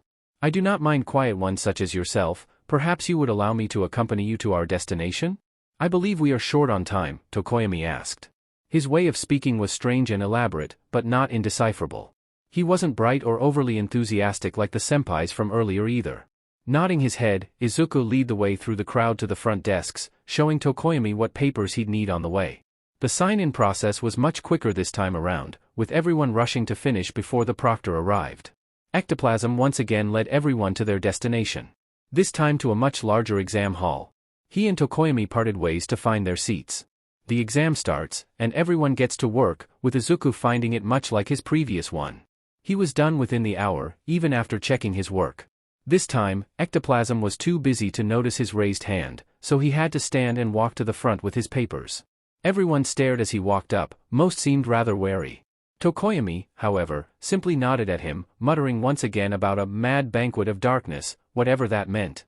He then promptly returned to his seat and used the spare paper on his desk to start drawing up what he remembered of UA's floor plan. Both from his explorations and what he'd seen from the school's cameras. He didn't care about where most things were, simply taking note of utilities, staff rooms and classrooms he'd need to use. He'd map out the different training grounds when he got home. By the time the exam was over, he had a detailed map of UA, with gaps where his information was missing, and a strong longing to be capable of sleep. Eventually, Ectoplasm called the end of the test and had everyone hand over their papers. From there, they were led to some sort of theater, where they were assigned seat numbers based off of previous schooling. Unfortunately, it seems Nedzu used Izuku's former schooling as well, not just his online records, so he was sat next to a certain blonde. Much to his surprise, Bakugo barely even glanced at him before turning back to the front. Then, Present Mike came in to explain the exam, and Izuku forced himself to focus. He still remembers the massive tangents and rants he'd gone on at the hero about how little he was taking advantage of his actual quirk. No. Bad Izuku, focus. Mike went on to explain about the 1, 2, and 3 pointers, when he was rudely interrupted by a boy with blue hair a few rows in front of Izuku. The boy goes on a rant about how he skipped a robot and upholding the standards of the academy, then has the nerve to have a go at him. You there. What are you doing attending this fine academy dressed like that? You are disturbing your fellow students, remove such foolish garments at once. Or are you here for some nefarious gain, the boy accused. Was this boy seriously accusing him of being a villain? Beside him, Bakugo clicked his tongue and grumbled. Just as Izuku stood to defend himself, and before Mike could intervene, Tokoyami and a boy with multiple arms both stand up, glaring at him. How dare you? Not only are you judging based on appearance, you are the one causing a disturbance by interrupting the instructor over something he was likely getting to, then start yelling accusations and insults at someone who has done nothing wrong. Sit down and behave yourself. Sorry, Present Mike, for prolonging the interruption, the multi-armed boy scolded, Tokoyami nodding along with him. Look at that, 2 possible new friends in a single day. He hadn't even spoken a word yet. Properly put in his place, the boy stiffly say back down, the people one either side of him suddenly a little further away and refusing to look in his direction. Right, you are little listeners. I was indeed getting to that point. Love the enthusiasm 7111, but maybe chill out a little, yeah?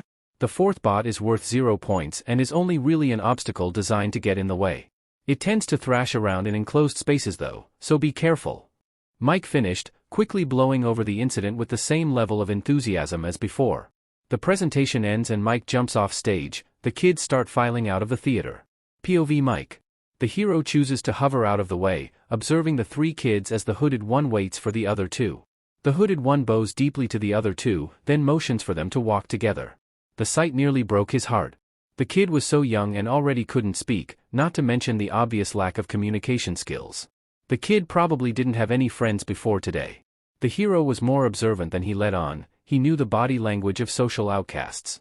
He also knew the general shape and size someone the boy's age should be. Sadly, the boy was too small, and though not obvious at first, his gloves indicated that his hands weren't quite right either, which was probably why he wasn't using sign. With a miserable lingering look at the child, he rushed off to the observation room to rant. Shitada, he cried, bursting in and startling poor Hawks. I swear, Zashi, if you complain about no one responding again, the man groaned, having already erased his quirk. Not this time, Sho, though it's still SCKS.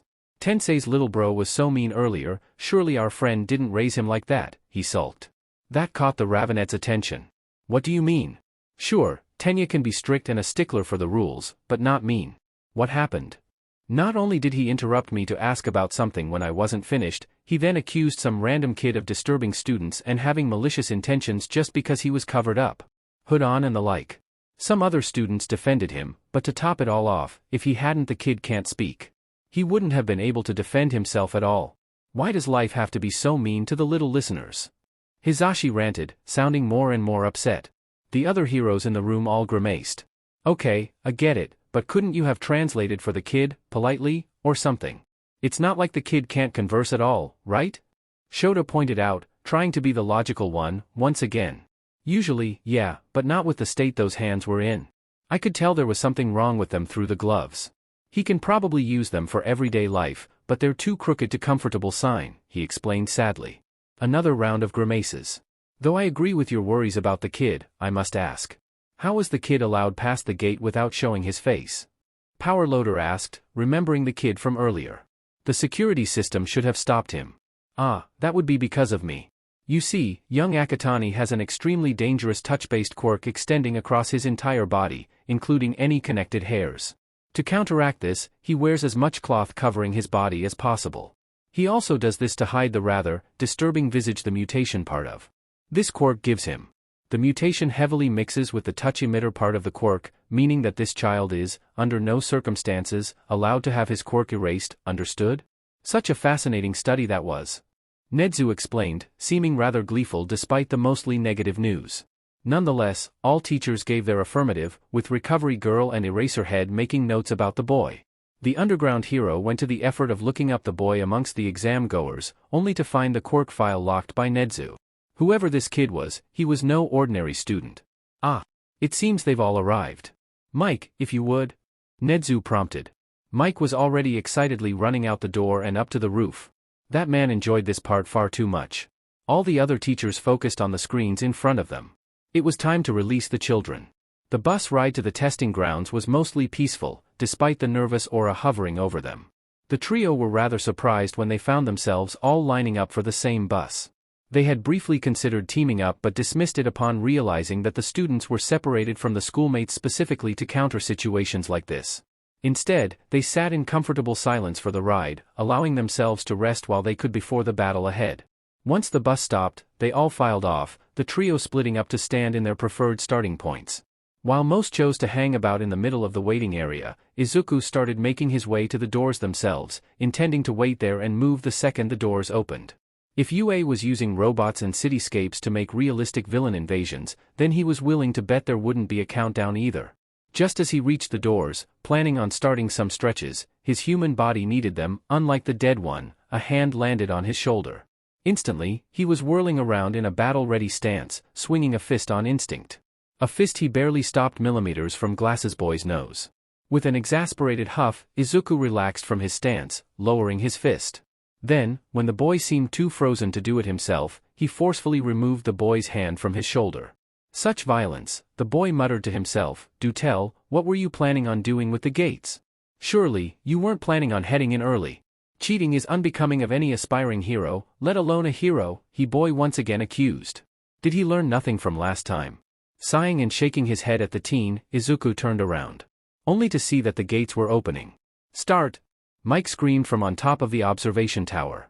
Instantly, Izuku was off. Slightly chagrined that such a call was needed, let alone the fact that no one even heeded the call. Well, what are you waiting for? That kid's got the right idea, there's no countdowns in real life, Mike prompted.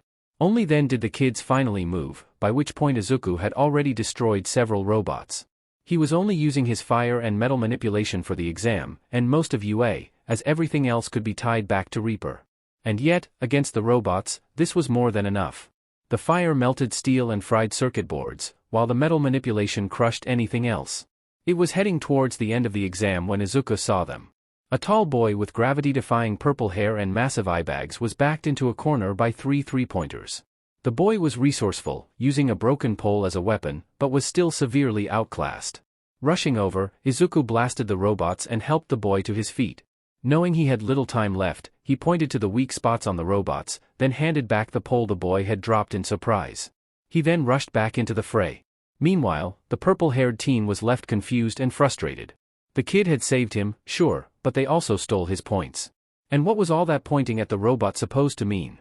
Was he berating him or was he trying to tell him something? Oh, what does it matter? He was too tired to figure it out and no longer had enough time to get enough points anyway. This stupid, biased exam. Back with Izuku, he was getting a few last-minute points when the ground began to shake. With the deafening sound of metal and machinery, the zero-pointer rose from beneath the city. The behemoth towered over the cityscape buildings, thrashing about and knocking debris everywhere. Just as Izuku was turning to leave like everyone else, he heard two cries. Turning around, he saw a girl with long, dark green hair and a long tongue, frog mutation? Buried under a pile of rubble down the road and to his right. To his left, but closer, was a brunette buried under a smaller pile of rubble, her ankle the only part stuck. He prioritized the green girl. She was closer to the villain and would require more strength and time to free. On the way, he grabbed Tokoyami and the multi-armed boy, Shoji, who hadn't noticed the girls. The three, technically four, worked quickly to unbury her from the rubble. Shoji then carried her as they escaped the zero-pointer, seconds before it would have stepped on them. They then ran to the other girl, who'd managed to get the rubble off, but was struggling to stand, the zero-pointer on both of their tails. Just as they reached her, however, a blue blur cut in front of them and scooped her up. It was Glass's boy. "I've got her, keep running," he shouted, then took off back towards the entrance. They did so, quickly creating a formation. Shoji was in the front, carrying an extremely grateful frog girl. Tokoyami and Dark Shadow were in the middle, guarding the two and blocking and rubble that got past Izuku, who was at the back, destroying the large chunks of rubble that the zero-pointer was literally throwing at them like an angry 2-year-old. They finally got back to that entrance with the other students, placing the frog girl in the med bay, and were getting ready to face the still approaching zero-pointer when finally, the exam bell rang. And that time to stop fighting, everyone. Set down your weapons and deactivate your quirks, the exam is over. Please file out of the training ground in a calm and orderly fashion, then file onto the buses waiting for you, Mike called out, much to the relief and occasional frustration of the gathered children. Recovery girl came in to treat the injured, but Izuku was too tired to hang around and fanboy. He promptly stumbled onto the bus, rode to the entrance, and walked home without a word to anyone. He proceeded to spend the rest of the afternoon lounging about on the couch playing video games until his soulmate came home, most likely gushing and grinning. Maybe he could convince him to bring dinner, a tree branch or something, back on the way? He needed food and cuddles. Izuku had always believed himself to be a patient person. These past 2 weeks have proven him wrong.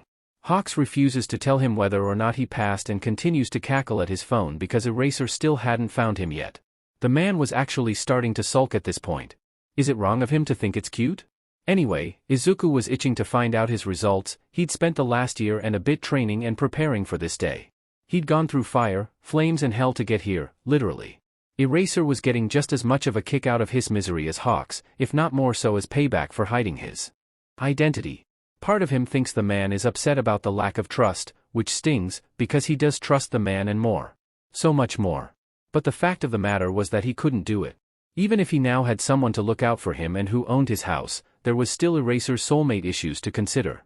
He wasn't sure how the man would react, should he find out. The man was already buried in guilt as it is and was scared of forming bonds with anyone in fear of losing them. Izuku was afraid that the knowledge would ruin the relationship they've built. Then there was of course the logistics. Hawks barely got the chance to hug him as it was. With him using up all his human hours at school, those opportunities would become even rarer. Adding Shoyuta to the mix would make it difficult, but not impossible. Then, there was what he and Hawks were currently worried about. Their age gap, most age gaps, actually, was legal, with laws on the topic laxing after the introduction of soulmates and the need for repopulation after the quirk laws. The issue was the fact that Kei and Shoyuta would likely be his teachers in the coming weeks, and their relationship may not be welcome on campus, be it the board, staff, or students. Hopefully, that too would be fixed by this afternoon, as Kigo promised to ask around at UA today. Without Shoyuta hearing, of course. Though it isn't unheard of for people to have soulmates not shared with other members, it wasn't exactly common either, so Eraser may start asking questions if he heard. Ignore the fact that Izuku had so many that weren't interconnected, he's always been an anomaly. Hearing the mailbox close out front, Izuku was snapped out of his thoughts. He quickly dashed over to the door, waiting for the mailman to leave before exiting. Going through the mailbox, there were a bunch of letters for Kei, probably having to do with work. There was a water bill. The local utilities were determined to charge him for something and seemed delighted upon realizing he still used the city's water mains. Then, to his utter joy, there it was. A UA letter with his name on it, not Hawks. Rushing back inside and dumping everything else on the dinner table, he took the letter up to his study. Tearing it open, he pulled out the first disc inside and set aside the papers. Clicking the play button, a holographic All Might popped up, a glaring Nezu standing stealthily behind him. I am here. As a projection. Why, you ask? Because from now on, I am a member of UA staff, he states, oblivious to Nezu's increasing frown. You scored a whopping 99% on the written exam, first place, well done. As for the practical, you earned a total of 77 villain points, earning more than enough to pass. But that's not all.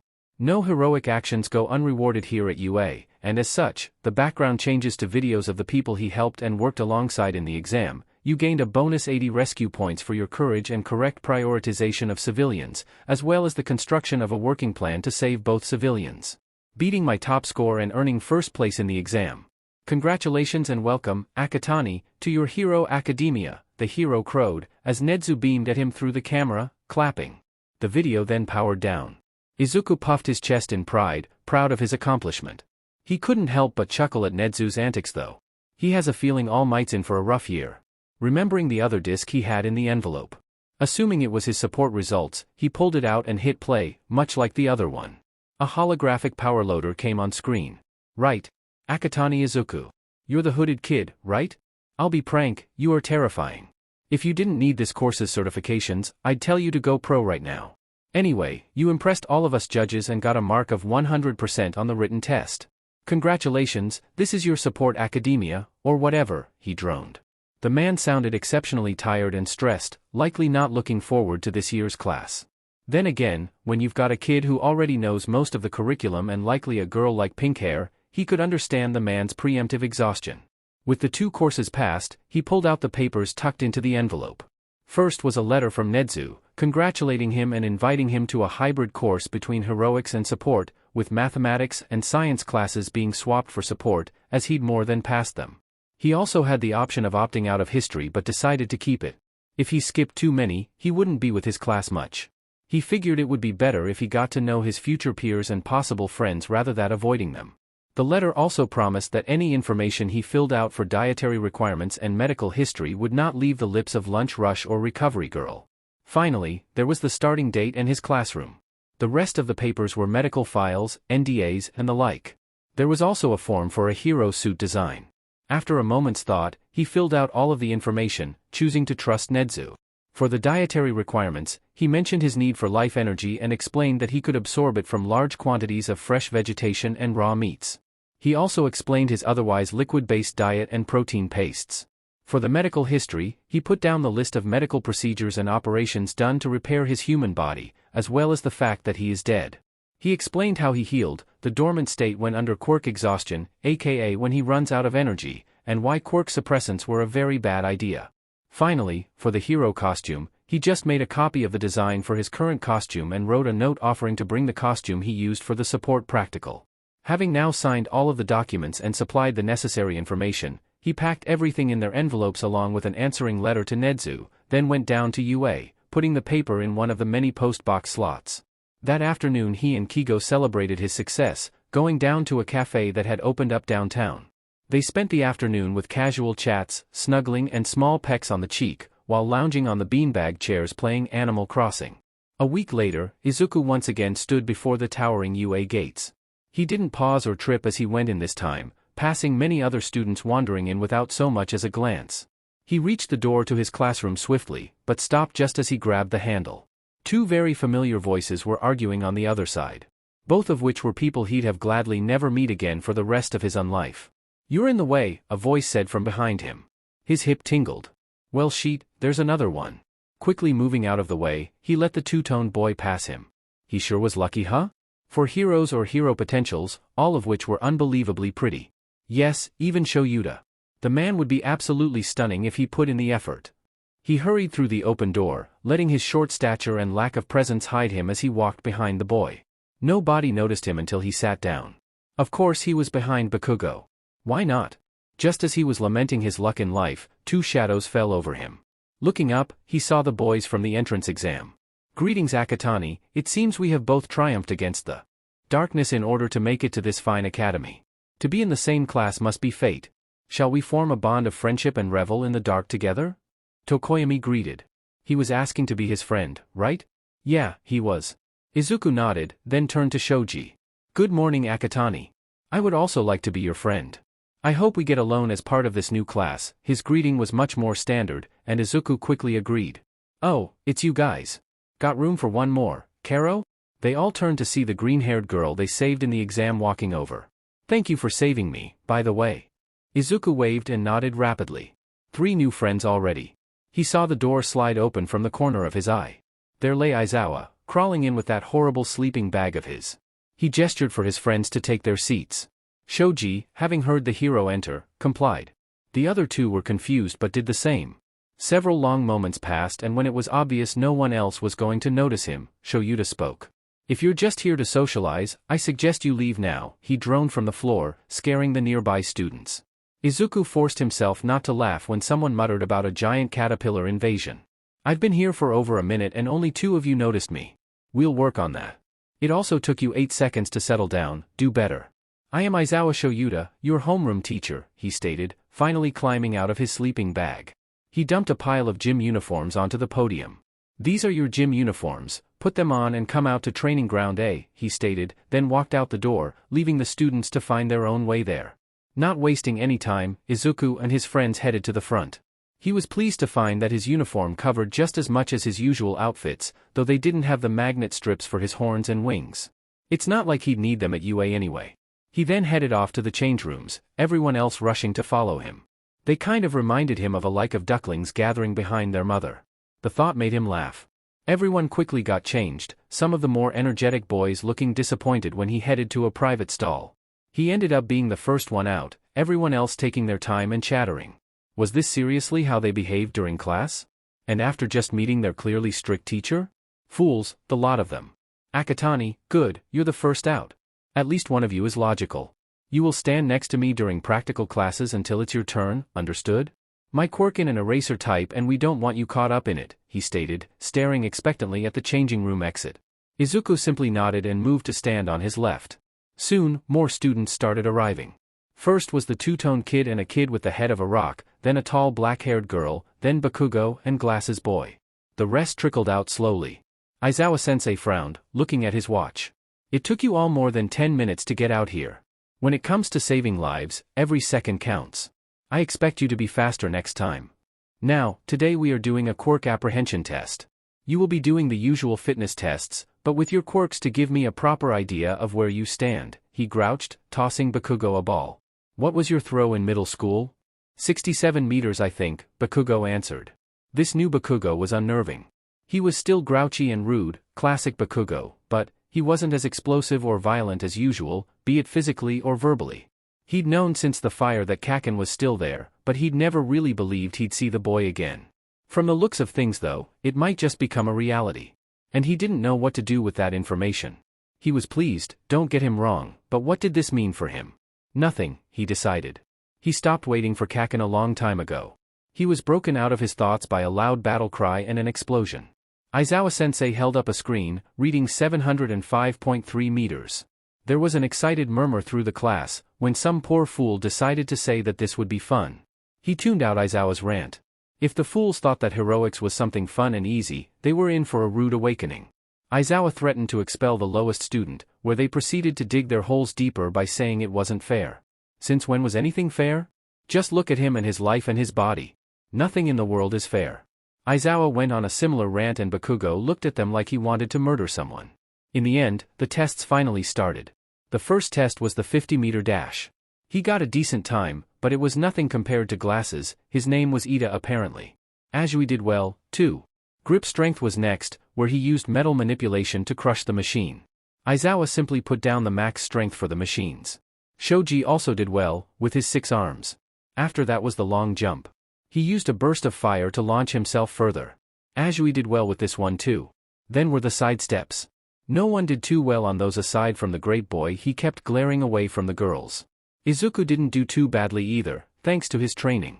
Finally, it was the ball throw. The brunette from the exam did the best on this one, scoring infinity. Izuku was wondering what to do at first, but then the ball was handed to him and he realized that it was made of metal. So, he morphed it into a humanoid figure, placed it on the ground and had it run as far as he could. It reached about 400 meters before he couldn't control it anymore and it fell over. Everyone just stared at it in confusion while Aizawa took down the measurement. He then turned the screen back around and showed everyone their results. The black-haired girl, Yaoyorozu, was in first place. Second and third belonged to Bakugo and Todoroki respectively. He was seated nicely in the middle. It was a little frustrating having to hold back so much. He knows he could do so much better, but he also knew that this was for his own benefit and safety. Besides, considering how little of his abilities he had available, he'd done quite well. Aizawa dismissed them for the day, and they all returned to the changing rooms. Mineta avoided him the entire way there, while the quiet rock-headed boy, Koda, stuck closer. Once they were done changing, they headed back to class. Koda tried signing to him at one point, but he quickly stopped him, pointing out his crooked fingers and tapping out a few letters instead. The boy winced and looked sad for a bit before Izuku produced a pen and paper, handing it over.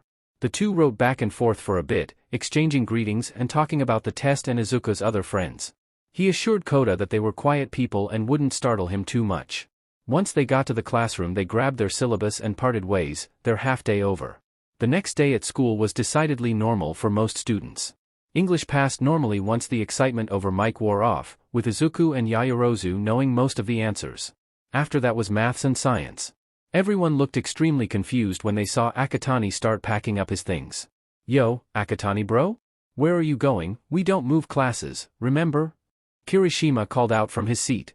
Don't mind Akatani everyone. He already tested out of your maths and science classes, he'll be attending the support course whenever you have those two classes, Ectoplasm explained, walking through the door. Everyone seemed to take the answer for what it was, preparing for the next class.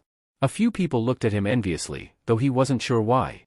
Quickly taking his leave, Izuku hurried to his support class, not wanting to be late on his first day. The student seemed curious when he entered but otherwise ignored him in favor of paying attention to their teacher. Akatani, you're here. Take a seat over there. Today, we'll be learning proper soldering techniques. Those of you who already know this, feel free to make whatever with the metals supplied to you, the hero greeted, starting the class. Looking at the metals on his table, he noticed a variety of standard building metals. Aluminium, brass, copper, stainless steel and carbon alloys it seemed. Realizing that the support hero never said he had to solder the metal, just make something with it, he decided to use his quirk. Now, it was a matter of what he should make. He felt like making figurines, simply to see if he could get the level of detail he wanted. The carbon alloys could be used for black, aluminium was a dull silver, brass would be golds and yellows, stainless steel was a shiny silver, and copper would be browns and reds. For skin tones, making sure no one was looking, he took off his glove and touched a piece of metal. With this connection to the earth, he summoned a few chunks of rose quartz, then shoved the glove back on. There. Now, he had enough to make small figures of several heroes about 10 centimeters tall. Using several small pieces of brass, each varying shades, and some carbon, he made Hound Dog. Using mostly carbon with small amounts of copper and brass, as well as some rose quartz he made Present Mike. With a little bit of everything, he made Snipe. Some of the parts were so small, it took a lot of focus to make. He made Cementos with aluminium, copper, and brass. After that was Eraserhead, using mostly carbon and quartz. He settled on aluminium for the scarf and the eyes were copper. He even made the new goggles with brass. Finally, he made Hawks with copper, carbon, brass, and rose quartz. The feathers took a lot of work to get right. Just as he finished, Power Loader called time, telling everyone to line up and present their work. Everyone did rather well, each piece of metal holding sturdy. Izuku was rather sheepish as he presented his work, knowing he kind of cheated. Power Loader's reaction was priceless, though. It that quartz? You know what, I don't want to know. Besides I did say to make whatever with it, he responded, handing them back. These guys have another class next, while you're still meant to be with me. So, you're going to go around and hand these out to your teachers, then come back and help me fix the robots from the entrance exams, he ordered. Rapidly nodding, Izuku practically skipped out of the classroom, beelining for the staff room. Steeling his nerves, he knocked on the slightly open door, poking his head in. All eyes turned to him. Suddenly very nervous, he shuffled from foot to foot, hugging the box of figures to his chest and glancing about the room. Everyone he needed except Hound Dog and Snipe were in the room. Hound Dog was probably in his office, while Snipe was teaching his class science. Akatani? What do you need? You're meant to be in support right now. Hawks had walked over, smiling wide as ever while trying to peer into the box. Izuku's nervousness turned straight into embarrassment as he reached into the box and pulled out his soulmate's figurine. Hawks let out an excited gasp and squeal, feathers ruffling happily as he held up the figure. He then zipped over to his desk to put it on display. What? You get a figurine? Did the little listener make this? Mike asked, practically vibrating as he stared at the highly detailed figure. Izuku shuffled forward, passing out the characters, receiving a similar reaction from each teacher. Eraserhead had rolled over to watch him at some point, staring at him from his napping point under his desk. Crouching down, Izuku placed his in front of him. The hero's eyes widened at the sight of his figure, having believed the kid wouldn't know who he was. Most didn't. Not to mention the fact that he got his combat stance right. A hand slowly snaked out of his sleeping bag, grabbing the figurine and disappearing with it. The hero nodded to the student, then rolled back over to sleep. Izuku then hugged a waiting Hawks. Since Nedzu didn't have a problem with their relationship and Eraser would find out about it eventually, they decided not to hide anything in the first place, and walked back out the door, heading for Hound Dog's counseling room. Knocking on the door, he was quickly called in. Hound Dog looked confused and worried at the sight of him, likely due to the fact that most students don't visit him unless there's something wrong. Rapidly losing his nerve, Izuku ran over, put the figurine on the hero's desk, bowed, and ran back out. Poor Hound Dog was left confused, impressed, and wondering what on earth just happened. Nonetheless, the figure went up, proudly on display along with some of the other things students had made him over the years. Then heading back to his classroom, he once again knocked and entered, much to Snipe's confusion. "What you doing here, partner? Aren't meant to be power loader?" he questioned. Nodding, Izuku placed the last of the figurines on the podium, much to the amazement of his classmates. Ida looked like he was going to blow a gasket at the unnecessary interruption. "Why thank ye, kindly. This is one darn good figurine. You made this?" Snipe asked, picking it up and taking a closer look. With all the small bits and pieces, this figurine was one of the most detailed of the figurines, likely tied with Hawk's one. Nodding, then quickly waving goodbye, Izuku once again fled the scene. He was still very unused to positive personal interactions, not to mention being recognized for his work. Sure, it happened as Athena, but no one knew it was him then, and Reaper was a vigilante. Almost no one thanked vigilantes for what they do because it's illegal. Shaking his head, he quickly headed back to class, impressing Power Loader with his speed. "Right, follow me, I'll take you to where the bots are stored. You could probably fix these by yourself, but that's not really fair, so instead you'll be fixing their armor and demounting any damaged weapon systems. I'll focus on the circuitry and wiring," the hero instructed, pulling open a warehouse full of hundreds of broken robots. The two quickly set to work. Power Loader would approach a robot and Izuku would quickly fix the metal bits in his way, slowly progressing through the entire robot. Some were so totaled that they didn't bother fixing them, so damaged all that would be functioning was the armored shell. They got through 30 of the robots before Izuku had to stop, his energy getting too low to continue. "That's alright, kiddo. In less than an hour you just saved me a week's worth of work. Thanks. You can go for an early lunch if you want," the hero soothed, giving him the directions back to the cafeteria. Taking him up on the offer, he left for lunch. Lunch Rush was just finishing the last of the meals when he came in, happily handing over his specialized meal. Apparently, there was a separate order section for those with special food requirements, since some people needed things that shouldn't be mixed with ordinary food. Lunch Rush handed him a tray piled high with sashimi and random vegetables, along with one of his protein pastes and a tasty fruit smoothie that would be way too overpowering for the ordinary person. Careful not to spill anything, Izuku bowed deeply to the food hero, thankful for how out of the way the hero had gone to make him food he could enjoy. Sitting down in a random spot, he quickly tucked into his paste and smoothie. He was half done with the latter when a familiar trio walking in. It was the third years from last time. This time it was the dark-haired kid that beelined to him, quietly taking the seat next to him with his tray. "Hey, you're that hooded Kohai. You got it. Nice to meet you, I'm Mirio Togata," the blonde introduced himself, taking the seat opposite. "Hi, I'm Nijire Hato. Very nice to meet you, sorry for scaring you off last time," the blue-haired one stated, clearly forcing herself not to start asking questions. "Tamaki Amajiki," the dark one stated, so quietly Izuku could barely hear him. Izuku simply pulled out his school ID card to show them. "Akatani, huh? Nice to meet you," Togata stated. The three started tucking into their food. Upon not seeing Izuku do the same, Amajiki spoke. "Akatani, you should eat too." A wave of nervousness spread through Izuku. He'd known he needed to show people eventually, but he was still scared of what others would think. Still, he couldn't afford not to eat. Especially not with foundational heroics coming up. Nodding, Izuku pulled off his gloves. These ones didn't have zippers on the fingers, making the others gasp at the sight of it. The entire back of the hand up to his sleeve was one massive burn scar, the skin a deep red purple and textured. The fingers were clearly crooked, with scars overlapping the burn where bone had clearly pierced his flesh. The boy didn't have nails either. Hato wisely didn't ask about his injuries, much to his relief. Izuku then proceeded to lay his hand across his food, and they watched as the brightly colored meat and veg slowly shriveled, turning dry and brown. Food consumed, Izuku quickly whipped off his hand, then put his glove back on. "So that's why you're always so covered up. I thought it was strange that UA gave you a specialized uniform if you were just shy like Tamaki," Hato cried, looking rather excited. Togata was grinning and Amajiki was still focused on his food but shuffled closer. It seems he was worried for nothing. "What a mad banquet of darkness," a familiar voice said from behind him. At some point, that lunch bell had rung, and other students started filing into the cafeteria. All of Izuku's new friends were standing in a group behind him.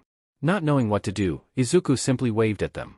Everyone seemed to snap out of their surprise, quickly moving to sit at the table with them. They quickly did a round of introductions, Shoji translating for Koda, and Izuku happily listened to them banter back and forth, chuckling at their reactions upon Hato's explosion of questions. Koda and Amajiki seemed content to sit together and murmur. Something about animals and their abilities?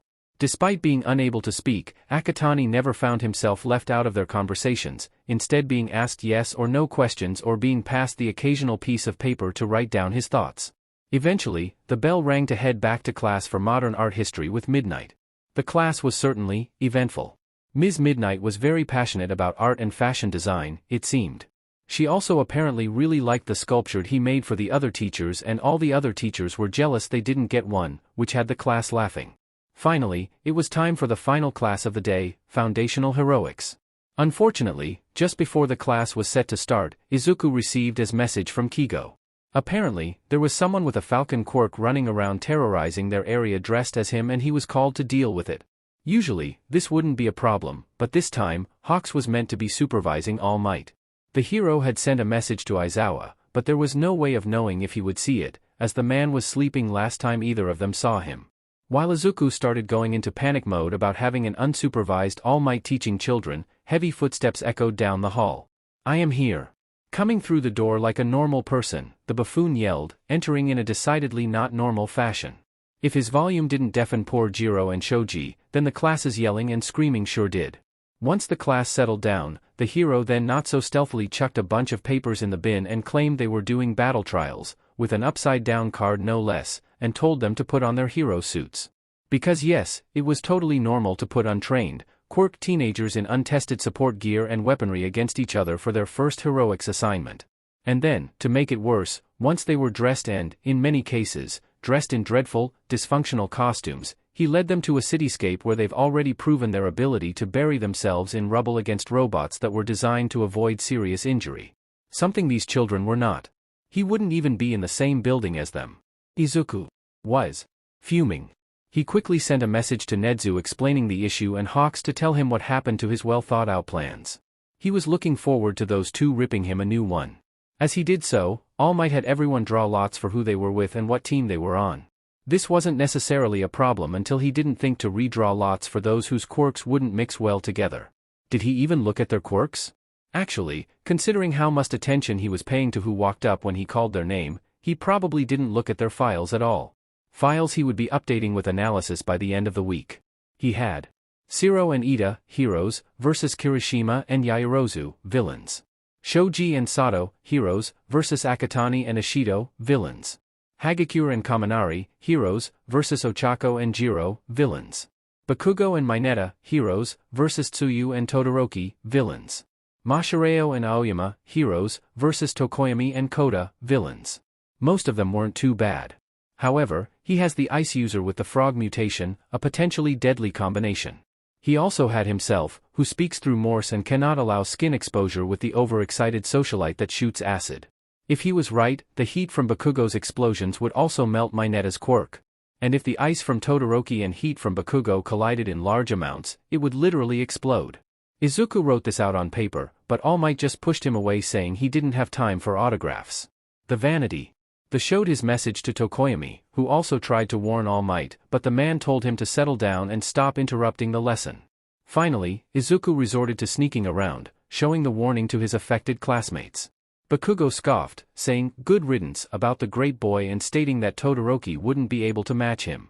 Tsuyu thanked him for the warning, claiming she'd be careful. Mina read his message and promised to try her best not to hit him. She didn't sound very convincing. All Might once again randomized things as for their order. First was Izuku and Mina's round. Knowing that Shoji would likely hear them not matter where they were, they took the bomb to the highest floor and waited for the hero team. Izuku tried to tell Ashido that he was going to ambush them, but she wasn't paying attention, going on and on about how much fun it would be and her fighting skills. Thus, disaster quickly struck. Sato burst through the door, running for the bomb, and Izuku reached to get him with the capture tape. However, Ashido, who hadn't paid attention to his plan, instantly shot acid at them. The fool didn't even think to control the acidity, she just threw it. It landed on both of them, injuring Sato, who Izuku managed to get the tape on, and melting through several parts of Izuku's costume. Ashido panicked seeing the damage she did to Sato while Shoji rushed in to get the bomb but tripped in a hole the acid had eaten into the floor. Izuku reached out to steady him, making skin contact. Between the exhaustion from running all the way up the building and the direct contact, Shoji dropped like a stone. Izuku wisely let him go, while All Might called their victory as if nothing was wrong. Glaring at Ashido, who had the sense to look guilty, Izuku used the leftover capture tape to wrap his hands, then grabbed Shoji under the shoulders and attempted to get him down the stairs. Ashido helped Sato up after wiping her hands, then helped by lifting Shoji from the other end, though he wasn't strong enough to lift him completely. Izuku was more than strong enough, but he would need both his arms as well as his shoulders. Both sleeves and one of the shoulders of his suit were destroyed, revealing the horrible scars beneath and endangering Shoji should he attempt to carry him properly. When they got back, Sato was sent to the infirmary while All Might had them lean Shoji against the wall. He seemed to think that just because recovery couldn't reverse the issue, there was no reason to send the boy to the infirmary. Izuku seriously hoped Nezu or Aizawa arrived soon, because it was Todoroki and Tsuyu's turn next. His concerns were made reality when, the instant the heroes were led into the building, Shoto completely ignored Tsuyu and let loose a wave of ice so large and cold it coated the entire building, instantly sending Tsuyu into hibernation shock. Izuku was already tearing towards the building, ignoring All Might, when Bakugo let loose one of his grenades, standing over Mineta. It melted the ball still on Mineta's head, blinding him and shattered the fragile ice on multiple floors, destroying the already structurally weak building. As quick as he could, Izuku lashed out with his quirk, weaving the rebar and minerals in the concrete he could around the five of them in a sphere. Tsuyu and Todoroki would fall a fair way, but it was better than being buried under the rapidly collapsing building. He ignored the surprised shouts of Bakugo and Mineta beside him, focusing on melding the rubble with the cracking safety bubbles, waiting for the last of the five-story building to fall. It finally stopped, and he could sense people pushing the rubble off of the bubbles. Once they did, he pulled Tsuyu's bubble towards them and unraveled both. Nezu, Eraser and All Might were all talking to them, but he ignored them, rushing over to Tsuyu and a panicking Todoroki. Pushing his soulmate out of the way, he passed him the note from earlier and got to work using his flames to warm up Tsuyu. Todoroki seemed extremely torn for a second before seemingly scolding himself. His left hand started producing heat and he joined in trying to thaw the girl. Everyone else cleared a path through the rubble for Recovery Girl and the med bots, who then collected the girl. More people came over and started talking to him, asking him questions about what happened and his health. He wanted to answer them, but he couldn't move. He was only barely holding on to his human form and even then, he wouldn't have the energy to do it for much longer. Nezu and Eraser entered his view, looking increasingly concerned. Using an immense amount of willpower, he tapped out a single word. Energy. Nezu's eyes went wide. Ah, I see. Akatani had warned me about this. He absorbs all of his physical energy from living things when he is low on energy, which is why he covers up. When he runs low on stored energy, his is unable to move. If he runs out, he dies. Which is why we can't erase his quirk. From the sound of things, Akatani has used up almost all of his energy. We'll need to get him some more, Nezu explained. Aizawa's eyes grew wider and wider as he spoke, finally realizing just how dangerous his quirk was to his student. Sensei. This faux city has trees as well, would you like me to retrieve a branch, called Ida, the students having gathered around them. Yes. Yes please. Izuku cried to himself, careful not to soul speak. That is a wonderful idea Ida. Please do so, Nezu agreed. With a rev of engines, the speedster was off. Not even a minute later, he was back with a rather large branch. The boy was careful, laying the end of the branch against the exposed skin on his arm, then quickly releasing the branch. It was smart of him to be careful of a spread effect with Izuku's leeching ability, even if he didn't have one. The branch quickly withered, allowing Izuku to slowly sit up. He gave a shaky thumbs up. Everyone breathed a sigh of relief. What you just did was incredibly reckless, problem child. I'm sure you realize you almost got yourself killed? Aizawa lectured. Yes. I knew it would be close, and had I not accidentally touched Shoji earlier I would not have made it. However, I also knew that if I stood by and did nothing, 4 people would be dead. I prioritized rather than allowing for personal bias, as I've seen far too many heroes do in the past, Izuku explained. He didn't mention the fact that they could always revive him later. They weren't meant to know that. A look of sadness, understanding and awe crossed the heroes' faces. The kid was right. By level of prioritization, Izuku made the correct choice in saving his peers. However, it was still horrifying to see a 14-year-old child but need and accomplish it. Fully grown adults in the field struggled to do that. It took years of hardening one's heart and immense amounts of bravery to make such a decision. We know. We just wish a child such as yourself didn't need to be put in such a position. Even some heroes my age haven't been forced to make decisions like that, and only the best heroes can. Good job, kid, and we're sorry, Aizawa spoke. Nedzu and the other gathered heroes, who's teaching the students? All nodded along with him. All Might wouldn't look him in the eye. Nodding to them, he stood up and walked over to Todoroki, helping him up and taking the note he'd passed to him. Marching, quite wobbly, up to All Might, he harshly slapped the note to his chest. The hero read it and looked rather confused. Well, that's quite obvious now, he was cut off by Tokoyami. Sir, that was the note he tried to hand to you the moment the lots were drawn. Then the one I tried to read to you. And finally, the one he showed to the students who either didn't heed his warnings or in Tsuyu's case, weren't given the chance to correct the issue. All Might was utterly flabbergasted and properly chastised by the teens, Izuku having been nodding along with the boy. Don't worry boys, All Might will not go unpunished for what occurred today. Right Nedzu? After all, you were supposed to be testing your gear today.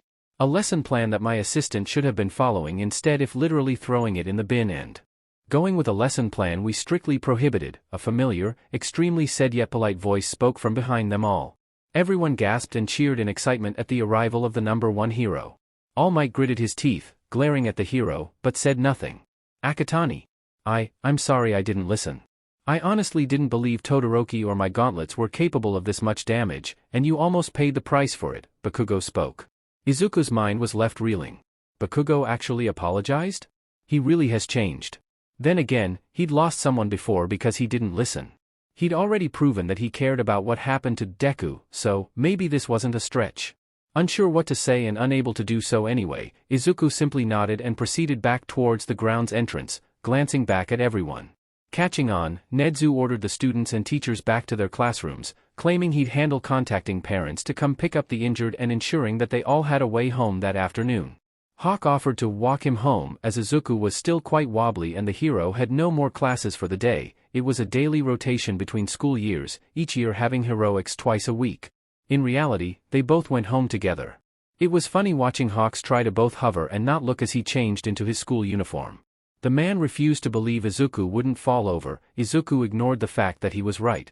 Once they were both appropriately covered and outside, Hawks flew them home, regaling the boy about his day as he went. For the rest of that afternoon, Izuku and Hawks lounged about in bed with piles of fruit and vegetables from the garden. They were briefly interrupted by Dabi, who'd apparently sensed Izuku's energy dropping and rushed over in a panic. The vigilante had sheepishly admitted that he hadn't really planned how he was going to get into UA and save him, he just left, tree branch in hand. After being calmed and thanked, the vigilante decided to stay the night and play video games. Dabi, much like Izuku, was not capable of sleep and thus had no qualms about playing until the early hours of the morning, then leaving for his job 2 cities over. Meanwhile, over at UA, a certain blonde buffoon trembled in fear. When he'd been called into the meeting room by Nedzu, he'd known it was about the mistake he made earlier today and was expecting quite the scolding. Not once did he consider why he'd be called into a meeting room rather than his personal office. An inaction he was now very much regretting, sitting at a table surrounded by his fellow teachers, all of which were glaring at him. Which, now that he thinks about it, isn't exactly a strange occurrence. Since the moment he joined the UA staff, they'd made it more than clear that he wasn't welcome, Nedzu included. However, he'd always believed that this was because of how he'd ensured his position in their ranks. From the moment the HPSC members locked eyes that day, he'd become dreadfully aware that their cordial business relationship and exchanging of favors in the past was not what it appeared to the public. And Eraserhead was already known to be grumpier and less trusting than other heroes, so the near-murderous glares he'd been receiving were easily explaining in his eyes. Now, however, he was starting to think that there was more to the story. Because right now, every single teacher, even the kinder and more outgoing ones like Mike and 13 were glaring like they wanted him dead. I'm going to be perfectly blunt with you, Mr. Yagi. I have never, for so much as a single millisecond, wanted you as a teacher at my school. A stance proven correct time and time again over the past year alone.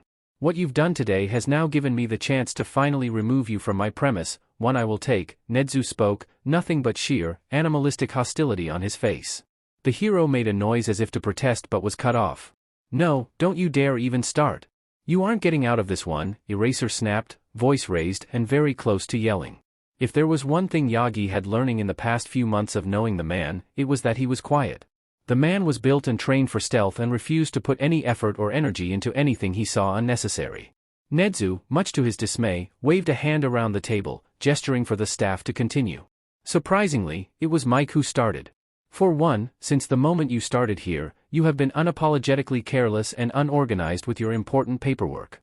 Belligerent in gaining any knowledge of your students, including the mandatory health and safety guidelines regarding said students. You've made no attempt to learn or practice teaching in any form.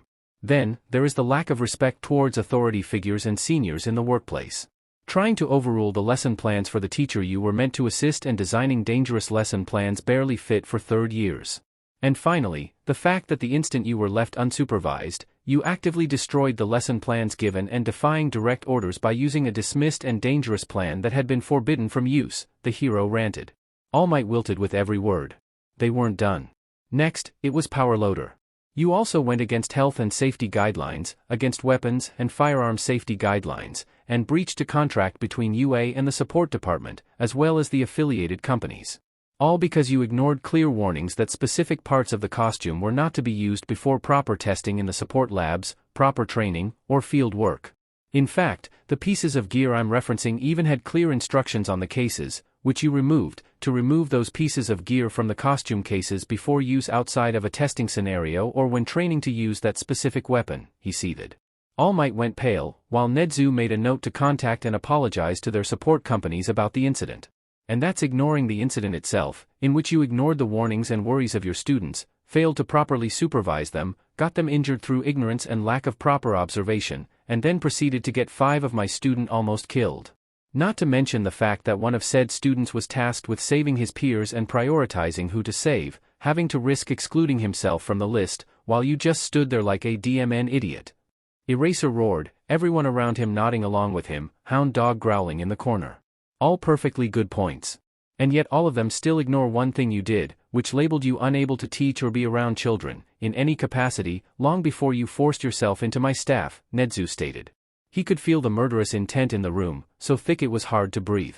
A little bit of it coming from every hero in the room, but mostly from one hero, Eraserhead.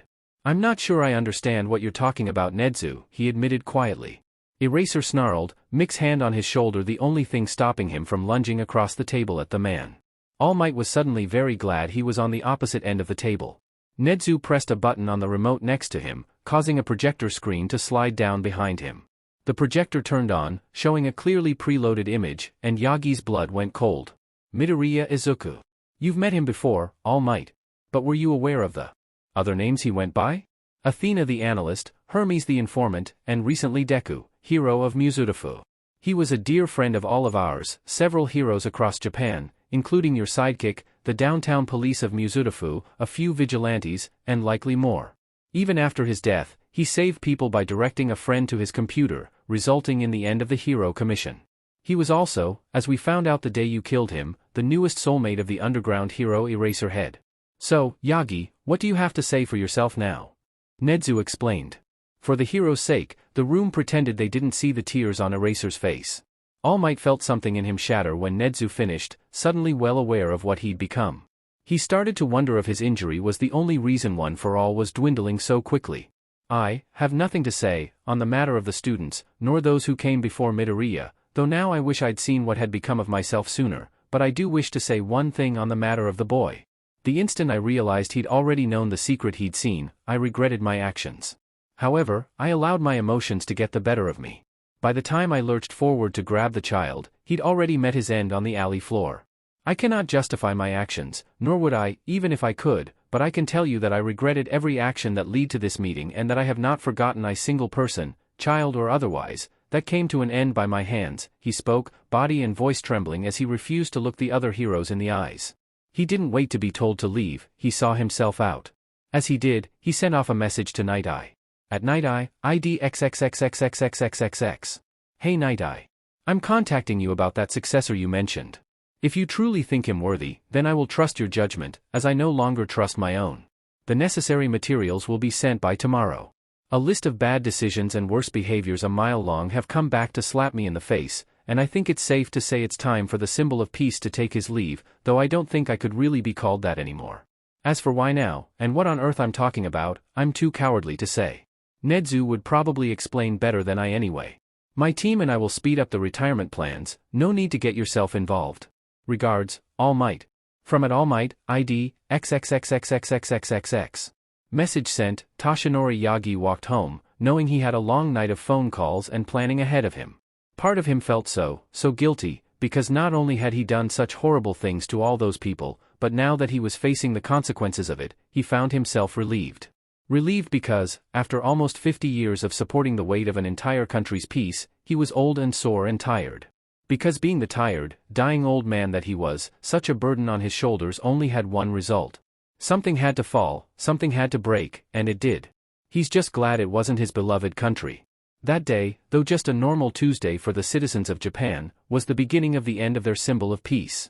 It was time for new heroes to take the stage. To fill the hole he left behind. That night, an intelligence hero roared in anger, confusion, and understanding. The symbol of peace was gone, and a new one must rise to replace him.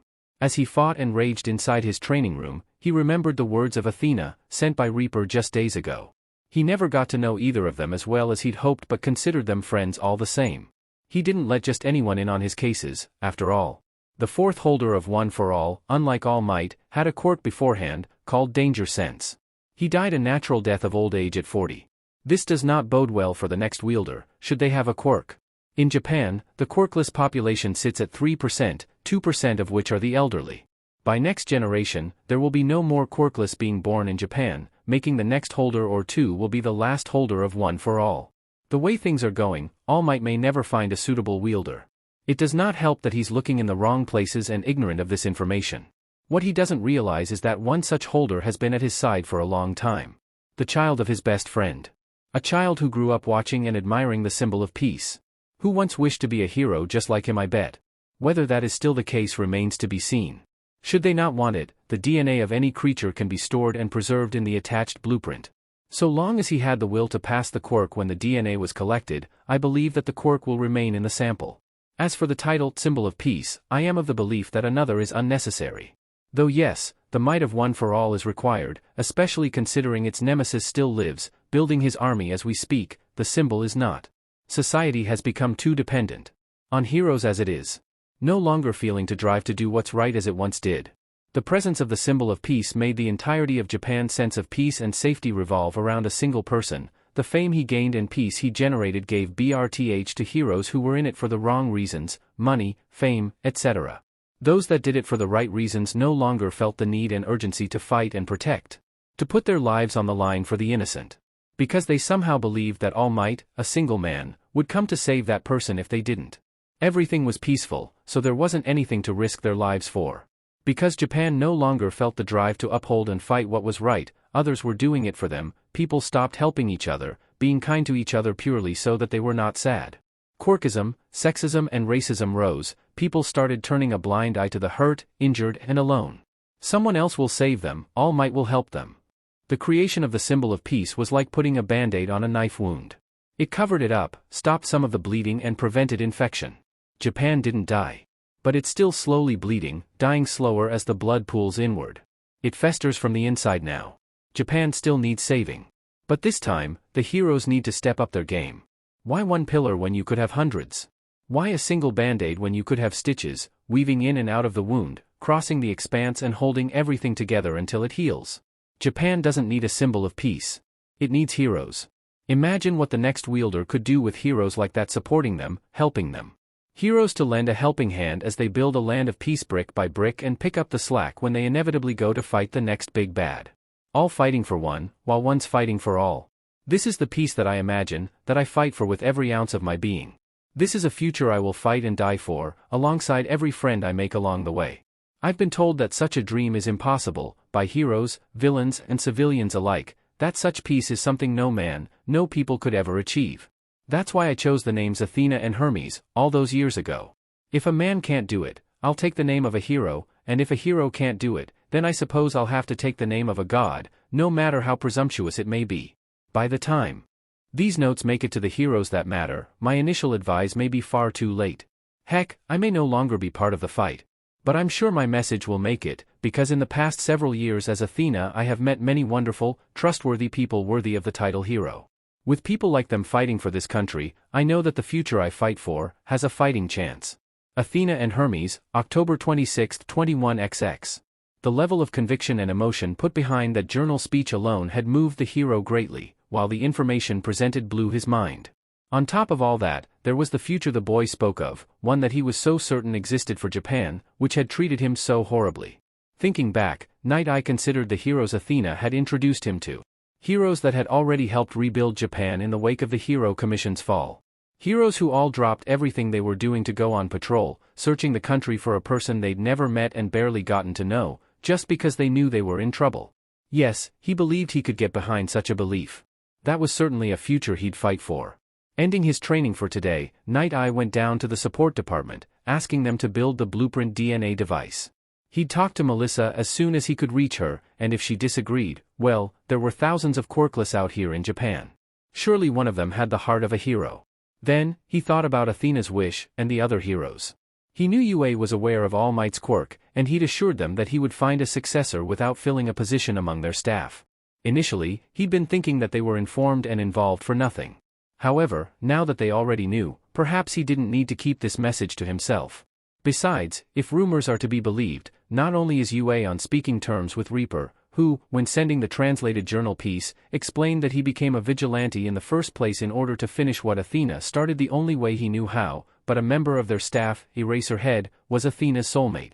Decision made, he sent the UA staff a mass message, a simple series of screenshots of the message Reaper sent. For the future, he whispered to himself, quickly packing up and heading to bed for the night. For the future, Nedzu said with a grin, sitting in his office. Eraser sat quietly on his rooftop, tears running down his face. For the future, huh? Well, I'm already training the next batch anyway. I've known something like this was coming for years. I'll train them right, making them into heroes worthy of the name. For the future, Izuku, and for you, he whispered. Across the city, Hawks showed his phone to his partner, who wept tears of joy and relief at the sight, watching as every single person agreed with him. They would all fight for the future, together. The next day, Izuku and Hawks entered the school together. Izuku hadn't wanted to go that early, but Hawks refused to let him out of his sight, stating that he wouldn't trust the universe not to throw something else ridiculous at the boy, just because it could. After a brief moment of consideration and reflection on his life so far, Izuku had conceded the point. And boy was he glad he did. The greenie grimaced as he stared out the window, watching his classmates struggle their way through the media horde. According to Tokoyami's texts, they were asking about All Might's teaching style, completely unaware that he was no longer employed. Over the next hour, roughly half the class made it through the gates, including Azui, who was quick to assure everyone that she was all right and well enough to attend class. Izuku had a brief moment to worry about the other half of the class before seeing a black blur heading towards the gate. His confusion was quickly resolved upon the sight of Aizawa rapidly approaching the horde, looking absolutely furious. Welp, rest in peace media. Rest in peace, he thought to himself, turning away from what was sure to be a verbal slugfest. 15 minutes later, the rest of the class joined them, only 10 minutes late. Right, now that everyone's here, you've got an important decision to make. One that will shape your schooling experiences, Aizawa-sensei stated. The class tensed, waiting for another test or trial. You need to pick your class representatives, he finished, several students almost falling out of their seats in shock. So normal, was the unanimous thought of the class. It was becoming increasingly obvious that their teacher liked to mess with them. Choose however you like, just don't be too loud. Also, don't wake me unless someone is actively dying, Aizawa stated, promptly falling over and crawling into his sleeping bag. The class erupted into noise. Shouts of "pick me" and pompous speeches overlapping each other in an indecipherable mess. Sighing, Izuku stood up and went over to the whiteboard, Bakugo's eyes following him the entire way. He started writing everyone's names onto the board in a column, then put "tally" at the top of a second column. "Oh. Excellent idea, Akatani, we could do a vote. I'll pass out the paper. Might I suggest that no one votes for themselves?" Ida responds, drawing the class's attention to the hooded teen. While the blue-haired boy does this, Yayorozu made a box to put all the paper into. With 5 minutes to spare, everyone had handed in their votes, which Izuku quickly tallied up. Akatani, 8. Yayorozu, 5. Ida, 5. Kirishima, 2. Upon seeing the results, Izuku panicked. He may be good at leading heroes, but that's only when people can understand him. Not to mention the fact that he has no idea what the job entails and was only just getting the hang of social interaction. He made a big X with his arms and shook his head, then managed to mime that he was mute. There was a wave of murmuring throughout the class, some in understanding, some in surprise. He was pretty sure Mineta mumbled something about communicating with fans but chose to ignore him. The boy had already proven that his muttering and overall behavior were highly unsavory and best left alone unless he chose to act on them. The last few minutes of class were spent revoting between Yayorozu and Ida, resulting in Yayorozu as class representative and Ida as the vice. Aizawa-sensei barely had time to receive the results before the bell rang for English. The poor teacher grumbled the entire way out, cursing the reporters as he did. The next few classes went peacefully, with English and history passing without much fanfare. It was with this thought in mind that Izuku finally allowed himself to relax, believing that today really would be an ordinary school day. Really, he should have known better. Izuku was halfway through his smoothie, everything else drained, when a loud, shrill alarm started blaring throughout the school. Instantly, people started panicking, stampeding towards the exits, pushing and shoving their way through the halls. This, unfortunately, resulted in Izuku and his friends being separated and swallowed by the crowd. Looking out the window, Izuku saw the media swarming the school grounds. This, by itself, would not be alarming. However, behind them stood what was clearly the UA defensive wall, a massive hole in its middle. Then there was the fact that among the reporters was a lean, hooded figure surrounded by angry and mournful ghosts. Never had Izuku seen so many following a person, there had to be at least 20 of them. Analyzing and memorizing what he could of the figure, Izuku reached into the decorative pot plant he was being crushed against. He used the dirt to summon one of Hades' demons behind the figure, ordering it to follow him in the shadows. Then, he turned back to the situation at hand. Looking around, he spotted Ida and Ochako in the crowd. Quickly forming a plan in his head, he worked his way over to them, knocking into someone as he went. "Watch where you're going," they cried, his soul mark tingling. Rapidly turning around, Izuku caught a glimpse of gravity-defying purple hair and equally purple eyes before the person was swallowed by the crowd. Shaking his head, Izuku continued towards Ochako and Ida on the far side of the hallway. Catching their attention, he pointed to the media outside, then to Ochako's hand and Ida, then to the sign above the exit. It took them a bit to understand what he was trying to say, but proved themselves quite good at charades, and quickly followed the plan. Ida did make the mistake of using his quirk while floating, resulting in him rapidly spinning through the air, but the end result was the same, Ida loudly explaining the situation, calming the students and berating them for their foolishness. The students filed out quite quickly and smoothly from there, allowing Izuku to converse with the demon, which had returned to his shadow. Apparently, the man headed straight for the staff room as though he knew where he was going, then took a sheet of paper from All Might's desk. The demon claimed he held the paper with 4 fingers, confirming his theory about the man's quirk. The man stood strangely, keeping his hands away from himself and his clothes. When asked, the demon admitted that it did not see what was on the paper, but the figure's muttering sounded like that of a young adult, if a bit raspy. There wasn't anything distinct about their clothing, but their hands were pale and dry. The ghosts couldn't decide on a name, calling him Shigaraki, Tenko, Shimura, and Tamura. Izuku sent all of this over to Nedzu, realizing he had to get back to class. While he walked, he also sent over all of his analysis on his classmates as agreed upon. Despite his best efforts, Izuku was still rather late to gather back with his classmates, arriving just as Aizawa-sensei was leaving to search for him. He was scolded rather severely, which should be expected, considering he went missing without warning after the school was invaded. Especially considering he was seen behind the other students when the stampede calmed down. It wasn't until halfway through his next class, support, that he realized it. As of today, he had now found all of his soulmates. One, he'd bonded with and now lived with him. He was pretty sure that they were dating, considering they went to Nedzu about their relationship and everything, but he hadn't actually asked. Another was an underground hero who both of them were whipped for. However, he was afraid of getting to know his soulmates, as it would make it hurt even more if he lost them. The man had already lost 1, 2 in his eyes.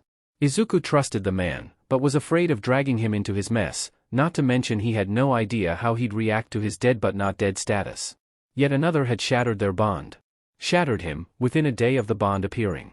The boy was once his best friend, and may now be becoming that person once again, but he was also the cause of his muteness, his missing eye, and the burn scar covering almost his entire body, leaving his skin tough and aching in the cold.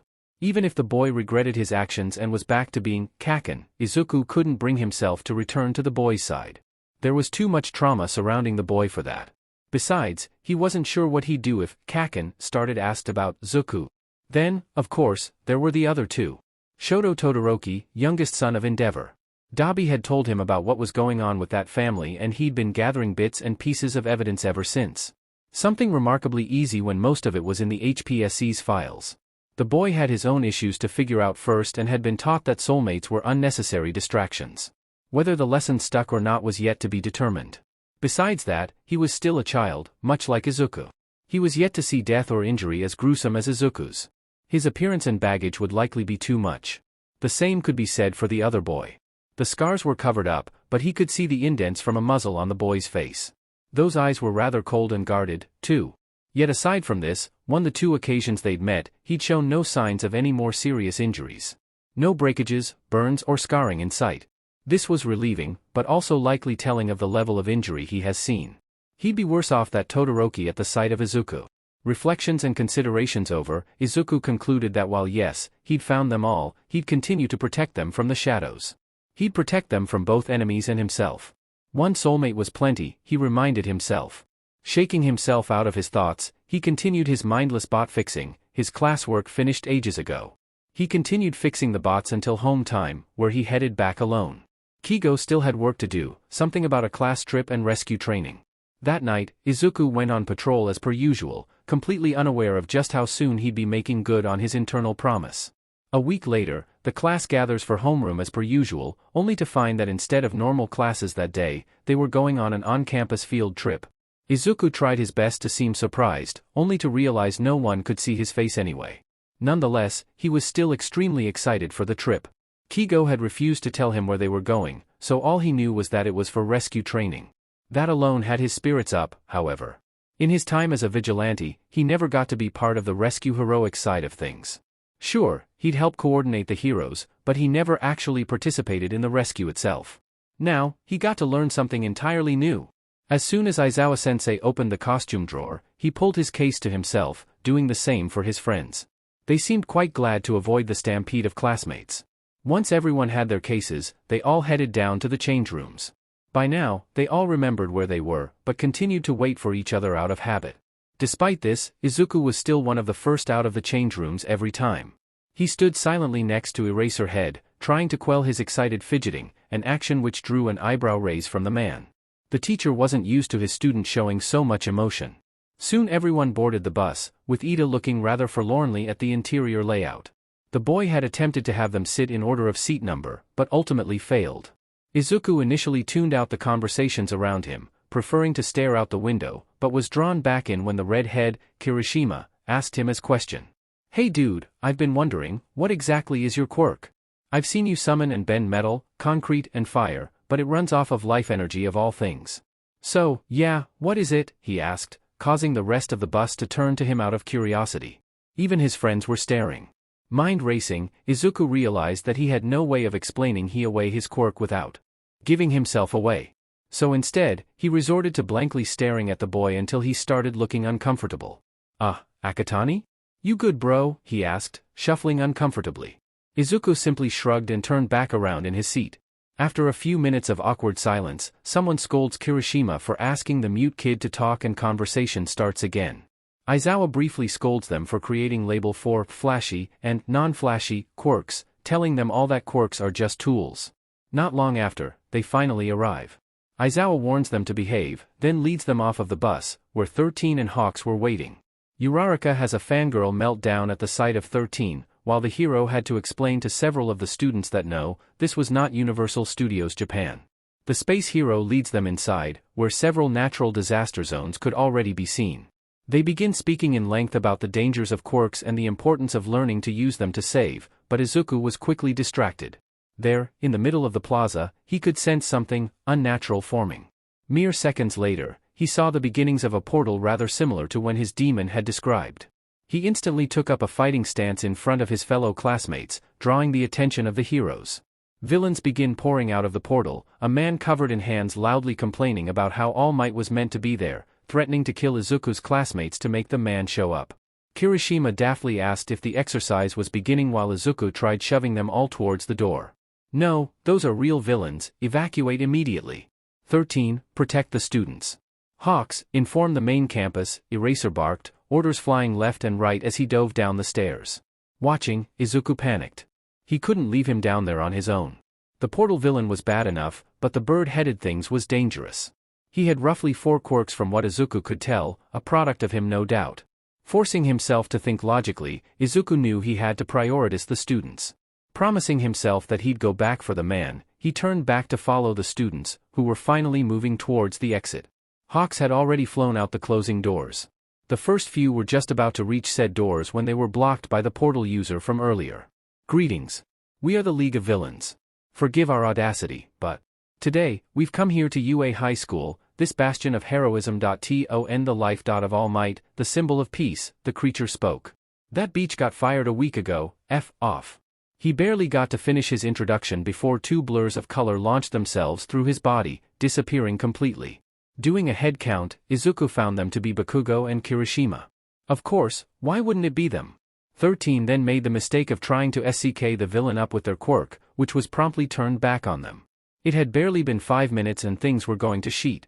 Izuku had managed to flip the metal cap of 13's glove down, shutting off the quirk and sparing their life, but the hero wouldn't be getting up anytime soon. The instant it was done, he turned back to the villain, hoping to deal with him now that he wasn't keeping track of idiots. The rest of his class was being smart and observant, keeping their distance from the warper. However, it was there that they all made their mistake. By watching the villain, they failed to watch their feet, resulting in their swift teleportation. After several moments of darkness and falling, Izuku finally re-emerged from the portal several meters above the shipwreck zone. Suddenly, he was very glad he made the electronics of his mask, phone and comms waterproof. Unfortunately, this did not stop his mask from trying to suck in and filter air. Instead, it would likely rapidly drown him. With a loud splash, he landed in the water, 2 more splashes quickly following.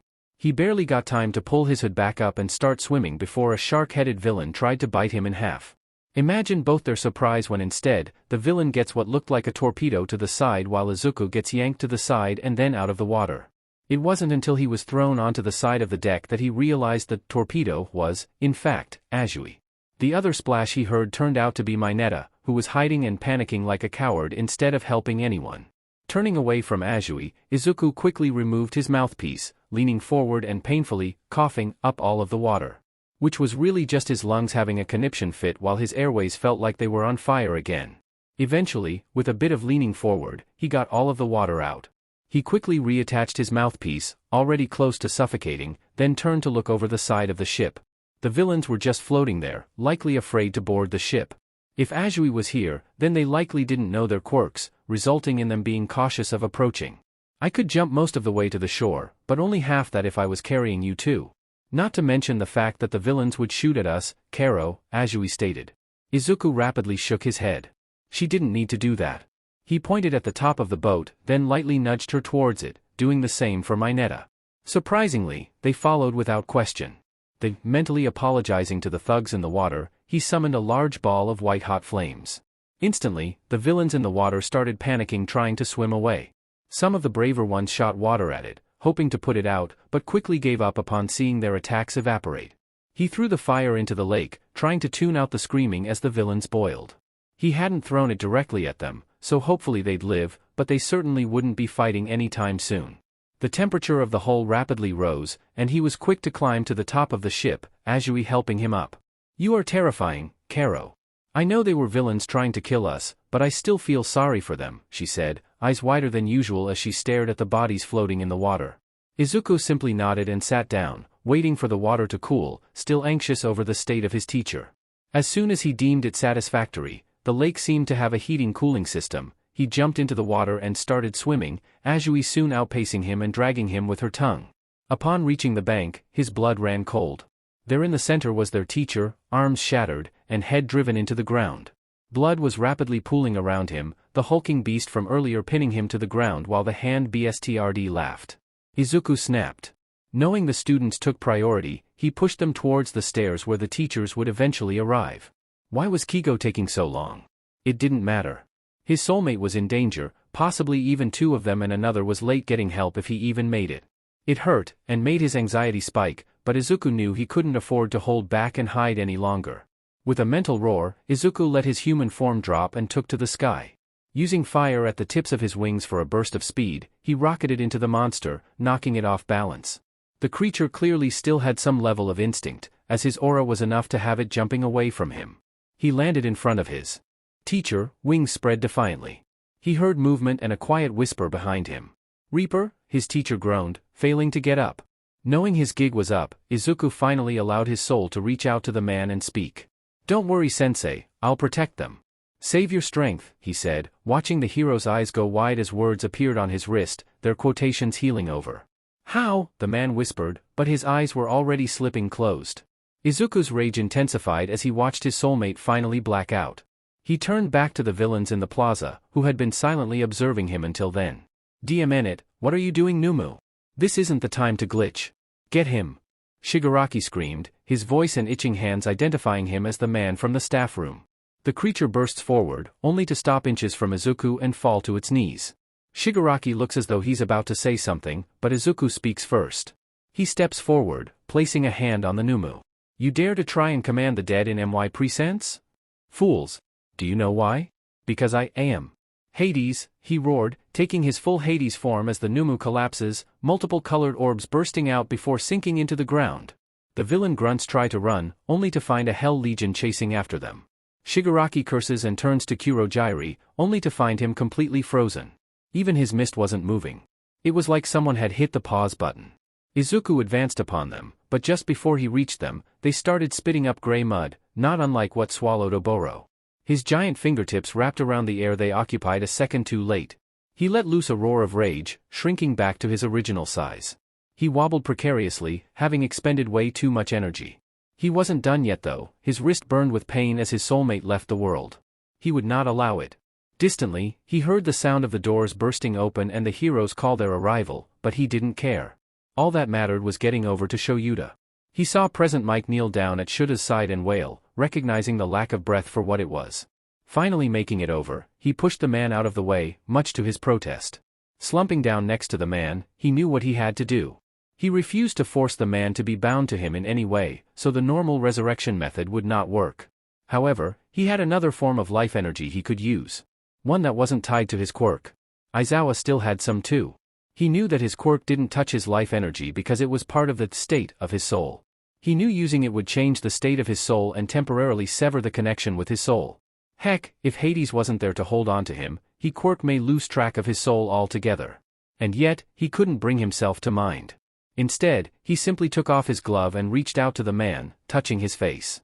Reaching deep inside himself, he forced his quirk to take hold of the life energy inside him and inside Shoyuta, then twined them together, slowly spooling the energy out of him. Energy that repaired his wounds and brought breath back to his lungs. Even as his quirk fought him, he kept going. Even as he heard Hawks and Dabi screaming at him to stop, to not do it. It was only once it was finally done, once that energy was finally expunged, and those appealing charcoal eyes of his soulmate opened that he finally let go. Instantly, his vision went dark, and his body fell. But even then, he still didn't mind. He'd kept his promise. His precious people were safe. It was with these final thoughts that he once again returned to the land of the dead. The heroes had initially watched mournfully as their student stumbled over to their fallen peer. Then, they watched in wonder as the man's wounds healed and breath returned to his lungs. Then, they watched with worry, as Dabi, who they'd found at the gates, stumbled and fell into Hawks. As realization dawned in both their eyes and they started yelling at him to stop, to leave things be or do it the normal way. The students started approaching and Nedzu ordered them to block their view. The only one allowed to stay was Bakugo, who had followed Akatani and already seen Within moments, Aizawa's eyes snapped open, much to their glee. But Izuku also fell, body stiff and cold. Suddenly, everyone was horrified. And for several reasons at that. Their student, a child, had just sacrificed their life for a teacher. Not only that, but when they did, their hood dislodged, revealing the face of Izuku Akatani.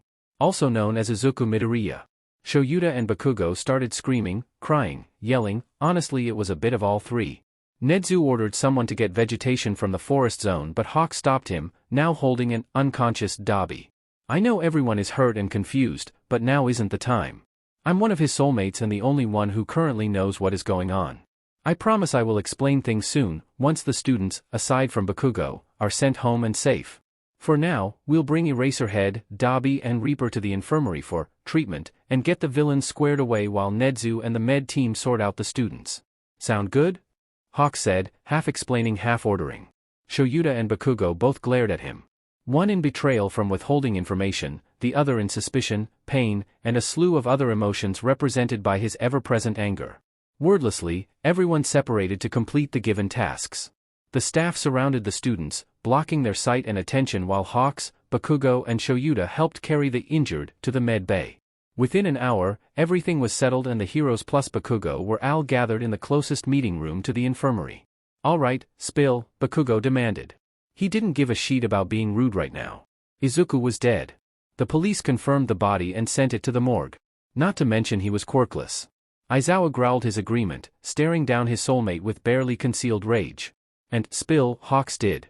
He told them everything Izuku had told him. Izuku's life with Hisashi and Inko, his time as Athena and Hermes, the fire, the recovery, setting up his home, his training plan.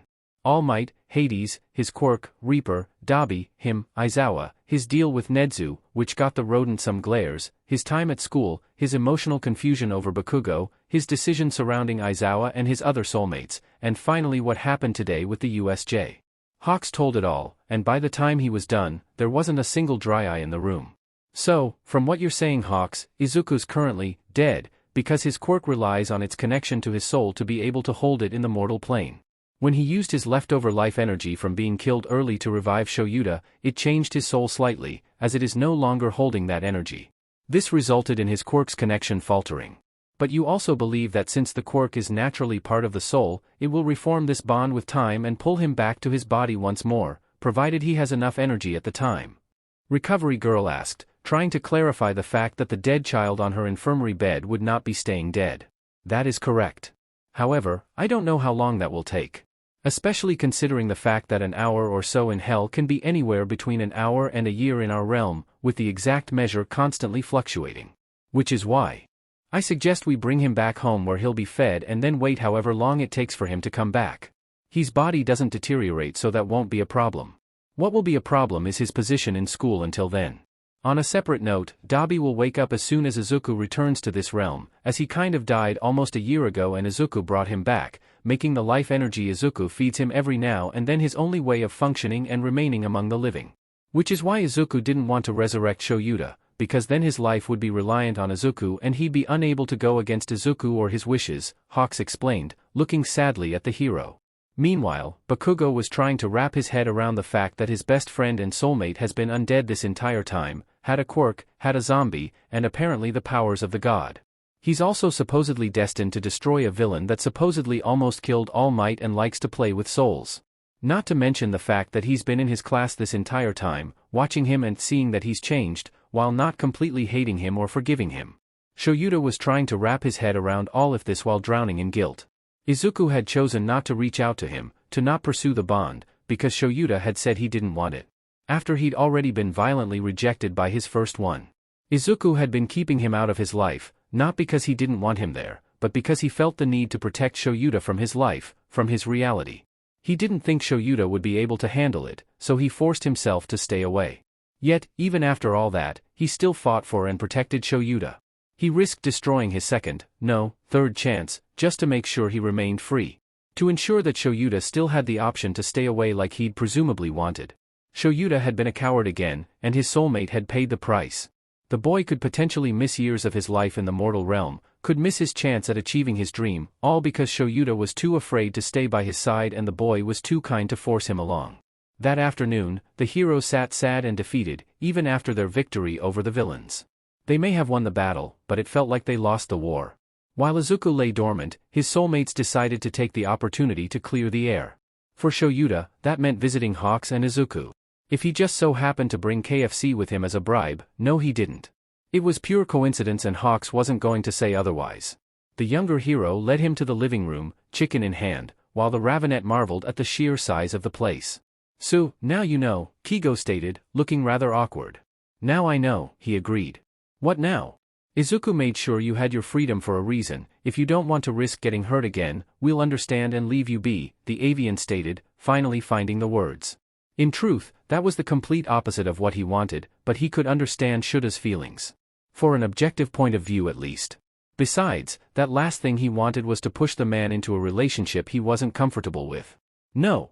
Shoyuta blurted almost instantly, surprising both of them with his volume. I can't just ignore you guys. Not after everything you've done for me. Not after everything you've been through. Not to mention everything Izuku has been for me all these years. You've both come to mean a lot to me since the day I met you both, even with my attempts at avoiding that very situation. There's no point in avoiding you anymore, as it would just hurt us all anyway, he continued, openly voicing his feelings for the first time in years. Besides, now I know that it's almost impossible to lose at least one of you. My main concern is how you and Izuku feel on the matter, as well as how we would make things work, he finished. Hawks, who had been looking more and more excited as he listened, beamed happily. He could barely talk past the, frankly adorable, cooing noises he was making. "That's great. Though you shouldn't feel obligated to do anything for us, all we did was respected your boundaries. I'm glad you've come to like us so much. I assure you that the feeling's mutual." The cheeky blonde paused to wink, passing him a piece of chicken. "As for losing me, I don't have any plans of dying anytime soon. And if I do, Izuku already had full permission to bring me back. As for how things are going to work, that depends on what you're after," he continued, looking deep in thought. Shoyuta hadn't considered that. He hadn't thought about what he wanted in the relationship, only that he wanted them. However, looking around the rather homely place the two had put together, he found himself imagining what it would be like to live here with them. To have them by his side on a regular basis and have someone to welcome him home when he got back from work. Yes, he wanted that. But could he have it? "I was hoping to have a relationship with the both of you. I don't mind sharing. As for everything else, I hadn't thought of it until now, but I found myself liking the idea of living together, if you've got space for me. It is my every intention to be here to stay," he offered hesitantly, not wanting to ask for too much. "That should be fine. We were both interested in the polycule idea, even more so considering Izuku has 3, or technically 2, other soulmates. They're apparently all at UA too, by the way. As for moving in, that's not really my call, it's Izuku's house after all," Kigo explained. Shoyuta wilted a little at that. However, Izuku isn't currently able to make that call, so, if he isn't back in roughly a month, I'll just say yes and let you in. "From what I've overheard in the staff room, you don't have much stuff back home, right?" the blonde was quick to explain. "Not really. The place came pre-furnished, so all I'd bring over is my necessities, work, and training equipment. I have a few odds and ends from my friends too, and my cat." He couldn't help but notice how Hawk's feathers fluffed up at the mention of the cat, but the hero didn't say anything, so he assumed it was fine. "In that case, you could probably move in with Izuku, so long as you don't mind sharing the bed, which is huge by the way. He can't absorb his own life energy, since it was once part of his soul, which is what is keeping you alive, so theoretically he can't drain your energy while you sleep if he touches you. Even then, he doesn't sleep anyway. Again, that's something you'd have to clear with the baby bird," Hawks offered, as if the idea of Izuku and a 30-odd-year-old man sharing a bed wasn't strange at all. Then again, Shoyuta was a 30-odd-year-old hero who was in love with a 14-year-old undead insomniac of a child, so really, who was in the wrong here? According to the law, none of them, because they were soulmates and willing. So long as Izuku is okay with all of this, I see no problems. However, I have no plans of having relations with Izuku's other soulmates. He can do with them what he likes, but I'm not interested, Shoyuta stated, drawing a firm line there. Izuku was the exception, the hero had no interest in other children whatsoever. "Oh, don't worry, I get you. I was of the same opinion when he mentioned them. Whatever happens between them stays between them," Kigo agreed, looking disturbed by the idea. "Speaking of the others though, Bakugo," Hawk stated, looking like he ate something sour. Shoyuta let loose a long, loud, suffering sigh. "Bakugo," he agreed, knowing they had to figure out what to do about the boy sooner or later. I personally am not fond of the history the two share, not matter what it used to be. However, I can also tell that he's not the same person he used to be, his behavior in class and among his friends made that clear. Not to mention his apology after the battle trials. The kid you described before doesn't sound like the type to do such a thing. Again, I'm not fond of him, but it's not my call to make. You said Izuku's feelings were complicated, right? He stated, wanting to get this over with quickly. Yeah. It's kind of like, how to put it. Izuku can see that he's changed, and he loves it. He's so happy to see the boy making friends and putting in the effort to do what's right. He's over the moon about the fact that his Kaken is coming back. But at the same time, he's angry.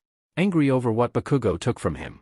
His voice, his eye, the fine motor control in his joints, the ability to breathe on his own, and almost any chance of finding his soulmates. His body is one big burn scar. He's angry that it took him dying for Bakugo to change.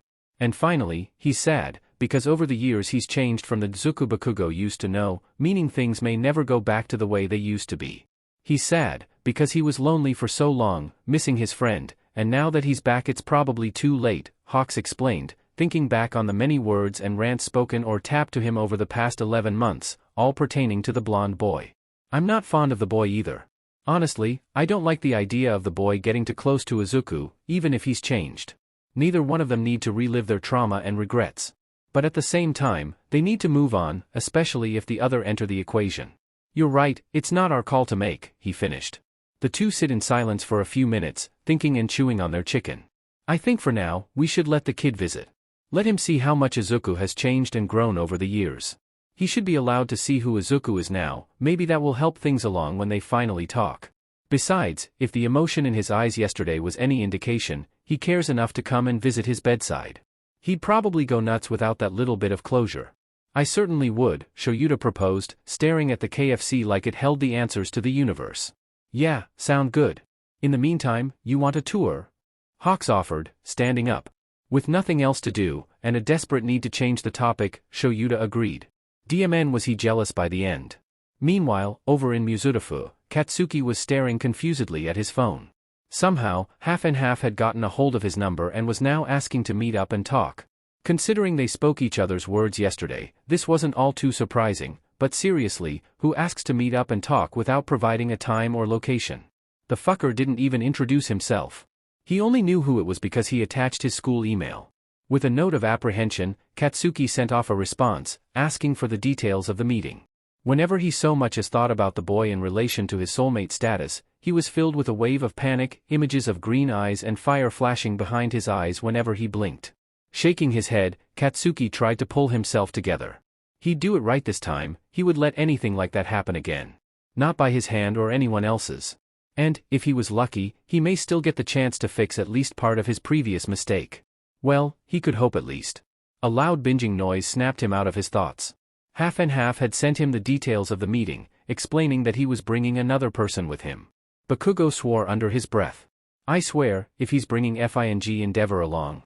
No, even then, I have to play nice. Just because I don't like that asshat of a hero, doesn't mean I should be rude to my soulmate's father. Maybe he doesn't even like his dad, he thought to himself. Checking the date, he realized that the meeting was set that very day. In 2 hours no less. Grumbling under his breath, he quickly put on a decent set of clothes and grabbed his phone. He called out to the hag, letting her know he was leaving, and rushed out the door. An hour later and a half later, he finally arrived. The place was a cat cafe of all things, not too far from the Endeavor agency. Todoroki was already there, sitting next to some other kid he'd never met before. They looked tired and very purple. Oh, you're early, Half and Half stated, as if it wasn't already obvious. Yeah, well it was that or be late. I live over in Mizudafu, the blonde grumbled, keeping his swearing to the minimum. He could relax once he got to know them. For now, he was behaving. So, this is, he prompted, looking over at the purple-haired teen. Seriously, his eyebags looked worse than Hobo-sensei's. Right, this is Shinso Hitoshi. He's our other soulmate. I met him during the cafeteria stampede and figures you should meet too, Shoto explained, while Shinso finally realized why he was there and who the other kid was. Nice to meet you. Bakugo, right, the purple one said, triggering the words on Bakugo's left arm. That's me. You got a nickname or something, the blonde stated, getting straight to the point. No, why? Because I SCK but at names, so I give people my own. He's half and half, and you're either purple or candy floss, Bakugo stated, deciding to give the kid the choice between the two. Okay, candy floss, I guess. Better that purple, that's a little too obvious I think, Shinso stated, rather confused but glad he at least got a warning. Now what? I think it's obvious, but I don't do social interactions, Shoto stated, staring at the other two in confusion. Good question. First, give me a sec, I've got something I want to tell you, but it isn't exactly up to me, Katsuki stated, grabbing his phone. When he'd initially received the hobo's phone number alongside the rest of the class, he'd thought it would be used for emergencies, which was the reason it was handed out in the first place. Instead, he was talking soulmates. What had his life come to? This is Bakugo. So, I'm kind of in a meeting with the other soulmates and wanted to ask if I should at least let them know Izuku's alive? Also, would I be welcome if I showed up to visit him tomorrow? Actually, if I'm welcome I'd need the address in the first place. He quickly sent off the message, which reminded Candyfloss to exchange phone numbers with him. They chatted for a bit, talking about likes, dislikes, hobbies and whatnot. Shinso was hesitant to explain his quirk, but seemed extremely relieved when they didn't say anything about it. The boy looked at Katsuki like he grew a second head when he offered to train him for the sports festival, which was a little over 2 weeks away. Shoto simply stated that he liked cold soba and animals and disliked his father, much to Bakugo's relief. He said he didn't have any hobbies, aside from studying. Just as the conversation started to taper off, the hobo finally replied. I spoke to Hawks. You can tell them that he's alive and mute, and that his story is complicated. Tell them he is Akatani. It's up to Izuku whether or not he tells them anything else when he wakes up. Apparently, he kept finding excuses not to talk to them and doing this. We'll make him do so. He seems to believe that they wouldn't be able to handle his baggage. The address is XXXX Street in the former ghost town. That was fair, it wasn't his story to tell after all. He could tell there was something up with at least half and half, but from what he's seen, there was a good chance something was up with Candyfloss too. Okay. I got permission, kind of. Basically, our final soulmate, he gestured towards his throat, which was covered by a black turtleneck, much like the other two, is technically still alive, which is why these aren't healing for you too. Things between the two of us are complicated, with our bond having been broken a year ago. I was AD back then. His alive but not status isn't my story to tell. You guys, or at least half and half, will know him as Akatani. He's mute and currently recovering from the USJ, so I'm not sure how or when you'll get to form your bond with him. It's not impossible, since he has a bond with 2 of our teachers, he explained, figuring it was best to just spit everything out. The two just stared at him with wide eyes for a moment, hands instinctually going to their throats. Complicated how exactly? Like, we don't want things to get awkward, so, Shinso stated, curiosity getting the better of him. Sheet, he should have been prepared for that question, but he wasn't, and now he was scrambling. Complicated in many ways. I'm a mess of guilt and anger issues. He's a mess of righteous anger, nostalgia, grief, and probably a few other things too. As I said, I was AD a year ago, practically a completely different person. I didn't treat him well, a mistake I don't intend to make again. I almost lost him once, twice if you count the USJ, so you can be DMN sure I'm going to try to fix thing with him. It just won't be easy, he explained, while also giving them the bare minimum information. He liked them, but he still barely knew them. He wasn't comfortable expressing his dirty laundry in front of them just yet, especially when it wasn't only his. Right, but he'll be cool with us, right? You'll be cool with us too if we get to know him? Shinso prodded. He'd met the guy twice now, and likely triggered his words, but always came away from it frustrated and confused. Akatani hadn't made any attempts at talking to him, either. Yeah, I'll be fine with it. As for Akatani, it should be fine. According to his soulmates, he kept making excuses not to meet you too, claiming he didn't want you mixed up in his mess. But I'm pretty sure that's just him being afraid of losing another bond, he explained rather guiltily. He was the one to take away the bond in the first place, yet here he was meddling with the boy's other bonds and trying to reconnect his own. Cool. So, he's nice when you get to know him, but he's also full of trauma and triggers with a side of hidden backstory. You know, from this past hour alone, I can already tell he'll fit right in, Candyfloss stated, chuckling. Dark humor and sarcasm. He likes this one. Shoto had been sitting quietly this entire time, listening and letting Shinso ask all the questions. Bakugo seemed like a very kind person, if a little blunt and explosive in personality.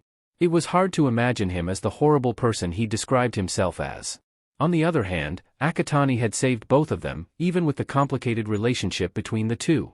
He was smart and logical, too, able to create and express his plans on the fly with maximum efficiency. The boy had never shown much emotion, but neither does Shoto. It was hard to get a read on him. Say, if Shoto and I have a nickname, what about you? Have you ever had one? Shinso asked teasingly, not realizing the minefield he'd just stepped into. The two watched worriedly as Bakugo froze, eyes going slightly distant. There was a long pause, before the blonde finally spoke. I did, once. But not anymore. Not until I earn it back at least, if ever, he muttered. The other two shared a glance. Akatani again. Whatever's going on is bigger than we thought. Shinso quickly dropped the conversation, prompting them to order something and eat before they left of the day.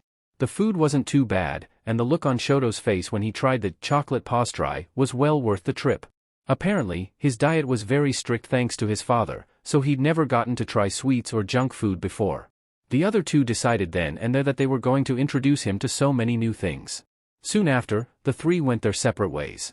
As soon as he got home, Bakugo sat at his desk and started writing his latest letter to the nerd, not wanting to move the old ones at the tree base, even if Izuku wasn't dead. On a separate piece of paper, he took notes on his soulmates' names, nicknames, and likes. After a moment of consideration, he made a section for Izuku too. After everything he'd been through, he couldn't count on him being the same Izuku he used to know, even if he wished he could. The letter ended up more a written version of his thoughts and determination than a letter, if a bit more organized, but he didn't mind. It got his side of things across a lot better than his words ever did, and that's all that mattered. Chances were, with training for the sports festival coming up as soon as they got back, he wasn't going to be able to visit him all that often. In which case, he wanted to make sure that Izuku could read what he had to say if he woke up while he was gone. Once he was done, he packed a bag for the next day, planning to stay there as long as he could before he either had to go home or was kicked out. The next day, Bakugo slung a bag over his back and went for his morning run. This time, however, he was running a completely different path. Pulling up the map on his phone, he set off towards the ghost town. Apparently, the townspeople wanted to give it a new name, as the population and half the suburb were being built from scratch, but hadn't been able to decide on one. Looking around, Bakugo found that a fair few houses and cafes were filled with people. The majority were still up for sale though. He's pretty sure he heard construction in the distance too, but he didn't see any. It seems he was heading towards the areas untouched by the attack. Once he arrived at his destination, he found himself standing there gobsmacked for several seconds. Izuku's house was huge. He was pretty sure he caught sight of a garden out back, too. According to Hawks, Izuku found and furbished the place all by himself, getting what he needed from things left behind after attack. In which case, he got really DMN lucky. But what Katsuki couldn't wrap his head around was the fact that it was Izuku's money that bought the place. All Hawks did was sign the papers. Hawks said something about Izuku being someone named Hermes and Athena, which he was pretty sure he heard of in the news too. They sounded pretty DMN important, especially to the heroes, but what on earth could Izuku do to earn enough money to buy a place like this? Was it that analysis his father wanted? Izuku was always writing in those things, the muttering sounded so unnerving in a quiet room. Shaking himself out of his thoughts, Katsuki walked forwards and rang the doorbell. He'd find his answers inside anyway. It was Hawks who answered the door, an incredibly fake smile on his face. "Ah, you're here.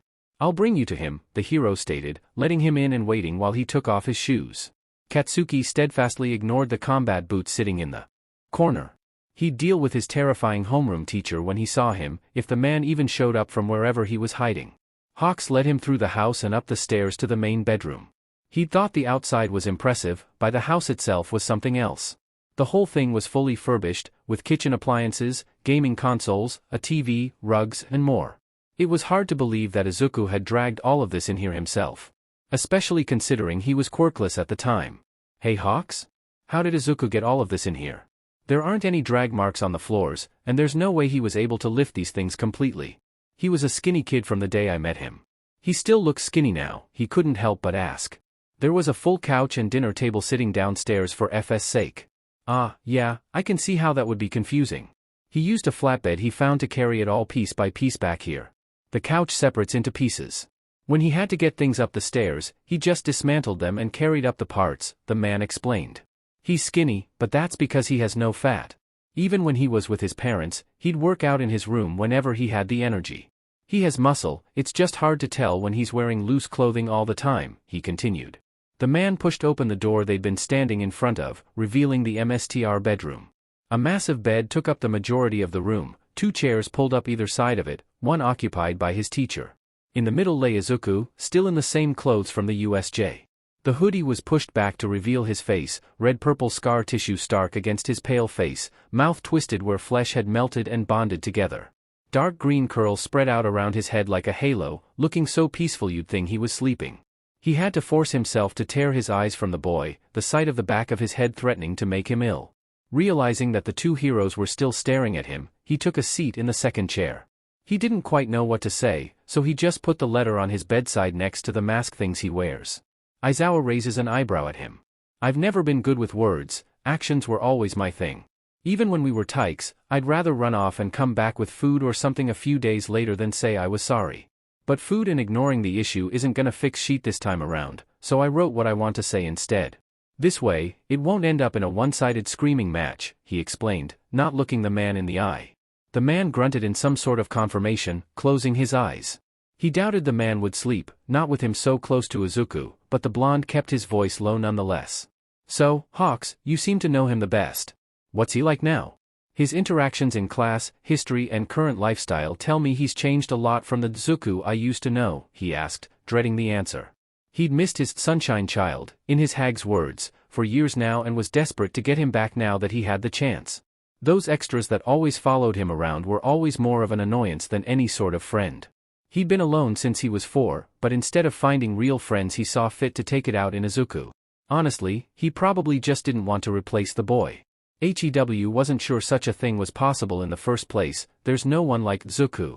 Well, I'm not sure who your Izuku was, but yeah, that's a pretty safe bet. Izuku is a lot of things. From what I've heard, Izuku was an extremely positive child who believed heroes could do no wrong and people did what was right because it was right. He was young, innocent, and blinded by the rose-tinted glasses most people wore. Well, more like he clung to them, convincing himself that his household was the exception, Hawks started. And yeah, Katsuki could see that.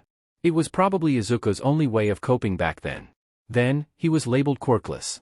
People stopped doing right by him, teachers stopped teaching him, and the local heroes guarding the way to school left him behind. The rose-tinted glasses got a little clearer, but he convinced himself that he was always the exception, that he was in the wrong. Then, his parents got hold of his notebooks. Suddenly, the heroes were losing, suddenly they needed his help. But when he defied his father, he was punished severely, and they started to torture him. The heroes in his notebooks were no longer the saviors that could do no wrong. They were the protected and raised. The one time he tried to get help, the police proved to be nothing more than villains' underlings, and the heroes were too quirkist and self-absorbed to listen or under Hisashi's thumb. The one he saw as his hero abandoned him, not noticing his plight no matter how long he waited. His view of society and the heroes shattered with only a select handful of heroes still worthy of the name in his eyes, Hawks explained, looking Katsuki in the eyes. His stomach sank as he listened. His Izuku had changed, but not because of him. No, it was because society as a whole had betrayed him and themselves. So Izuku decided to save them, both the heroes and society. He chose to bring them back to what they were meant to be, the boy summarized for him. Yeah. And so, he chose to become Athena the analyst. Before he did, he started people watching, a habit of his, via the city cameras. He got pulled into a villain attack and alerted the heroes before they succeeded. This gained him the informant persona Hermes. He made heroes stronger and villains easier to catch. He solved cases, and alerted heroes of countless suspicious behavior, forming a wide information network through other informants, databases, networks and the like. He became the guardian of heroes and Muzutafu alike, Hawks explained. Then the fire happened. Yep. As you know, he was planning to escape his parents that day. In a way, he succeeded. Hisashi thought he was dead, and his mother died, leaving him to recover and build himself a home in the ghost town. He then went back to his duties for all of an hour, then got killed by Fing but might, right? Yes. At this point, everyone thought Athena and Hermes were dead, so he became a vigilante known as Reaper with his quirk. He saved me and handed over his analysis of Hisashi, posing as Athena's friend. We got along on patrols but didn't interact much. Apparently, he was stalking Hawks in the evenings, too, Aizawa stated, eyes still closed. Katsuki didn't jump, and he totally didn't forget his teacher was there. And no one could say a DMN thing otherwise because they have no proof. Yeah. We were kind of playing hide and seek for a while before I caught sight of his wings and freaked out, Hawks stated. Okay, that's cool and all but we're getting off topic. Anything else happen to Izuku or what? The teen asked. He'd already heard Izuku's story, he just wanted to know how he'd changed, not what he changed him, he knew most of that. Aside from getting into UA and gaining some friends? Not much, the avian hero stated, looking to Aizawa for confirmation, who unlocked his phone. He showed Katsuki the message forwarded from Night Eye. What the F is one for all? A national secret and All Might's quirk, Aizawa stated, as if he didn't share extremely dangerous information that he could get killed for sharing. So, Zuku's still the smart kid I knew, just leveled up to 100 now that he's actually trained it. He's also focused on fixing society and uniting the heroes while wrapped up in some grudge fight between All Might and the strongest supervillain in the world. Why am I not surprised? Zuku's been getting caught up in all sorts of weird shit for as long as I can remember, Katsuki sighed. Yep. He's still got the heart of the kid you knew too, he's just hurt and scared. For hobbies, he's got his analysis, support tinkering, vigilante persona, and the games downstairs, the blonde hero stated, blinking as Katsuki pulls a notepad out of nowhere and jots it down. The boy must have learned it from Izuku. Okay. Now I just need to figure out what he eats. I saw he had food on his plate in the cafeteria, and what heroes he likes. What? I told you, I do actions better than words. He's already seen that I've changed, and my side of things is written in that letter, meaning the most conversation we need to have will be Izuku making his decision based off of that. Meaning, if he chooses not to completely hate me, I need to be prepared to prove myself friend material. I'm aware things aren't going to go back to normal overnight. Besides, my other soulmates may want to know too, the boy stated defensively, not liking the looks he was getting after the first statement. The two heroes look at each other and shrug. Izuku works with a whole bunch of heroes, and he gets along with them well enough. As for which ones are his favorites, I'm not sure. The UA teachers would be your best bet though, Aizawa explained. As for food, Izuku's on a liquid-only diet and the flavor has to be quite strong for him to taste it. As for his favorites, you'd have to ask Lunch Rush, who makes his meals. He's got a few recipes on the walls in the kitchen too, Hawk states. Cool, thanks. Do any of the games he plays have merch? Katsuki asks, noting down to talk to Lunch Rush tomorrow. Haven't a clue, both heroes stated. Questions answered, Katsuki put his notepad away and got out his phone. He scrolled through the news feeds while making idle chatter with Hawks, exchanging stories of Izuku and flight experiences. They went on like this for several hours before the old hag called him to come back, claiming he'd be better off eating lunch at home than whatever cheap takeout CRP he found on the way back. Honestly, the woman had been way too fussy the past few days, despite claiming the USJ news didn't bother her. As it is, she thought he was out with his new friends for the day. He wasn't sure it'd go down well if he told them about Izuku. It wasn't his call, anyway. They exchanged a brief round of goodbye, Bakugo seeing himself out, glancing at the games in the living room as he went, reminding himself to search them up later. After that, he jogged back home and ate lunch with the hag, replying to messages from the self-proclaimed Baku Squad and his soulmates. He shared what he could about Izuku's interests with his soulmates, claiming his notebooks were quirk analysis. The rest of his afternoon and weekend was spent peacefully, he and his friends looking forward to seeing each other at school on Monday. Once Monday morning arrived, almost every member of 1A was in their seats. Every single one had arrived early, exchanging small talk and USJ experiences. They were all immensely relieved to see that their friends had survived the ordeal mostly unscathed. However, there was still an undercurrent of nervousness in the classroom. It had not gone unnoticed that the two carried away from the USJ were yet to be seen, as well as Mineta. Murmurs of Akatani's demon quirk and potential substitute teachers spread around the classroom, while Katsuki wondered how Aizawa was going to explain Izuku. The classroom door opened just as the bell rang, and Aizawa stepped through. The class instantly went wild, asking whether or not he was okay and well enough to teach. I'm fine, you hellions. Recovery girl patched me up good as new, and even then, if I can move I can teach, he explained, quieting them with a quirk-induced glare. Shoto narrowed his eyes in the back row but said nothing. He'd seen Akatani revive Aizawa-sensei, just before his vision was blocked by the teachers. Azui raised her hand. Receiving a nod, she asked the question that was on everyone's minds. Sensei, what about Akatani? Is he alright? Kero, she asked, the rest of Izuku's friend group nodding along. After the event of the USJ, Akatani experienced severe quirk exhaustion. As a result of this, he has unfortunately slipped into a coma of unknown length. Akatani will not lose his place here in UA until the 3 years he was meant to spend here are up. Any other questions? Aizawa explained, the majority of his face hidden in his capture weapon. Kirishima was the next to put their hand up. Sensei, is it true that Akatani used to be the Vigilante Reaper? Oh, and what about Mineta? He asked, sparing a glance at the second empty seat in the room. Yes, it is true. However, Akatani is under contract with UA. He has some talents, which he has agreed to use for UA in exchange for overlooking his vigilante status. Thanks to several legal clauses, this is not illegal. As for Mineta, he handed in his resignation from the hero course the day after the USJ, Aizawa answered, looking increasingly tired. The girls all released a sigh of relief at the news of Mineta. The rest of the class exploded in noise over the fact that Izuku was a vigilante. Some were excited and curious, others had less than savory remarks about vigilantes. Silence. For those of you who dared to speak so harshly about your classmate, who saved all of your buttes no less, I myself work closely alongside several vigilantes, as most are not put out for arrest unless they are actively putting themselves or someone else in danger. Akatani saved my life on one of his first patrols and has not used excessive force on anyone. The only reason he is out there in the first place is because the lucky BSTRD is physically incapable of sleep. He is also in no legal trouble. As such, I expect you to continue to treat him as just another one of your classmates. Discrimination is not tolerated in UA or my classroom. Understood? Aizawa scolds, looking each and every student in the eye. The naysayers look down in shame. Now that that's done with, I have an announcement to make. The school board of directors have decided that the sports festival will continue as planned. It will occur in 2 weeks. Bakugo, you are in charge of the opening speech. Normally, it would be the first place student, but even if he was awake, Akatani's mute. During this time, the school's gyms and training facilities will be available for use during study PRDS and after school hours.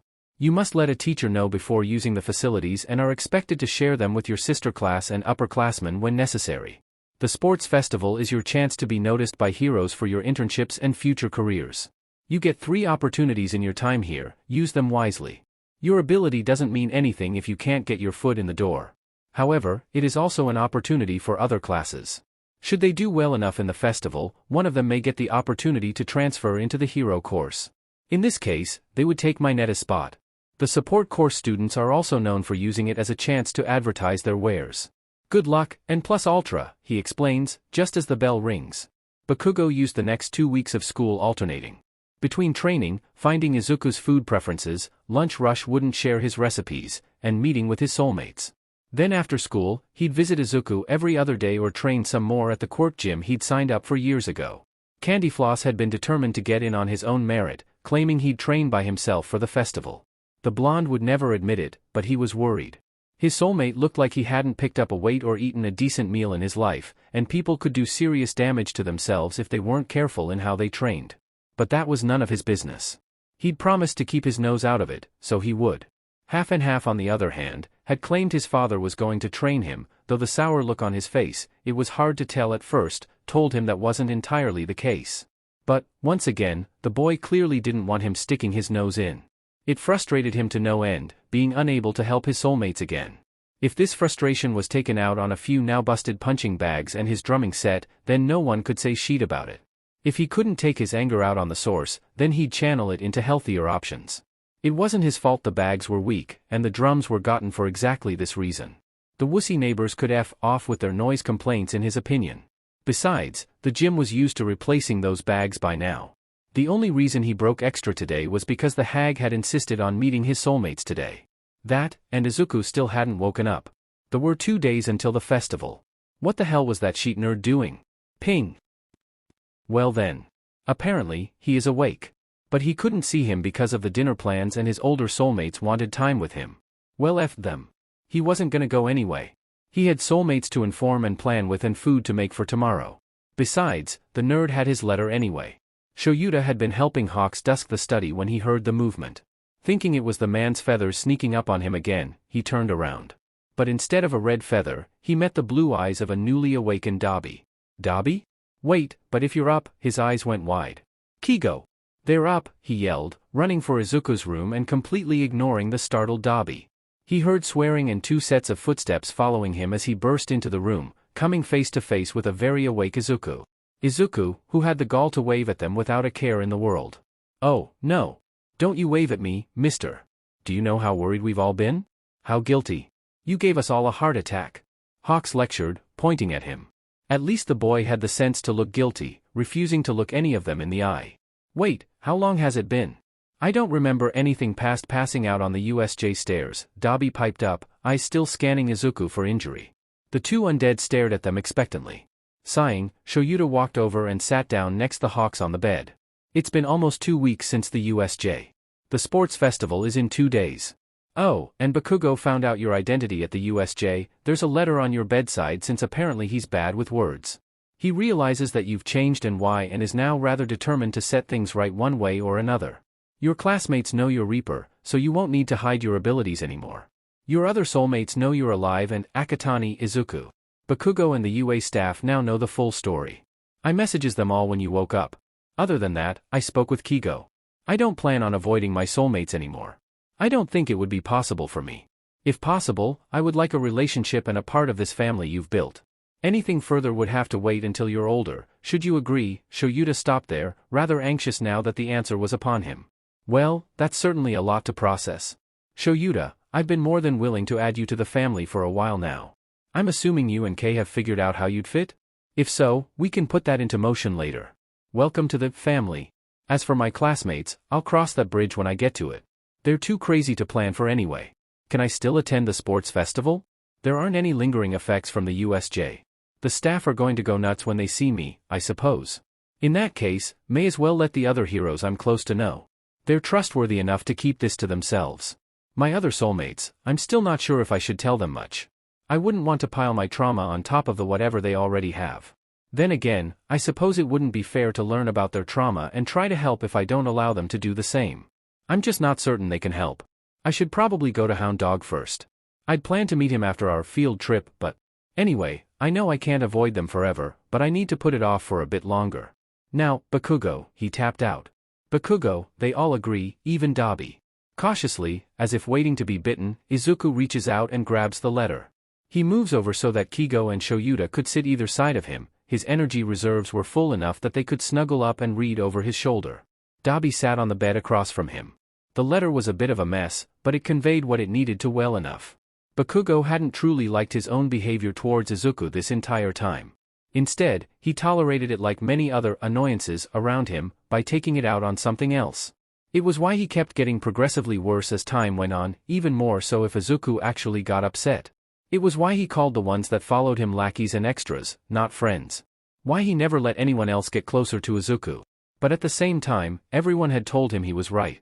And he had to be right, because if he wasn't then he wasn't the best. If he wasn't the best, he couldn't be the hero he wanted to be and would be weak. Weak like Deku. He refused to look too closely at Izuku or his injuries, because that only made it worse. This entire time since the fire, Bakugo had been devastated. Neither had realized or acknowledged it, but Izuku was Bakugo's first and only friend, and the only one Katsuki saw as worthy of being his friend. The only one worthy of being more, if what he'd written was the truth. Katsuki had been changing himself ever since, all while drowning in guilt and regret. He'd seen the tree and give Izuku the grave he never got to have. He was terrified of making the same mistake again with his new soulmates and with Izuku. Even more, he wanted to work to get his nerd back. He claimed he knew that things wouldn't be the same, but also that the heart and the brains of Izuku were still alive. He claimed that that was enough. And wasn't that a shock? Katsuki didn't want Izuku to change, and he didn't want to be forgiven right away. As it was, the two weren't friends. They weren't yet Izuku and Kaken. Katsuki wanted to build that bond again. And that? That, Izuku could do. He couldn't forgive Katsuki when he hadn't done anything to warrant it. But he didn't hate Katsuki, he didn't want things to end here. So instead, maybe they could start again. From scratch. Not Kaken and Izuku. Not Bakugo and Deku. Katsuki Bakugo and Izuku Akatani, two boys training to be heroes. If Izuku's corpse of a body could cry, he would be. Instead, he used his wings to tuck his soulmates closer. Tapping his fingers on the headboard to convey his decision. The three men thought over it a bit, but eventually agreed with him. Evidently. They did not like Katsuki, having deemed him a threat to their soulmate a while ago. But they could also see where he was coming from, having read the letter for themselves. They couldn't deny Bakugo the chance to make things right. With his mind made, Izuku grabbed his phone and entered in a number he hadn't used in years yet knew by memory. Knowing calling the boy would be pointless, he sent a message instead. Chat name, New Beginnings. Big Brain, I got your letter. My suggestion is this, we start again, from scratch. Izuku Akatani and Katsuki Bakugo. I'm not asking you to forget what you know and what happened in the past. The fact of the matter is, we barely know each other anymore. So, we start again as strangers. Two kids trying to be heroes. What do you say? Big brain, as for the other soulmates, I need time first. It wouldn't be fair for me to try and help them and have them open up without doing the same. However, I have never seen professional help even after everything I've been through. I can't afford to have them digging through my mess when even I don't know what's in there. In such a circumstance I may very well unravel, them causing more harm than good. I will see Hound Dog soon and will talk to them once I deem it safe. See you at the sports festival, you'd better bring your best. Boom Brain, sounds good. You'll see, I'll make the best DMN friend in the world. But first, stranger. Boom Brain, I'll let the others know you need time to short your sheet out and to back off for a bit. Listen to the dog, the shrinks do help if you let them do their FING jobs. Boom Brain, challenge accepted, see you at the sports festival. Conversation over, Izuku put his phone away only to be swiftly scooped into Shura's lap. Hey! No, you've gotta share. Kigo protests, whether to Izuku or to Shoyuta they didn't know, flinging himself over to hug them both. Dabi just laughed. The four of them spent the rest of the night reveling in each other's company, watching random TV shows and playing video games. Shoyuta could not play Mario Kart to save his life. The night ended with Dabi heading home and Hawks going to bed. Shoyuta then headed home to start packing what little things he had while Izuku went on patrol again as Reaper. Meanwhile, over in Muzutafu, Katsuki groans into his pillow in frustration. His parents had spent the night teasing him and sharing embarrassing stories or photos of him with his soulmates, who seemed unusually interested. Even Shoto cracked a couple of smiles. To make things worse, when he finally got the chance to speak to his soulmates about backing off of Izuku, they seemed to take it the wrong way. No matter what he said, they seemed to believe that Izuku did not want to open up to them and did not trust them to help him when he hadn't even gotten to know them yet. He'd warned Izuku, who responded that he would try to prepare himself for questions. He didn't want to know how they'd react to them acting like strangers tomorrow. Either way, they'd find out tomorrow. At the same time, he'd never been so excited in his life. He had a chance to get the nerd back, he'd be in a battle of the strongest competition in front of the entire world in the best hero school in the country. To top it all off, he'd have the opportunity to fight someone with the power of a god. With these thoughts in mind, he finally rolled over and fell asleep. The next day, Izuku entered the classroom with no small amount of trepidation. Instantly, the class was in uproar. Akatani. Bro, you're back. And just in time too. What you did back in the USJ was so manly, bro. But you've got to be more careful not to wipe yourself out like that, yeah? Kirishima was friendly as always. Izuku's own group of friends were by his side in seconds, all making their own calmer statements and inquiries over his health and vigilante status. Mina and Kaminari seemed to be fanboying over him as well, which he didn't want to handle in any way. Ida and Momo seemed to be equal parts fussing and scolding over the dangers and illegality of vigilantism. Shoto simply stared at him rather icily, which he returned with what he hoped was a friendly nod. He gave the same to Bakugo upon locking eyes with him, no longer actively ignoring him as he had before. Once the last person had arrived, they all headed to the arena's change rooms, the class once again relying on Izuku to know where to go. A few muttered to themselves about what they would have done if Izuku hadn't woken up in time. Yaoyorozu admitted that they were going to rely on the vague directions Aizawa-sensei had given them to get there. Once everyone was done changing, they waited in the change rooms to be called up to the arena. Ida had taken it upon himself to explain the instructions they'd been given the previous day to Izuku. It was once the teen was done that Shoto approached him, face set in its usual blank mask. Akatani. Objectively speaking, I believe I am stronger than you.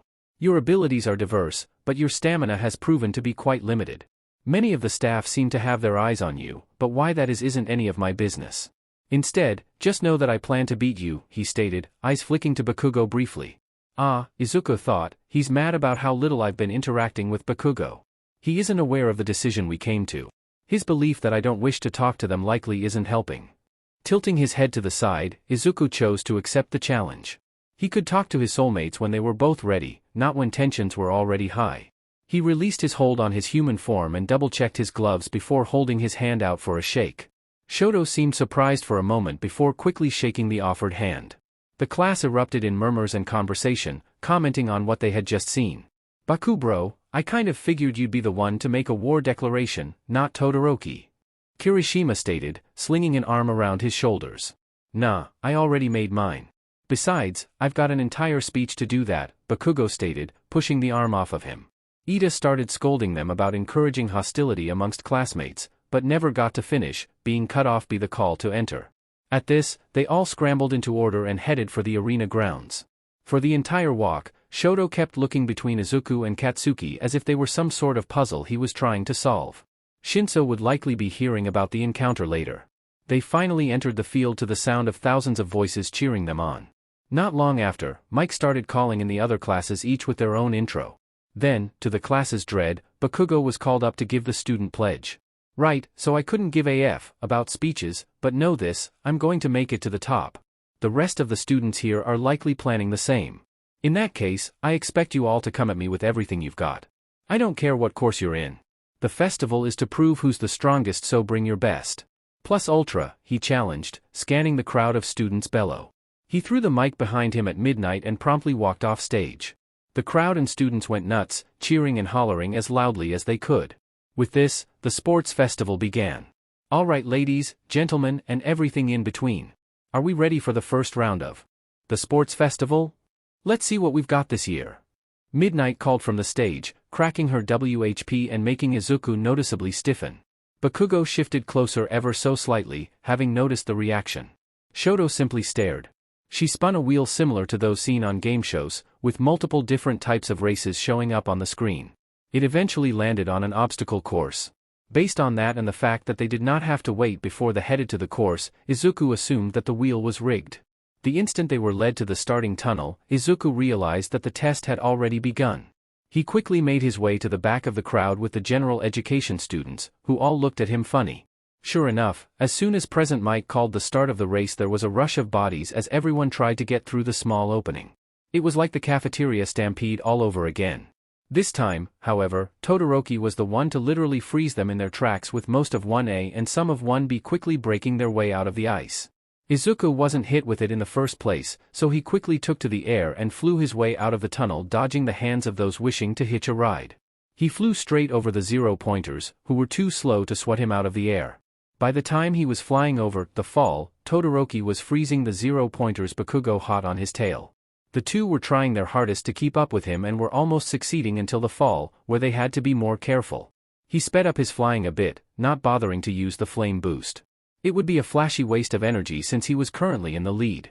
He flew straight over the minefield and was over the finish line before Mike had even finished mentioning said field. The crowd cheered as he entered, but his focus was more on the two who had been trying to catch up. Bakugo came second by a few steps. Todoroki had been caught in one of the mines the former had purposefully blown up. The two fumed at him, but he could barely take them seriously when they were so cutely trying to hide the fact that they were checking each other over in their peripheral vision. They were all watching for Shinso, too.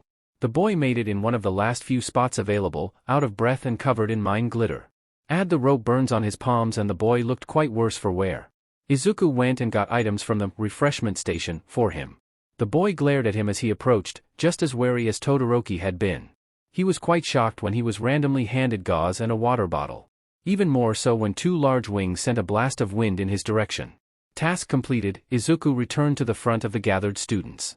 And thus he once again left Shinso confused and frustrated upon interaction. Only Bakugo seemed to realize why Shinso was battered by wind. Most wouldn't think to care about a bit of glitter in a competition, but Shinso had been covered in it.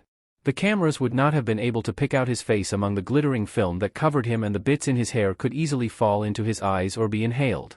Izuku's burst of wind blew it all away, proceeding to cover some of the poor Gen Ed kids behind him. As the last student arrived, it was announced that the top 50 students in the race would be allowed into the next round. All remaining students were sent up to the stands to watch. Once everyone was settled down, Midnight once again called attention to the screen, where the wheel was once again spun. This time, it landed on letters? What was PBCTF? Oh, what a wonderful game this is. Such a messy game this one, boys and girls.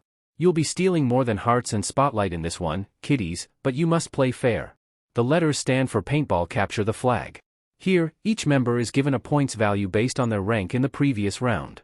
From there, you will form groups of 5 and grab a digital flag of any color. The flag will then total the points from each player. Getting shot or hit with the paint will reduce your team's points by 5 but will not give any points to the shooter. Hitting a flag with paint or capturing it takes all of the team's points and gives it to your team. If that flag is then taken, it will then take an amount of points with it equal to the number of flags in your possession. So having 2 flags, it would have your points. Unless it is your main flag taken, then all your flags are counted as taken no matter the circumstances. Please remember that only 4 teams will be allowed to pass this event. Now, for the point allotments. Every player gets 5 points per ranking. 50th gets 5 points, 49th gets 10, etc. That is, with the exception of first place who will receive the crown jewel of 1 million points. Midnight explains with a cheer. Instantly, all eyes were on Izuku. He once again felt like the prey. This was the first time since Aldera. Midnight then dismissed them to form their groups. Almost instantly, the area around him was empty. He quickly looked around for some teammates, only to see them coming to him. Fumikage, Mizo and Tsu were all walking up to him. And so was Mei.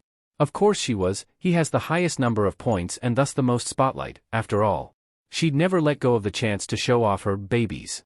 Bringing out the paper and pen from his pocket, which he'd had to have cleared to bring, he quickly asked Mei what support equipment she'd brought.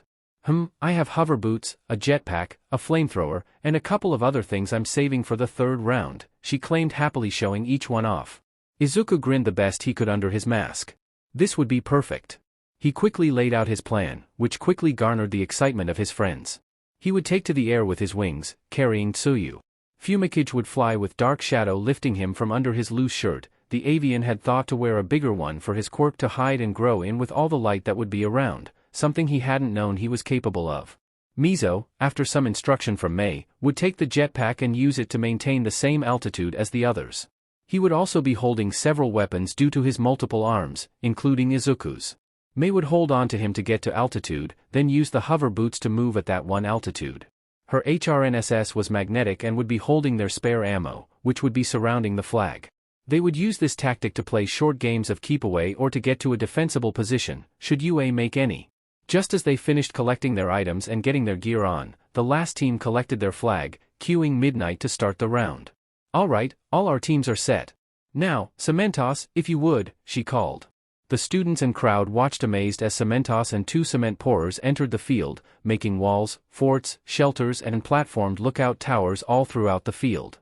The instant the hero left the field, the game started. Izuku's team took to the air, heading straight for the tallest tower.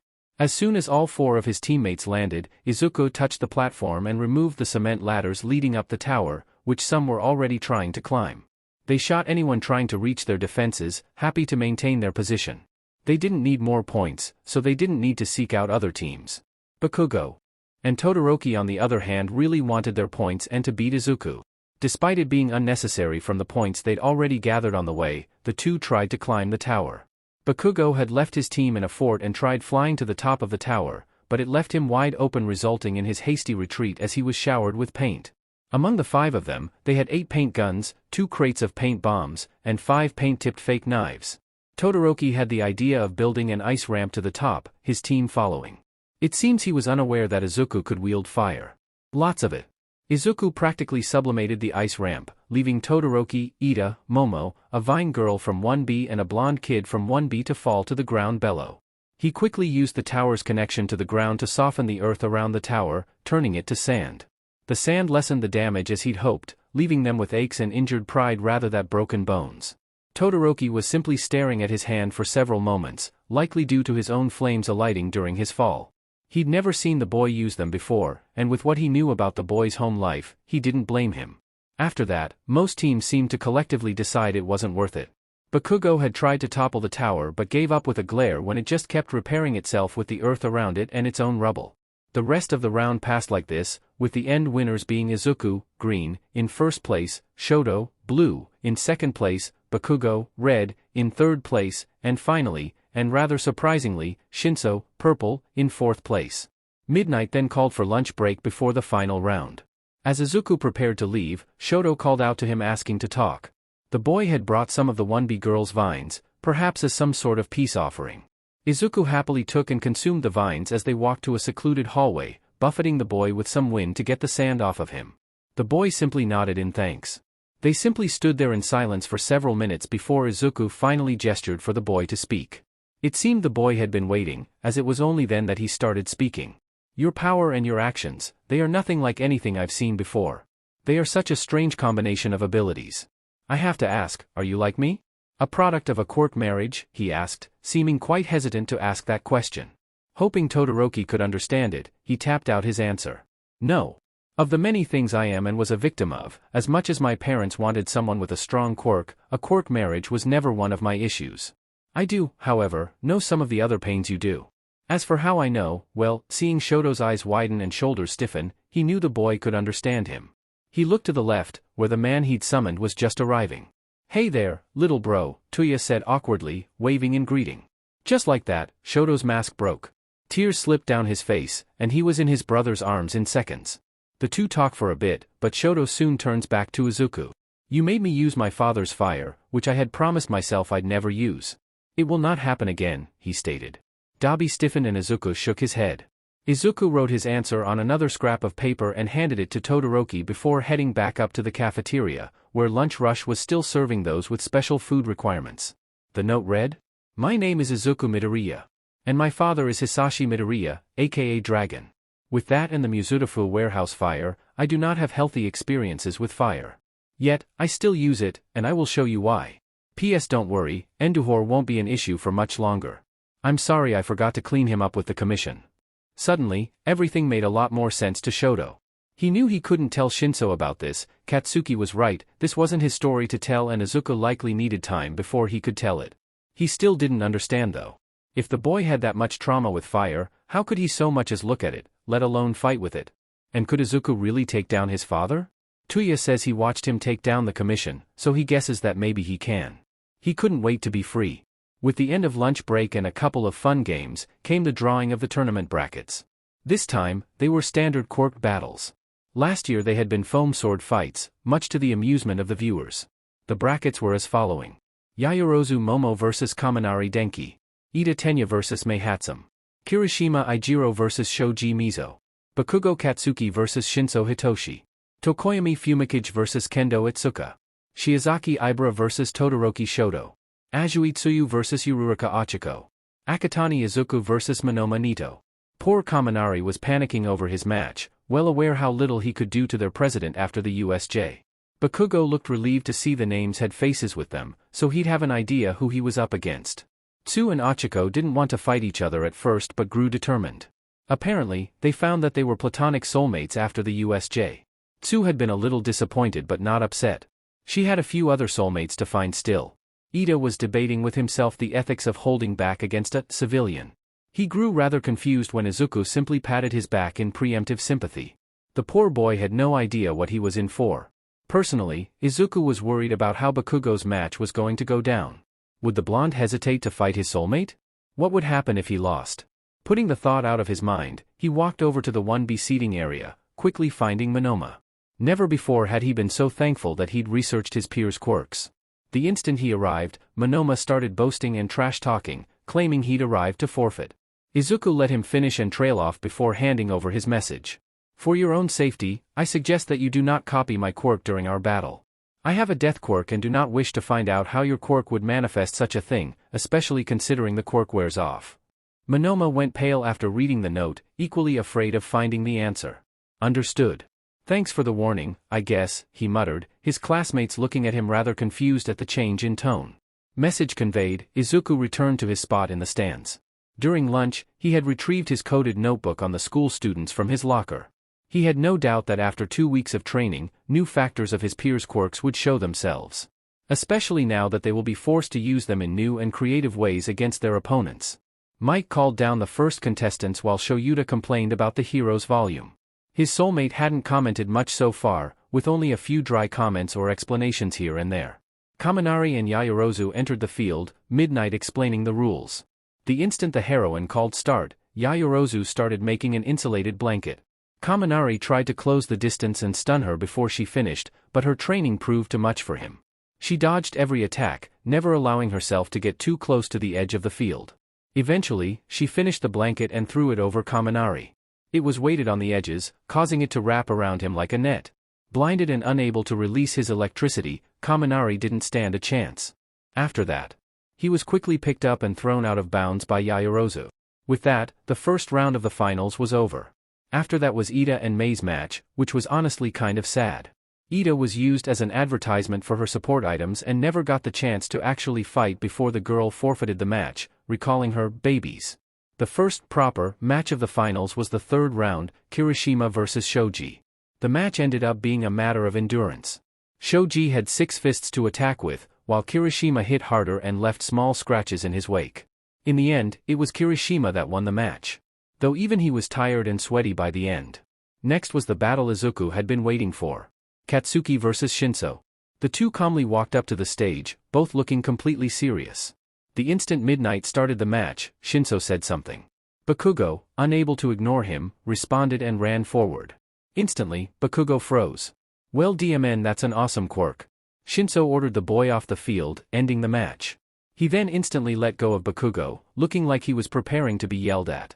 Honestly, Izuku was expecting that, too. Instead, the blonde pouted, and said something before walking out of the arena. The two rejoined the stands while the audience murmured in confusion. Next, was Tokoyami vs Kendo. This one was bound to be longer than the others. They were called to the field, and with that, the 5th round of the sports festival finals began. Tokoyami's match was much more exciting than the previous ones. As soon as Midnight signaled the start of the match, both students attacked. Kendo's hand tripled in size, reaching out to grab Tokoyami. At the same time, Tokoyami jumped, landing on her arm as Dark Shadow speared beak first into her stomach. The girl winced, trying to dislodge Tokoyami. However, the avian had already jumped from her arm, going for an axe kick she barely dodged. But by focusing on dodging Tokoyami's attacks, she once again forgot about Dark Shadow. The shadowy being tripped her using its connection to Tokoyami and left nasty, but purposefully shallow, claw marks across her back, damaging her shirt. Sore but determined, Kendo used her position to spin a swipe the legs out from under Tokoyami. With Dark Shadow instinctually catching Tokoyami, the two were together one more. An opportunity Kendo used to start pressuring them both towards the edge of the ring. She used one hand for each of them, and it looked like she was going to win. However, at the last second, Tokoyami managed to get a hold of both her wrists. Dark Shadow her up by the back of her shirt, or what was left of the back, while Tokoyami pivoted, still holding her wrists. Together, the two threw her out of bounds, successfully winning themselves the match. The crowds cheered from the stands, audience, and students alike. Even Izuku clapped, startling his fellow students who'd been unaware he could make any noise. Tokoyami swiftly returned to the stands, not fond of all the attention. Kendo was taken away by the medical bots. She did not seem too upset over her loss, much to Izuku's relief. From what he'd heard, she was the only one who could keep Monoma in line. Next was Todoroki and Shiozaki, the Vine girl. Izuku felt kind of sorry for the girl and those getting excited over the match. He'd read up on all of his peers' quirks, meaning he already knew her breed of vines were susceptible to cold environments. Luckily, the girl herself did not have the physical attributes of the plant. Only her hair did. This meant that she was in no danger in the fight, only her hair and pride were. Oi, Akatani. Why'd you put your book away? I understand Glass's fight would have added anything, but this one should, right? Bakugo asked, staring at his pocket where said notebook had disappeared to. Ice and most plants, including her vines, do not mix, he responded, Ida translating for him. So Holy Girl's good as dead then. Considering you're not stopping her, her hair's the only plant part of her then, the blonde summarized. Ida sighed, Haven long since given up on policing the boy's language. Just as Izuku had predicted, Shoto froze Shiozaki's vines all the way to the scalp the instant she sent them his way. The girl forfeited right away, not even bothering to attempt quirkless combat with the teen. At least he was kind enough to melt the ice before he left, even if it did nothing to revive her hair. Her specific breed of vine had a high water content, resulting in it falling apart as the ice melted. The two were quickly ushered off the field while the school's janitorial team came to mop up the mess for the next round. Soon, the next round was called, and the notebook reappeared. Noticing his sudden interest in the match, Bakugo sat down to pay attention too. If the nerd was that interested in these two, they were bound to be powerful in the future. Once again, the nerd was right. The battle started in a flurry of movement, Uraraka rushing forward and keeping low. She was a close combat-orientated fighter, unlike Tsu who was mid-ranged. Tsuyu retaliated by striking with her tongue and engaging in rapid evasive maneuvers, jumping all over the field. What most didn't realize was that Ochako wasn't only dodging. She was touching and levitating every piece of rubble that Tsu's tongue broke from the platform. It was scary just how hard that tongue was hitting, to be able to break concrete like that. This went on for a good 15 minutes, and both girls were clearly getting tired. It was then that Uraraka finally sprang her trap. Unfortunately, she was just a bit too slow. Just as her fingers touched together, Tsuyu's tongue wrapped around her middle and threw her out of bounds. The rubble still fell, and Tsu was hit by a fair bit of it, but it didn't matter because Uraraka had already lost. Uraraka's quirk isn't what she thinks it is. I'd already known, but this battle confirms it, Izuku tapped, not bothering to actually explain himself before heading down to the waiting area. He'd have a while before Cementos finished rebuilding the field. Ida translated again, with no small amount of confusion. His soulmate had always seemed so certain her quirk affected gravity, what could Akatani have seen to suggest otherwise? Bakugo simply grunted, taking the words at face value. If the nerd wasn't going to explain, he'd just figure it out himself. He knew better by now than to think his analysis was wrong. Come to think of it, the rubble didn't float into space like the ball from the quirk assessment. It floated to a certain height and just stopped. If it had no gravity, it would have floated off in any direction, not just one. If it had no weight, it would have been lighter than air and gone upwards. Even then, though, it wouldn't have stopped like that. So then what the hell was Roundface's quirk? The loud fucker called the start to Izuku's match, snapping him out of his thoughts. He'd figure it out later. Right now, he got to watch that pompous but from 1B get pummeled into the ground. And boy wasn't it fun to watch. The idiot had to use Holy Girl's quirk against Izuku. Vines against a fire user. Sure enough, the vines were burnt to a crisp in moments. Then, Izuku ran forward at unhuman speeds and tapped him. Tapped, not punched. He didn't even slap he guy. He just tapped him on the cheek, twice. That was all it took for the boy to eat dirt. Though Bakugo was quite gleeful when the boy fell face first, likely at least bruising his nose on the concrete. Izuku then calmly walked off stage, having been declared the winner. Mono something was hauled off the field by the medbots. With that less than stellar match, the first round of the sports festival finals was over. Meanwhile, sitting in a dark and rather shady bar, a certain blue-haired man screaming in frustration. Pointing at the TV, currently playing the UA Sports Festival, he turned to the blank screen on the wall next to him. That's him. Sensei, that's the kid that killed Numu. BSTRD went on about controlling the dead. A pipsqueak like that dared to call himself Hades of all things. Why on earth did the heroes let him in when he could turn into a monster like that? He raved. Akatani Izuku, I doubt he'll be much of a threat. He doesn't look like any of the others he sent. Whatever he did, Tamura, it is likely the same as what he did with the boy just now. The monster was no doubt an illusion made by his fire. Ignore him, a voice said, originating from the still blank TV. There is no way such a young boy could be a messenger of Hades, and he was well aware of the fact that the gods could not enter the human realm. No, this boy was nothing. A useful quirk, perhaps, but nothing of any consequence to one such as he. Nonetheless, he continued to watch the festival on his own screen. The quirks he'd gathered over the centuries did this quite easily, allowing him to take note of any quirks he may wish to acquire later and any hero hopefuls he'd have to keep his proverbial eyes on. Little did the villain know that his easy dismissal of the hooded teen would be one of the biggest mistakes he ever made. Over on a man-made island, a girl sits with one of her uncle's tears in her eyes as she thanks him and apologizes at the same time. She clung to him, hugging with all her might as she explained the love she had for her work and the new dream she built for herself years ago. The uncle sighs, resigned, but emphasizes that he would always support her decision. The green-haired hero sends her on her way, back to her father and waiting projects. He clutches the strange metallic pendant around his neck tightly and returns to his hotel. Never before had he been so glad to know Athena was alive. With this option gone, he found himself in desperate need of the boy's wisdom. Imagine his surprise to walk in and see the boy winning his first one-on-one battle in the sports festival. With a quirk like his and his past aliases, there was no doubt he would be an underground and intelligence hero. He was sure to build strong connections with his fellow heroes with his habit of helping others, too. He would likely end up with an agency of his own. In which case, who better than Night Eye to teach him? He would have to apply for an exemption with the single-in-turn rule, but it would be more than worth it. Mirio already spoke highly of him, too. The only problem would be if the rat wanted to keep the boy for himself, in which case the hero knew he wouldn't stand a chance. With these thoughts in his mind, the Green-Eat sat at Sweet's table and started drafting an email to send the principal. Izuku was wandering the halls not long after his match, looking for Ida, who'd looked rather worried after his phone call. Izuku had accidentally overheard the boys' conversation, and knew his worry was justified. He had hoped to find him and offer him, or more specifically his brother, something he had been working on before the USJ.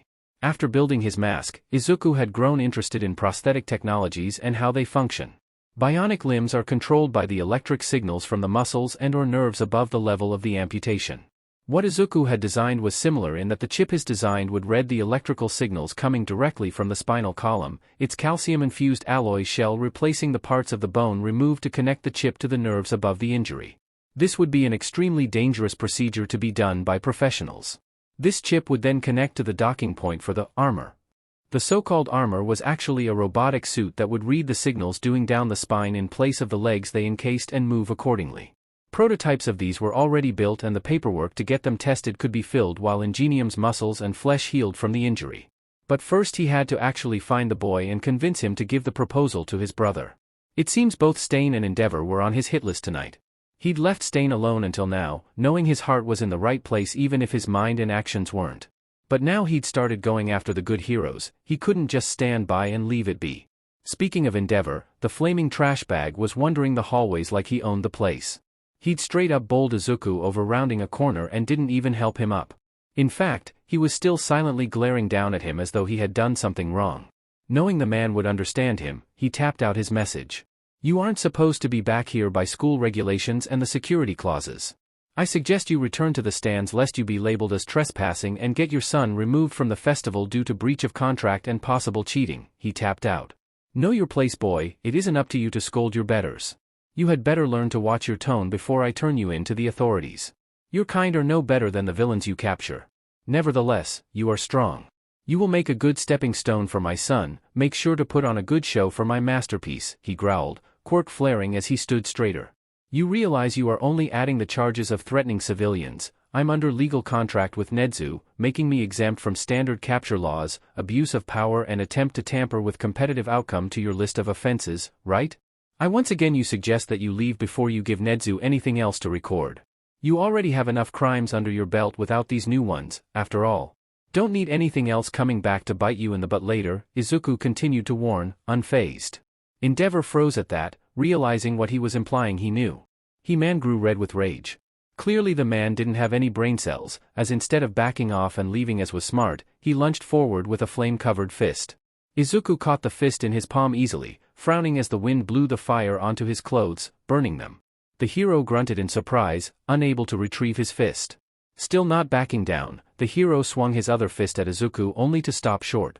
He watched as his flames were drawn into a tight ball between them, turning a dark black tinged with crimson. Let me show you what true hellflame is like. Izuku blasted the ball at the hero, pushing him down the hallway and onto his back. Heard the hero's yell of flame as the fire burned him. That was the thing about hellflame. It burnt all, including the soul. The wounds would heal and scar with time, but the feeling would never fade. A curse upon his soul that would follow him forever. Izuku did not wish to kill the hero though, so he quickly put out the flames and running away. He was not scared, but he had to appear to be so to the cameras, as he would only get away with this as an act of self-defense. Giving up on finding Ida for now, he returned to the stands for the next round. He'd already missed the bracket being called up. He arrived just in time to see Tokoyami and his quirk get frozen in an ice glacier. Realizing what he'd done, Shoto instantly started trying to melt the ice. The rest of the class put in a team effort to get Tsu to Recovery Girl as quickly and warmly as possible. Meanwhile, all fire users in the stadium were politely asked to assist in the melting of the ice. A few people came down to help, but they'd barely made enough progress to get Tokoyami free, who was quickly sent to Recovery Girl. So, even knowing the energy it would cost him, Izuku sent out a fire wave to melt the entire thing. The look on Shoto's face was priceless. It seems he was reconsidering his chances of winning. As the janitorial team once again entered the field, Izuku tapped out his message to Shoto. Tsuyu's in the infirmary again. If it helps though, I got to literally burn your father not long after you spoke to him. I was looking for Ida. BSTRD burnt my clothes, so I'll have to get a replacement from somewhere before my match. Shoto looked at him with wide eyes. My father is immune to fire, he stated slowly, as if he didn't understand. And you just summoned a now no-existent iceberg. Besides, I command true hellflame, not the weak sauce stuff he uses.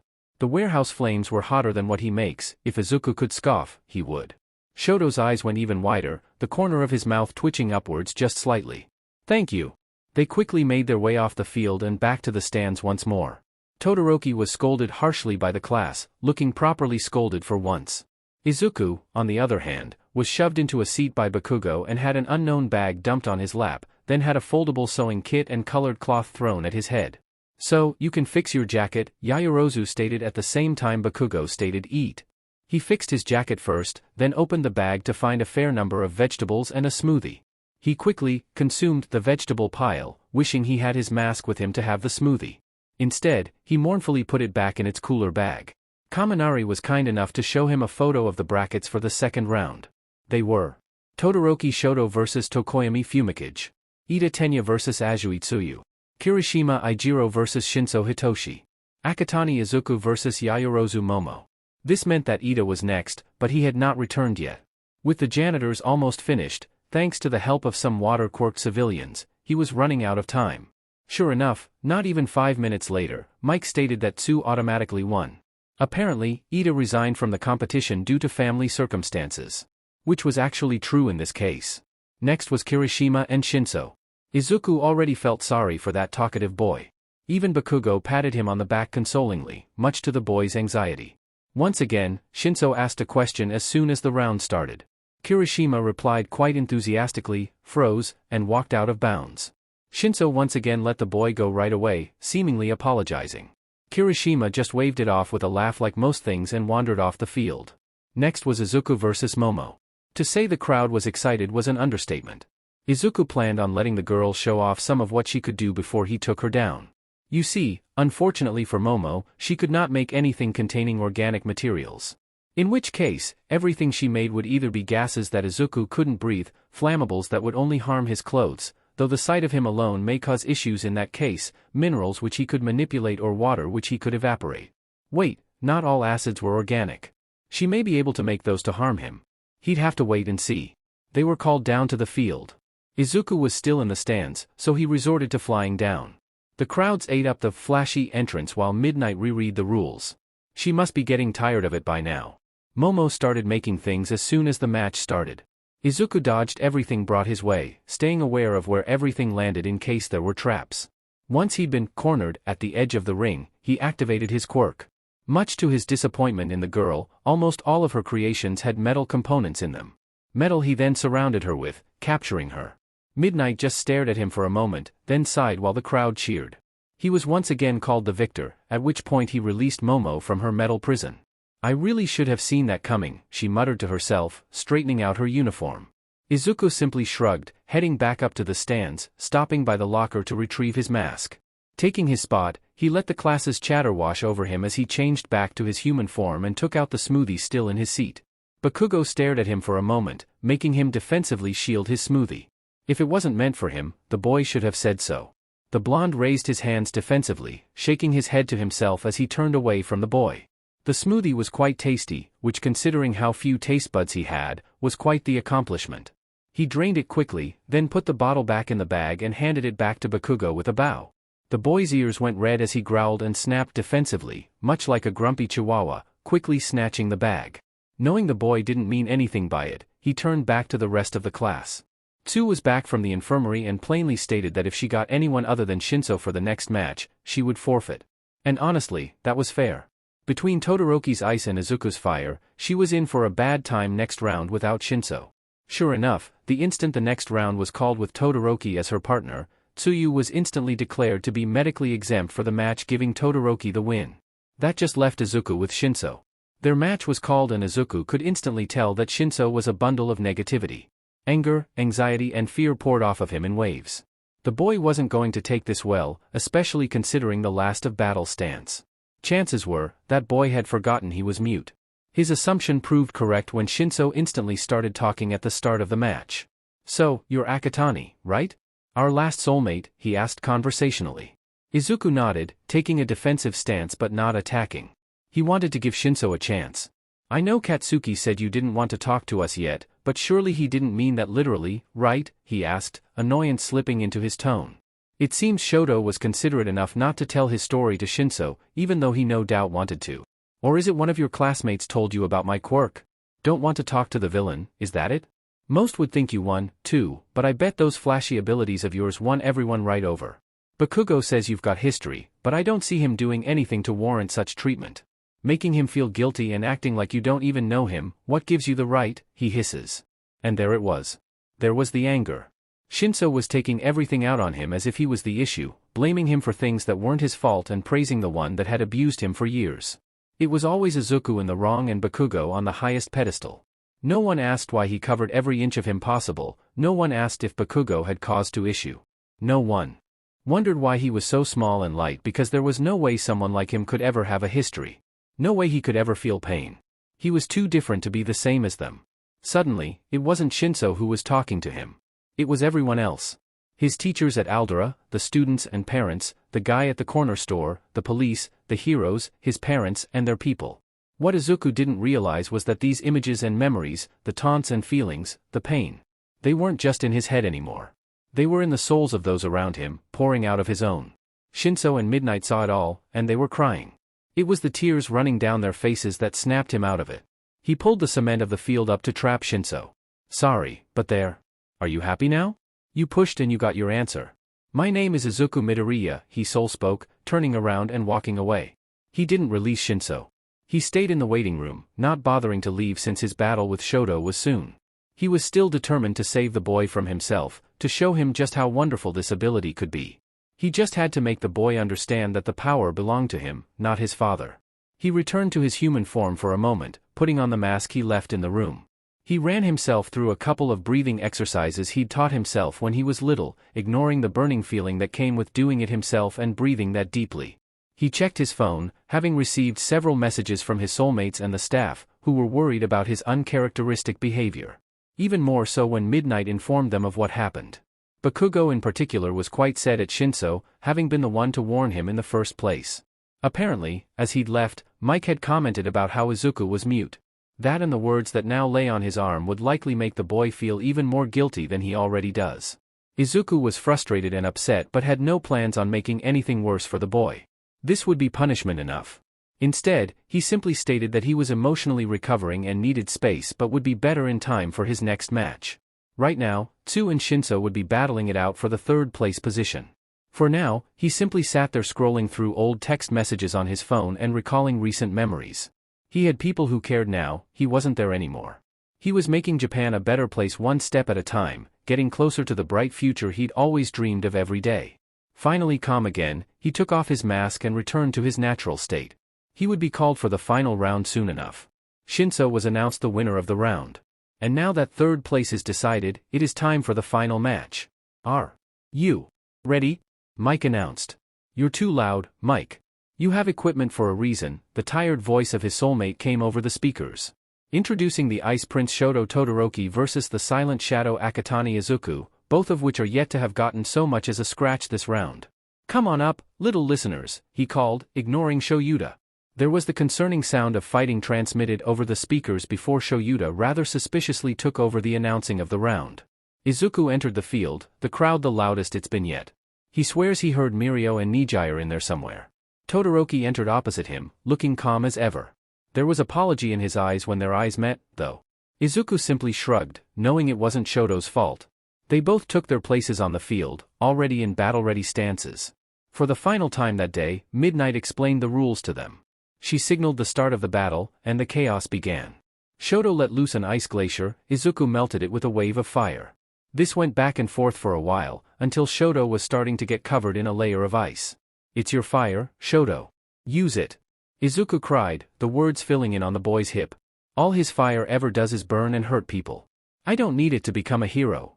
Shoto yelled back, releasing even more ice. Izuku sent another wave of fire to melt it, then surrounded the teen in it, thawing him. You need it to survive. Fire doesn't have to hurt people. It can warm, sustain, save and cauterize. Just because that's how he uses his power, doesn't mean that's how you have to use yours. Because that's what it is, it's your fire and your ice, not theirs. You can use it however you please. To hurt or save, in kindness or anger, that choice is up to you and no one else, he explained, trying to get through to the boy. And this time, it seemed he finally succeeded. The two-toned teen smiled wide and bright, his left arm finally setting alight. The boy stared at it in wonder. Then, he sent it towards Izuku in a massive wave. Whether it was on purpose or due to lack of control, he wasn't sure. What he did know, was what was about to happen.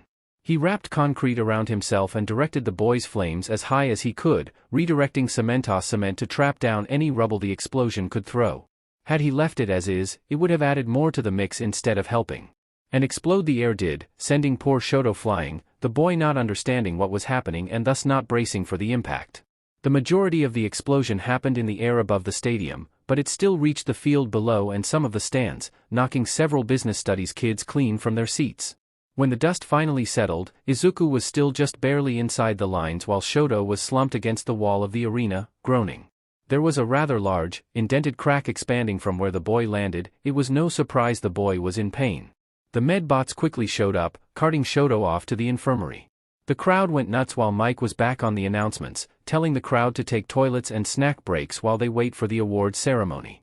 Rather than going back to the stands, Izuku was sent back to the waiting room for the matches. They gave him a new uniform and a wing care set from Hawks before instructing him to use the attached bathroom to freshen up for the ceremony. He washed his wings as quickly and thoroughly as he could and changed, even taking the time to wash his face and hands. He knew no one would see them, but they felt dirty and uncomfortable. By the time he was done it was still a while before he would be called, so he headed to the underground stand early. While he waited, he messaged Ingenium with his offer and assured him that Stain would be dealt with. He also left an anonymous message on Stain's current burner phone, explaining how similar their goals are for the future as well as what Stain was doing wrong and why. He also pointed out the fact that Stain had harmed one of the good heroes and how he was going the wrong way about distinguishing the fakes from the heroes. He explained each and every step carefully and logically, all while making it perfectly clear how displeased he was with Ingenium's injury. Stendhal the Vigilante had their heart and mind in the right place but were not effective enough in what they were trying to achieve. Stain was a murderer with an ideal who was too desperate and lost to do anything with it. Izuku had every intention of having Stain caught. As for whether he escaped or not, that would depend on how the man responded. He'd watched Stain enough to know how he escaped from bindings and locks should he wish for the villain to remain caught until he arrived in Tartarus. Not that the villain knew that. He probably didn't even know or realize who he was. Nevertheless, the man's response was promising. He-Man was both paranoid and cautious, but stated he would take Izuku's words under advisement. He stated that should Izuku's methods prove useful, he wouldn't be against following his methods so long as he was willing to share his plans. This meant that he was willing to change and still followed the creed he swore himself to. As Izuku had thought, the man was just a little lost.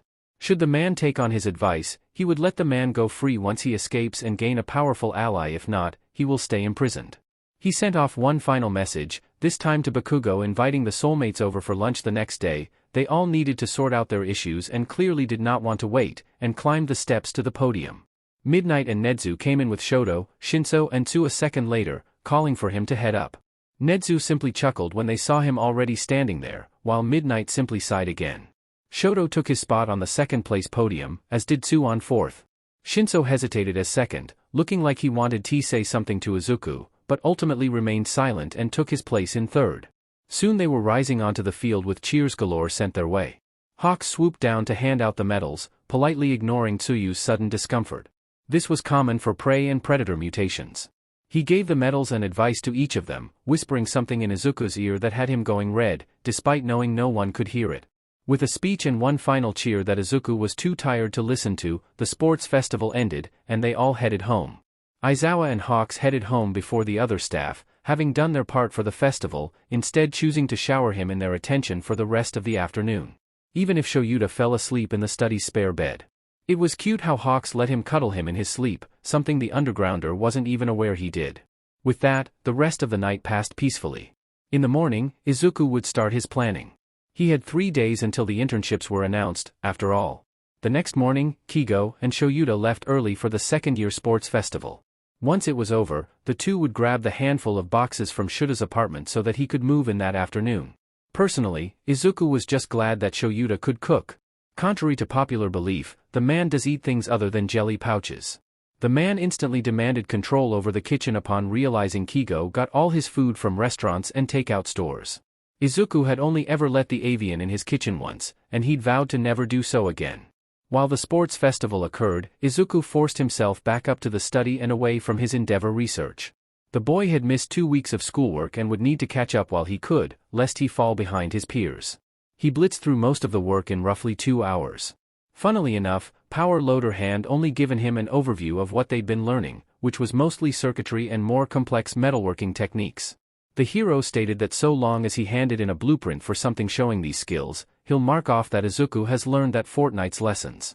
So, being the sensible person his was, Izuku emailed over the blueprint for the mobility suit, the lower half of which he was planning to use for Ingenium. He also requested that the man tell him of any improvements he could make, explaining that he was planning to have it put to use in the real world. Considering the festival was going on, the hero responded quite quickly. Other than suggesting he develop a cheaper, less durable version for civilians and a paint job to make it look less robotic, his teacher had little issue with the suit. The man seemed quite excited about the opportunities this technology could provide for the disabled. He also mentioned that he discussed the chip with Recovery Girl. Apparently, the chip and operation were sound, but it would have to be calibrated to the person as quirks often change the strength or frequency of its owner's brainwave and nervous system, which would affect the electronic signals transmitted. Izuku noted this down, pulling out the prototype of the chip and quickly adjusting the coding of its functions. The chip was more than capable of what was required, so he didn't have to pull it apart, but it didn't have the coding required to adjust its own output to match that of the signals it received.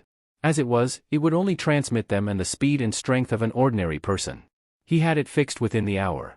While he did so, he also had his information network on autopilot, pulling any file, document, video, etc. containing Endeavor, his agency, civilian name, or affiliated companies. This included that of his family as well. Last night, while the others were asleep, Dabi had dropped by with a recording of both himself and his mother giving their testimonies against the hero. In the background, it was clear they were in the mother's psyche ward. Yet, the woman seemed completely fine. Thankfully, the system was pulling the ward's files as well since many had the word Todoroki on them. He manually retrieved the recordings containing the Todorokis from UA's hallways, quite pleased to find that they had sound. Every word of what he'd said to Shoto and Izuku was recorded. There was even a recording of him fighting the janitorial staff and medbots when they came to send him to the hospital a few minutes later. By the time he was finished tweaking the chip and placing it back in its protective case, the network was finished, displaying the record of Shoto's other siblings. Todoroki Natsuo was finishing med school and heading towards the nursing path. He'd moved out the instant it was legal and never returned.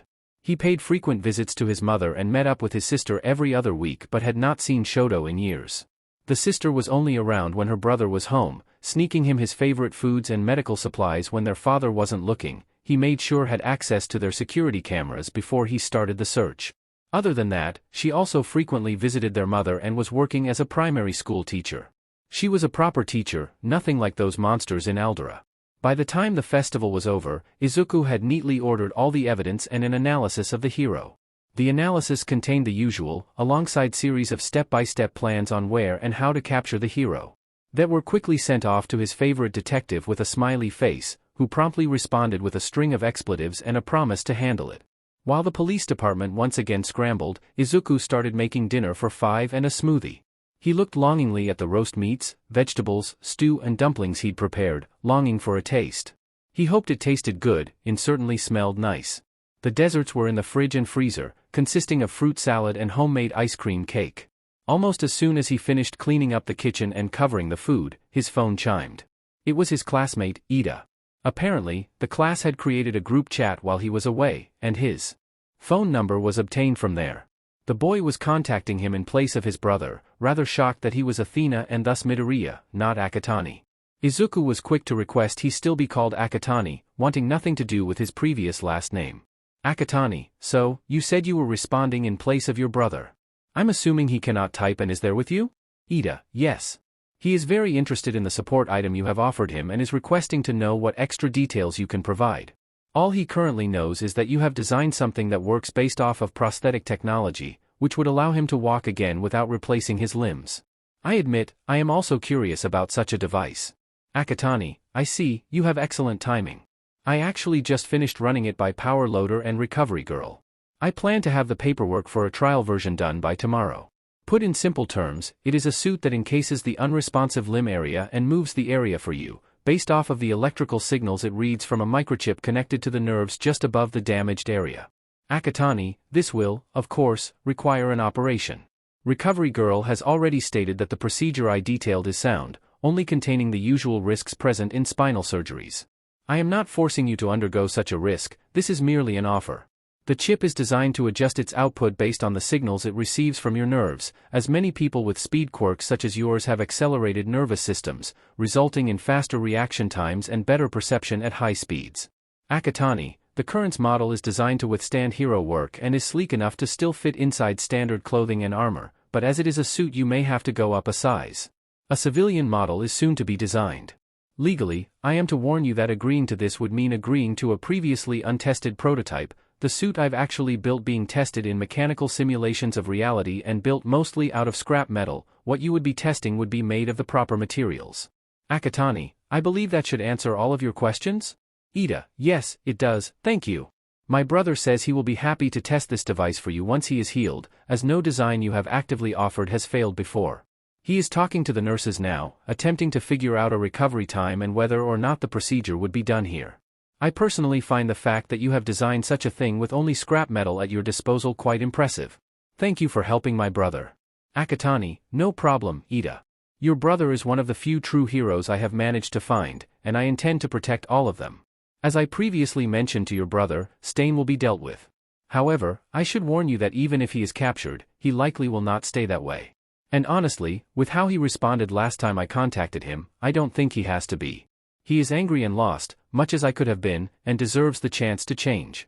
Something he is already in the process of doing. You'll find soon in the news that several heroes who were harmed unjustly have already received an apology, as small as it is. With who I am sending after the man, I assure you his punishment will not be fun, but soon he will be working with me. No more heroes will be killed after this. Ida, I am unsure how to respond to this. The thought of you turning villain is terrifying, and yet with your past I can't say I wouldn't understand. I can see how the same could be said for Stain. Uncle Shoyuta worked with Stendhal a few times in the past and respected him greatly. He was quite upset when he lost his way. Honestly, had you not possible just saved my brother, I may have been too vengeful to agree with you. However, Stain was once a kind and just man. If he could return to that, I would be incredibly relieved. Please, help him, just as you helped my brother. Akatani, don't worry, I will. Enjoy your days off with your brother, I will see you again once school starts. I suggest you consider who you want to do your first-year internships with, as they will start a week after we are back. You will need a hero name too. Wish your brother well for me. Izuku left the chat quite satisfied. He'd honestly expected Ida to be much less accepting of his decision. Stain, based on his usual schedule, probably wouldn't respond until tonight. Until then, however, his guests were arriving. Something smells good. What did you cook, Izu? Kigo cheered as he let them in. Shoyuta walked in soon after, also eyeing the food on the table. Both were carrying 2 boxes, a 5th carried in Kei's feathers. Bakugo quickly followed them inside and sat in the living room. His stubborn pride refusing to let him peek at the food. Meanwhile, the other 2 soulmates stood gaping at the house. Shinso at the luxury and Shoto at the fact that he'd never seen such a large Western-style house. Are you 2 coming in, or? Izuku asked, watching them from the still-open doorway. That seemed to finally snap them out of it, and they quickly made their way inside. As they were led through to Bakugo, Shoto quickly adjusted to the new setting. Shinso, however, was looking at everything in awe. The 2 took the beanbag chairs on the floor, with the 3 of them chuckling at Shoto, who managed to immediately roll out of his. Kigo came downstairs and chatted with the trio while Izuku started getting out cups, utensils and crockery. Shoyuta finished unpacking his things, then inched his way across the floor in his sleeping bag and into the living room, startling all those present. The man seemed quite comfortable on the floor, a blessing considering they only had 5 seats. Hey Sho? I know you just got comfortable, but you are aware you need to join us for dinner, yes? Izuku chuckled. There was a groan from the floor before the man ever so slowly emerged from his sleeping bag and led the way to the dinner table, the others following suit. Izuku took his seat at the head of the table, giving Shoyuta and Kei pecks on the cheek as they sat to his left and right, ignoring Katsuki's jealous glare. Alright, you're my guests first and foremost, so eat up and we can talk after dinner. Kei, I'm warning you now, there'd better be veggies on your plate this time, Izuku stated, sounding much like a scolding mother. Kigo simply sulked, nodding his head while Bakugo and Shinso snickered. All their mouths were watering the instant Izuku uncovered the food. Never let it be said that Izuku cannot cook. He can, and quite well, he just doesn't. Usually because he can't eat or taste it. Choosing to be polite, Izuku removed his hoodie during dinner. Even if he wasn't eating the same thing as them. The boys all quickly loaded up their plates with food, Shoto taking the opportunity to try some of the more off-diet foods. Warning, the dumplings are spicy. Shinso quickly put his dumplings on Katsuki's plate, grabbing more of the chicken stew instead. Everyone quickly dug into their food, seeming to thoroughly enjoy their meal. They enjoyed pleasant small talk. Things like how they met, their likes and dislikes. Izuku spoke about a few of his projects, the younger soulmate's eyes going wide while the older ones just accepted that this is who he was. Their soulmate was a chaos child, and they were all just happily along for the ride. Shoto learned that his father would be away for a while, hunting Stain along with Eraser. both as a punishment to Stain and as a way to distract him from the police trying to take him down. Shoyuta learned about Izuku helping Ingenium and his plans for Stendhal. Shinso received an offer of help should he need it. Kigo finally realized that Izuku had stopped hiding his full identity. And all three teens received an offer to come stay with them should they ever need a safe place to stay. As the meal finally finished, the boys started asking their questions. I don't get it. Aren't you, set at us? Or at least me? Shinso asked, Katsuki nodding along. Katsuki, I'm pretty sure we already cleared up our issues. We're starting again, and even as a stranger to me, you are still part of the family. I won't turn my back on you. We will get to know each other again, maybe even become friends. As for what we were supposed to be, well, we'll figure it out. A reconnected bond isn't unheard of, but I haven't figured out how it happens yet, Izuku tapped out, Shoyuta translating. It was much easier to have long-winded conversations like this, as soul-speak required a fair amount of focus or strong emotions. As for Shinso, I can imagine the stress of the festival and the confusion over my intentions caused most of your pushing. With everyone out to get you for so long, it's easy to jump to the worst conclusion even if it isn't necessarily correct. The outcome of our battle during the festival was the exact reason why I was avoiding speaking on the topic of my past. Even after everything I have been through, I am yet to receive mental help.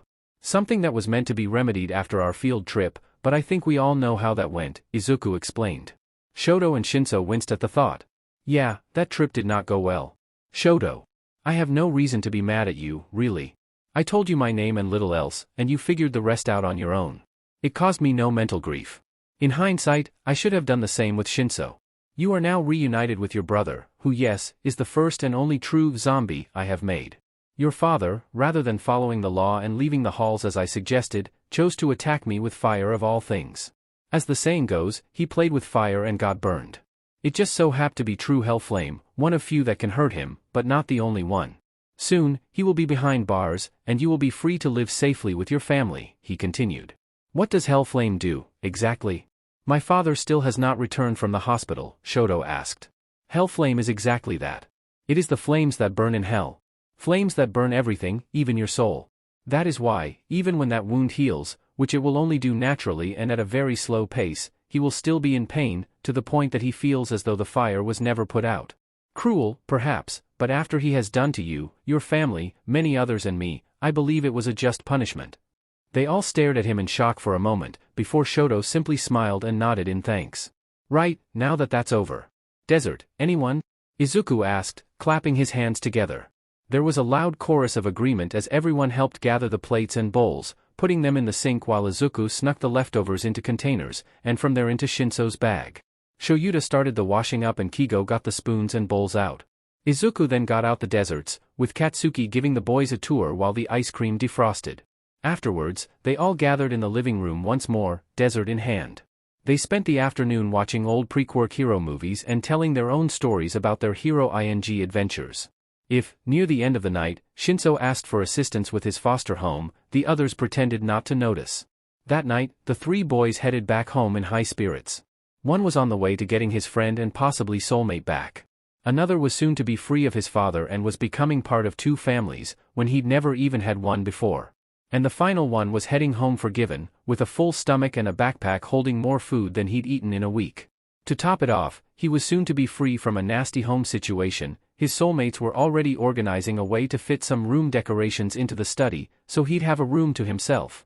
The next morning, Shota and Kigo were awoken by a loud thunk coming from the roof. Confused, the two rushed out into the hallway only to find their path blocked by a ladder attached to the ceiling. Izuku? Shoyuta called, because honestly who else would be responsible for something so strange this early in the morning? The sun was barely rising. Sorry. Didn't mean to wake you up, but look what I found. The boy sounded so excited, as though he wasn't currently crawling through a likely dark and dusty roof space. Glancing at each other, the two heroes made their way up. Kigo doing so rather reluctantly, not liking having to get his feathers dirty. However, what they climbed into wasn't a roof space at all, but an attic.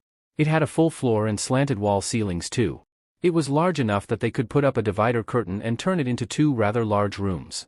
Maybe even three standard ones. This would give Shinso and Katsuki both space to move in if they desired. Shoto had originally resigned himself to buying a place nearby when he moved out, but now that wouldn't be a worry either.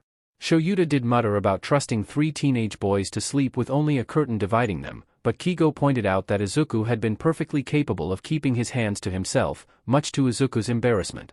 With Izuku managing to take down Hitoshi's foster home and social worker in a single night, thanks Suki, Izuku had been worried about Shinso sleeping in the study long term until they could find a space for him. The boy had enough trouble sleeping as it was, with Izuku using the study most late nights early mornings sleep would be impossible. Now, he could move in right away if he wanted. Though, the lights would need replacing first and the place would need a clean. The sides of the attic had outwards opening windows with fly screens they could slide down from the wall to block the hole. Izuku had to use his quirk on the frame of one of the fly screens and the hinges to get them to work, but they were soon good as new. I'll let the boys know. This house is about to get a lot busier, Shoyuta grunted, heading back downstairs. The man would need to get ready for the third-year festival soon, too. I'll get ready, then order the light bulbs, Kei said, rushing off. Izuku just shook his head and messaged him the name of the ones they needed. He then set about getting the vacuum and mopping supplies into the attic, pleased to find it had power points. His soulmates were off to UA within the hour, the light bulbs left at the base of the ladder out of the way. Izuku spent the next hour cleaning, making sure the attic was spotless. Then, he ordered 2 fans, one for each end of the room, and the divider curtains. The room retained heat well, likely thanks to the solar panels on the roof, but was hopeless at expelling said heat even with the windows on either side. Shoto would have the middle as his body will naturally self-regulate his temperature based on his surroundings now that he allowed it to use its heating function too. The other 2 weren't as lucky and would need the aeration to stay cool in the warmer months. He then sent off messages to the boys, giving Shinso a budget and asking him to pick out furniture and decorations for his room. Then, he asked the other boys if they wanted to do the same or make a new room in the attic. After getting rough room dimensions, the 2 chose to get just the furniture they needed. The decorations could come from their own rooms when they moved in. Shinso, on the other hand, was absolutely ecstatic. His budget was larger than the others as there was more that he needed to get. However, after a series of texts, it was clear that Shinso was panicking and had no idea when he needed. So, after sending him some links and his room dimensions, Izuku asked him to go online shopping for some basic things like a bed, including mattress, a bedside, a desk, a wardrobe, 5 full sets of clothes winter and summer, any soaps and toiletries he doesn't have, 2 sheet sets matching his bed size, any decorations or entertainment that catches his eye, after everything else. After sending the list off and telling him to get them delivered to the house, the doorbell rang. His order had arrived. He quickly set up the curtains and fans, then sent each boy a photo of their space. Finally, he remembered to replace the light bulbs, glad to find each soulmate would have their own light. Job done, Izuku then went downstairs to the study, resealing the attic. Stendhal had responded late last night that he would be willing to work with Izuku to take down the corrupt heroes in a way that actually made a difference. Thus, Izuku had agreed to meet him in Hosu after his internships. As it was, he intended to have Stendhal take over or at least split the work in monitoring his information network. Izuku would focus his efforts on watching the street cameras across the country, not just Mizudafu. He would help Stendhal with analyzing and taking down the heroes while the vigilante would be tasked with finding them and the capture locations. For now, he encouraged Stendhal to focus on any corrupt heroes that may be in or have connections to positions of power. It was heroes like those that they focused on, as those were who would get in the way of his plans. Plans he promised to share with the vigilante when they met, as they were quite lengthy and with many contingencies. Until then, however, he had little else to do. He'd set up Endeavor and Shoyuta to capture Stain. Then set up the police and Shoyuta to arrest Endeavor. Then had Stendhal meet him afterwards to clarify everything. Right now, he could simply relax and watch the third-year sports festival. The second event was just getting underway and he intended to analyze every student he could. He still found it amusing that the only 3 survivors of what would now be 3A were the top 3 students of their year. It goes to show that despite being part of 3B, they never forgot the 2 months Aizawa had taught them. Honestly, he was pretty sure the man kept teaching them in secret or at least private, never truly abandoning them. Over the next few hours, he simply sat there analyzing the students. Then, he went down for lunch and a refuel, finding that the DLVRY person had dropped off Shinso's things without even knocking, much to his irritation. Thankfully, it wasn't raining so nothing was damaged. He quickly set up as much of Shinso's things as he could while waiting for his older soulmates to come home and for Shinso to arrive. The boy had chosen mostly black and purple themes. He'd found a few bands and underground hero merch that he liked too. Izuku set up the furniture, bed in the corner for now, and started filling them. He folded most of Shinso's clothes or hung them in the wardrobe but left the socks and underwear. He chose the heavy metal band-themed sheets for now and rolled out the fluffy purple rug. The lamp went on the bedside and the desk under the window. The plushies, a grenade, an icicle with flame eyes, a skull, a hawk, and a grumpy black cat, were adorable, going on the bed for now. He let Shinso decide where the posters would go and had quite the struggle setting up the computer chair. He set up the phone he bought, too. And finally, the music and fantasy novels went in his bedside. And if a certain support item just so happened to find its way onto the boy's pillow, he had no idea how it got there. After that, Izuku took a break and analyzed the second-year sports festival he'd missed the previous day. By the time that was done, his soulmates were just arriving home. Apparently, Kigo had gone to fetch Hitoshi, as he took a wrong turn on the way there. They helped bring in the other two boys' items as well, which had once again been dumped on the front steps. He greeted them all on the way in with a kiss on the cheek, causing Hitoshi to fluster and retreat upstairs to set up his room. Now that the attic entrance had been used a bit more, the door and handle was clearly visible against the rest of the ceiling. The three entered the attic with the DLVRY to see Shinso confusedly fiddling with the support item on his face. "Izuku, is that what I think it is?" Shoyuta asked, squinting at it. "Maybe," he replied, acting all innocent. "Wait, what is it?" the purple teen asked, eyes going wide as he speaks in a completely different, rather deep voice. "After your performance in the sports festival, you are almost guaranteed a spot in the hero course. Which mean you'll need gear. Thus, I made something that should help you get more responses to your quirk. The left and right dials change your pitch, tone, etc. The buttons are a bit different. Left to record or stop, right to set the voice to the last recorded and to reset it. Middle for air filter. There's also on near your left ear that connects to local hero comm channels," Izuku explained, clearly rather excited. He suddenly had an armful of happy purple teenager, the boy repeating endless thank yous to him. "You're welcome. Now, how about you set up the last of your things while I help the others set up the other rooms?" Izuku encouraged, handing the boy his duffel bag of personal belongings. The four quickly set to work, setting up the furniture and shelves as well as some wallpaper in Shoto's case. He seemed to enjoy pastel colors and nature, based on his color choices and woodland wallpaper. He had pale red and blue mixed bedding but chose several other items in pastel versions of his soulmate's colors, too. A series of empty photo frames were delivered too, which Izuku was sure would be filled soon enough. He too had a rug, looking like an aurora in the night sky, but made of flames. His desk was much smaller than Hitoshi's, but he also had a bookcase and a corkboard. Due to limited space, the bookcase went against the curtain on Hitoshi's side, while the bed, desk, corkboard and bedside went against the far wall. Any posters and the like the boy brought later would be framed and hung from the curtain rungs so that they would move when the curtain did. Katsuki's room was by far the brightest of the three. His furniture was much heavier and sturdier than the others. Most of it was metal or cement-like material, simply painted to look like wood. Though it wasn't obvious, Izuku knew they were fireproofed as well. They had to be in order to survive the boy's quirk. His color scheme closely matched his hero suit and quirk, consisting of reds, oranges, yellows and blacks. There were a few dark green items strewn around, too. It seems the boy changed his mind about sticking to just furniture, though there weren't any sentimental items yet, so it was clear he wasn't moving in. With how stubborn the boy was, Izuku wouldn't be surprised if he only used the budget on the furniture, buying the other items himself. There were posters of the new top 10, but Edshot was the main one. Izuku was considering putting up a shed in the empty corner of the backyard for the boy to play his drums in. As it was, nothing would grow there due to the shadow of the house. Unlike the others, he didn't have a rug as his sweat would soak into the fibers. Rugs weren't designed to handle the level of deep cleaning Katsuki's clothes had to go through, so he never bought them. Otherwise, the room was pretty bare. Katsuki was never one for useless CRP, preferring sentimental items, functional things or items symbolizing his goals and achievements. Though, apparently most of the latter got destroyed after the fire, a result of the anger phase of his grief.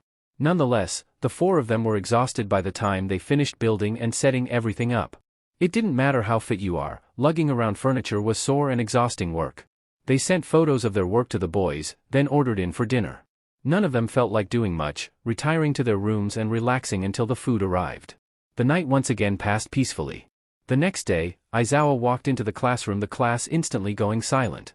He scanned the room to find that everyone was already in their seats. Good. You're improving. Now, everyone did rather well on their internships. This means that most of you got at least one internship offer. Those few who didn't receive an offer will be given a sheet of heroes contracted to UA for internship purposes. Please note that every year there is a major discrepancy in internships. This is due to people illogically picking the strongest students regardless of whether or not they can teach you anything. Others pick legacy students, wanting the fame or attention that comes with being involved with their family. On this note, choose carefully who you want to intern with and what you want to learn from them. You have a week to decide, he explained, handing out the stacks and activating the projector. Unsurprisingly, Shoto had the highest amount of requests. He was a legacy student with a flashy quirk who made it into the final bracket. Izuku had less, coming in second, as he was a known vigilante with far too much power. Endeavor had also been kicking up a public stink over being attacked by him. All of this, combined with the fact that Reaper was definitely the underground type, made people a lot less willing to put votes in for him. Nonetheless, a glance at the first page showed that most of his heroes had put in an internship with him. Even Nedzu. Then again, even he had to abide by the school rules. After him was Tsuyu, with Shinso not being listed as he wasn't yet part of the class. Fourth was surprisingly Bakugo, then Ida, then Momo. The numbers drastically decreased from there. Right, now that you've gotten an idea of what you're in for, you have an important task to complete. One that needs to be completed before you can attend your internships, Shoyuta started. Hero names? Midnight yells, bursting into the classroom with a flourish. Shoyuta sighs at her antics and continues. Yes. You will be in public and likely doing patrols during your internships, meaning you will need a hero name for the civilians to know you by. Make sure you choose carefully, as the name you choose now may stick, making it extremely difficult to change later. Not to mention the paperwork. Midnight explains, passing around whiteboards and markers. They are told to think of a hero name and present them. Presentations would start after 10 minutes. Izuku simply wrote down his vigilante name, not wanting to change it. The rest of the class's names were a rather eclectic mix of creative, bland, and strange. Yuga Aoyama, can't stop twinkling, seriously? Mina Ashido, Pinky, her original was a little too scary to be accepted in Limelight Heroics. Tsuyu Azui, Froppy, adorable. Tenya Ida, Momentium, he'll take up the title of Ingenium when his brother retires. Achiko Uraraka, Uravity, creative. Mashireo Ojiro, Tailman, rather bland. Denki Kaminari, Charge Bolt, creative enough. Eijiro Kirishima, Red Riot, interesting, a reference to an older hero. Koji Koda, Anima, cute. Rikido Sato, Sugarman, another bland one. Mizo Shoji, Tentacle, nice. Kyokajiro, Earphone Jack, a little difficult for children to stay, but pretty good. Hantasiro, Cellophane, nice. Fumikage Tokoyami, Tsukuyami, creative and fits his theme. Shoto Todoroki, Frost Flare, creative. Toru Hagakure, Invisible Girl, another bland one. Katsuki Bakugo, Ground Zero, a good choice, creative and nothing like their childhood ones. Momo Yaoyorozu, Creati, nice. With the naming convention over, they all started packing up. He idly wondered what Hitoshi chose for his hero name. He'd find out at lunch. Geez, his table is going to be crowded. There's himself, his 4 friends, 3 soulmates and possibly the 3 third years. If their friends decide to join, he'll have most of 1A, a general studies, and 3 third years. In which case, they'll likely bleed into the tables surrounding his. He doesn't necessarily mind, but it'll be louder than he's used to. With this in mind, he heads off to class. Today's support class was different. Instead of learning machinery, they were focusing on sewing and cloth weaving skills. Izuku already knew all of it, having made his own hero costume and learned thread weaving to understand how Eraserhead's scarf worked when he was trying to improve it. For the cloth weaving, he made the capture scarves Hitoshi had mentioned wanting to add to his costume. For the sewing, he made said costume.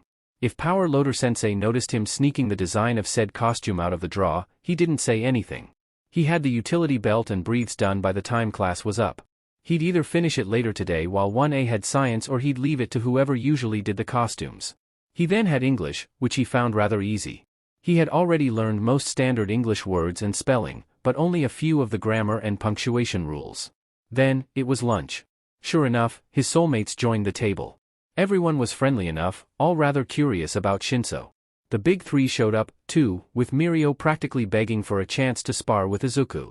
Izuku himself was rather excited about the idea but admitted that UA probably wouldn't allow it. It was then that he mentioned his plans to intern with Sir Night Eye, explaining that since Mirio also interns there they may be able to convince him to let them spar. Speaking of internships, anyone else stuck on who to pick? Shinso asked, getting a chorus of agreements from Shoto, Koda, Shoji, and several of their classmates. Classmates which, as he'd predicted, occupied the tables around them.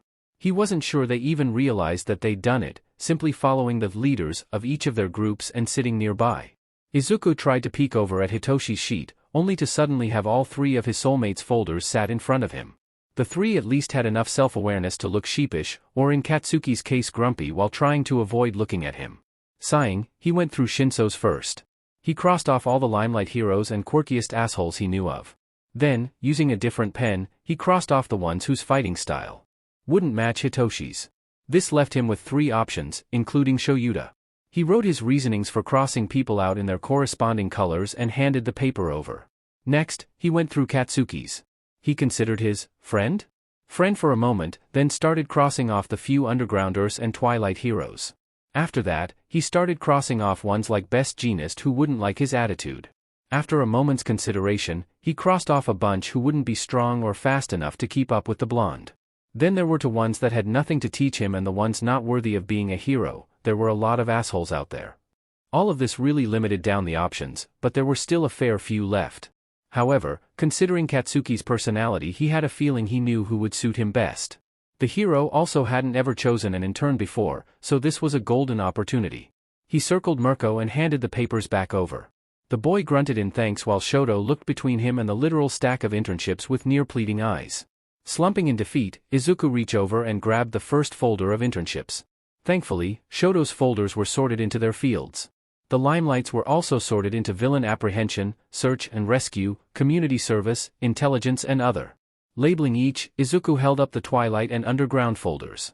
No. I plan to go limelight. With your plans for the future, I figured I could help run the limelight side of things and maybe open up a branch of the agency in the future. For now, though, I'd like to focus on getting control over my fire, Shoto explained. To say Izuku was shocked was an understatement. Especially when he saw Shinso and Katsuki nodding along with him. He smiled as wide as his face would allow under his hood. He put down the 2 folders and added the intelligence heroes to a maybe pile. He'd heard of the research rabbit holes Shoto could go into with his conspiracy theories, perhaps the same could be done in investigations. Search and rescue will have the precision you want, needing to make sure they don't cause more harm than good. Apprehension heroes aren't as wary about collateral and thus focus on power over control. He tapped out, setting aside the other folders. Looking through, he found exactly who he was looking for. Ember. He was a lesser-known hero that was part of the same agency as Backdraft. Their agency specialized in fire rescues, though they were competent enough in everything else recue-wise. He circled the name, writing a note explaining the man's quirk. He could manipulate fire, be it size, speed, shape, or temperature. He was capable of snuffing it out, turning it into a light display, or heating it until it turned blue. The hero couldn't heat it higher than that, but if he started with blue fire, he could turn it white and so on. Reading through the note carefully, he nodded. The folders were quickly stuffed into his bag after he circled the hero. It was only then that Izuku noticed the rather jealous stares his soulmates were getting from their classmates, who likely hadn't been able to decide who they wanted yet. Izuku pretended he didn't notice. So, Akatani. Todoroki mentioned plans for the future. What did he mean by that? Mirio asked, catching everyone's attention. His soulmates turned their attention, ready to once again hear his message to the heroes. Shoto translated for him. All Might isn't going to be around forever. He's almost 60 now, after all. Society has become too dependent on heroes as it is. No longer feeling to drive to do what's right as it once did. The presence of the symbol of peace made the entirety of Japan's sense of peace and safety revolve around a single person. The fame he gained and peace he generated gave BRTH to heroes who were in it for the wrong reasons, money, fame, etc. Those that did it for the right reasons no longer felt the need and urgency to fight and protect. To put their lives on the line for the innocent. Because they somehow believed that All Might, a single man, would come to save that person if they didn't. Everything was peaceful, so there wasn't anything to risk their lives for. Because Japan no longer felt the drive to uphold and fight what was right, others were doing it for them, people stopped helping each other, being kind to each other purely so that they were not sad. Quirkism, sexism and racism rose, people started turning a blind eye to the hurt, injured and alone. Someone else will save them, All Might will help them. The creation of the symbol of peace was like putting a band-aid on a knife wound. It covered it up, stopped some of the bleeding and prevented infection. Japan didn't die. But it's still slowly bleeding, dying slower as the blood pools inward. It festers from the inside now. Japan still needs saving. But this time, the heroes need to step up their game. Why one pillar when you could have hundreds? Why a single band-aid when you could have stitches, weaving in and out of the wound, crossing the expanse and holding everything together until it heals. Japan doesn't need a symbol of peace. It needs heroes. Imagine what each of you could accomplish with heroes like that supporting you, helping you. Heroes to lend a helping hand as a land of peace is built brick by brick and pick up the slack when the next number one inevitably goes to fight the next big bad. All fighting for one, while one's fighting for all. This is the peace that I imagine. That I fight for with every ounce of my being. This is a future I will fight and die for, alongside every friend I make along the way. I've been told that such a dream is impossible, by heroes, villains, and civilians alike, that such peace is something no man, no people could ever achieve. That's why I chose the names Athena and Hermes, all those years ago. If a man can't do it, I'll take the name of a hero, and if a hero can't do it, then I suppose I'll have to take the name of a god, no matter how presumptuous it may be. When I died aiming for that future, I came back as the Vigilante Reaper. Not what you expected, right? So, in short, that is my plan for the future. To train, raise and gather heroes worthy of the name to bring society and Japan as a whole back to what it's meant to be. A network of heroes and agencies working together to do what is right. There was silence for a long few moments after his impromptu speech, having mainly been speaking based off of his journal notes and past talks, rants, with his soulmates. Then, slowly each and every one of them started clapping and cheering. Sounds of agreement were voiced all around, 1B, 2B and 3B having gathered around after overhearing the speech. Determination had been lit in every one of their eyes.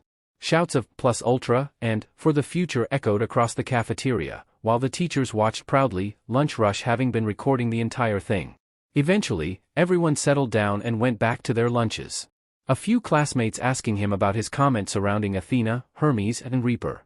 To say his answers shocked them was an understatement, everyone already aware of Athena's civilian identity. By the end of lunch, every single classmate, and the big three, had been sent his analysis of them. Kaminari, Hagakure and Achiko were particularly pleased with theirs. Kaminari had been given a simple explanation as to why he kept short-circuiting. His body conducted electricity, but it traveled through his nerves just like his brain's electrical signals. Except, he had a secondary set of nerves for this right next to the normal ones, which didn't control any movements. This is why he could feel his electricity moving. However, because both sources of electricity came from stores inside his brain, using too much at once leaves the brain overworked as it tries to produce more to power the nervous system. During this time, his brain waves are at the minimum to keep him alive until his electrical stores are back to a safe level. Hagakure's body refracts light, typically going through her. However, when she focuses on something or is really excited, the light around her or the item she's focused on distorts, meaning she can likely refract or focus it in other ways. Achiko's quirk is a dual quirk like Todoroki's. She can control the weight and momentum of an object. This is seen in the sports festival, where the rubble is weightless, making it float above the air, but didn't continue and stopped. Its momentum was cancelled because Achiko subconsciously didn't want to lose her ammo. All in all, lunch ended wonderfully. After their rather eventful lunch, it was time for history. Due to Izuku already knowing all of the history curriculum but refusal to test out, he spent most of the lesson watching the city cameras. He updated a few local heroes' notes and the personal statistics of crime levels in the area. He checked a few for nearby cities, too. He was bouncing around through the cameras when Hosu turned up something interesting. At first, he'd believe it was a trigger deal due to the case it was carried in and recognizing one of the dealers. However, the vial they produced was blue and the recipient was less than willing. Upon administration, the man's quirk, which appeared to produce leathery thorns across his body, instantly deactivated, much to the dealer's excitement. They quickly grabbed the person and dragged them into a waiting van and drove off, completely unaware of the cameras watching them leave. Tracking the van, which, unsurprisingly was using a duplicate number plate, Izuku was rather intrigued to find it entering an underground parking lot, the entrance being hidden in the side wall of a massive complex belonging to none other than the Shei Hasaikai. Considering Night Eye was investigating them for trigger already, he figured it would be safe to leave this to the hero until he joined them in a week. Surely, he already knew about this? The dealers weren't very stealthy. The bell for the next class rang, snapping Izuku out of his thoughts. Putting them to the side for now, he packed up and rushed off to support again. Stepping up to his teacher, he rapidly apologized for the work he'd likely caused the hero now that his classmates had his analysis. They would likely come flooding in at the end of the day with requests for costume changes. Surprisingly, the hero didn't seem all too upset, claiming that he'd expected them to do so earlier with how horrible some of them were. As seen during the sports festival, all of the robots from the entrance exam had been repaired. As a result, Power Loader no longer had any side projects for him to do. Instead, he had Izuku finish making Hitoshi's hero outfit and start on the more detrimental support items for his class. Naturally, he chose Kaminari's. He built the boy a choker which should prevent him from drawing too much electricity away from his brain. It would read the amount of electricity being drawn through the secondary set of nerves and cut off the supply if too much was drawn from the brain. He also managed to design it so that it would run off of the electricity the boy produced while only requiring a very small battery. Overall, it should prevent him from short-circuiting while not having a severe impact on the amount he could safely use. By the time he was done making the support items, it was almost time for his next class. He quickly put everything back where it belonged, then rushed out to the 1A classroom, eager for their next heroics lesson. They spent the lesson going through quirkless fighting styles and techniques, then doing some sparring. Izuku felt only a little sorry for Ojiro, who'd seemed rather proud and confident in his martial arts capabilities. The boy swiftly learned that there was a big difference between fighting for sport, with rules and safety considerations alongside a general idea of playing fair, and real-world fights and brawls where there were no rules and people played dirty and didn't have one set fighting style. In other words, Ojiro tried to fight him like in a martial arts tournament and Izuku hooped his butt with street fighting and experience. On the upside, he didn't underestimate his opponents again after that and was more wary of his opponents' attacks. He was no longer certain as to what they were going to do after all. This newfound wariness helped greatly in his battle against Katsuki, who fought more like a wild animal than a person. He didn't win, but he lasted a lot longer than Izuku had expected, so that was still a win in his book. Soon enough, that class ended, and everyone went to the support rooms or home. The rest of the week passed equally peacefully, with Izuku ending up helping most of his classmates with their internships. News, and a video, of his speech quickly spread throughout the school, resulting in many more students wishing to join him in his cause, including several support and business students. Monoma was surprisingly adamant about ignoring Izuku's, to the point of active aggression towards him and attempting to undermine him and spread lies throughout his class. Thankfully, it never got far with Vlad-sensei already keeping an eye on him after his past behavior towards the class. Izuku's wasn't quite sure what was up with him. The boy hadn't been this hostile before or even at the sports festival. He put it out of his mind.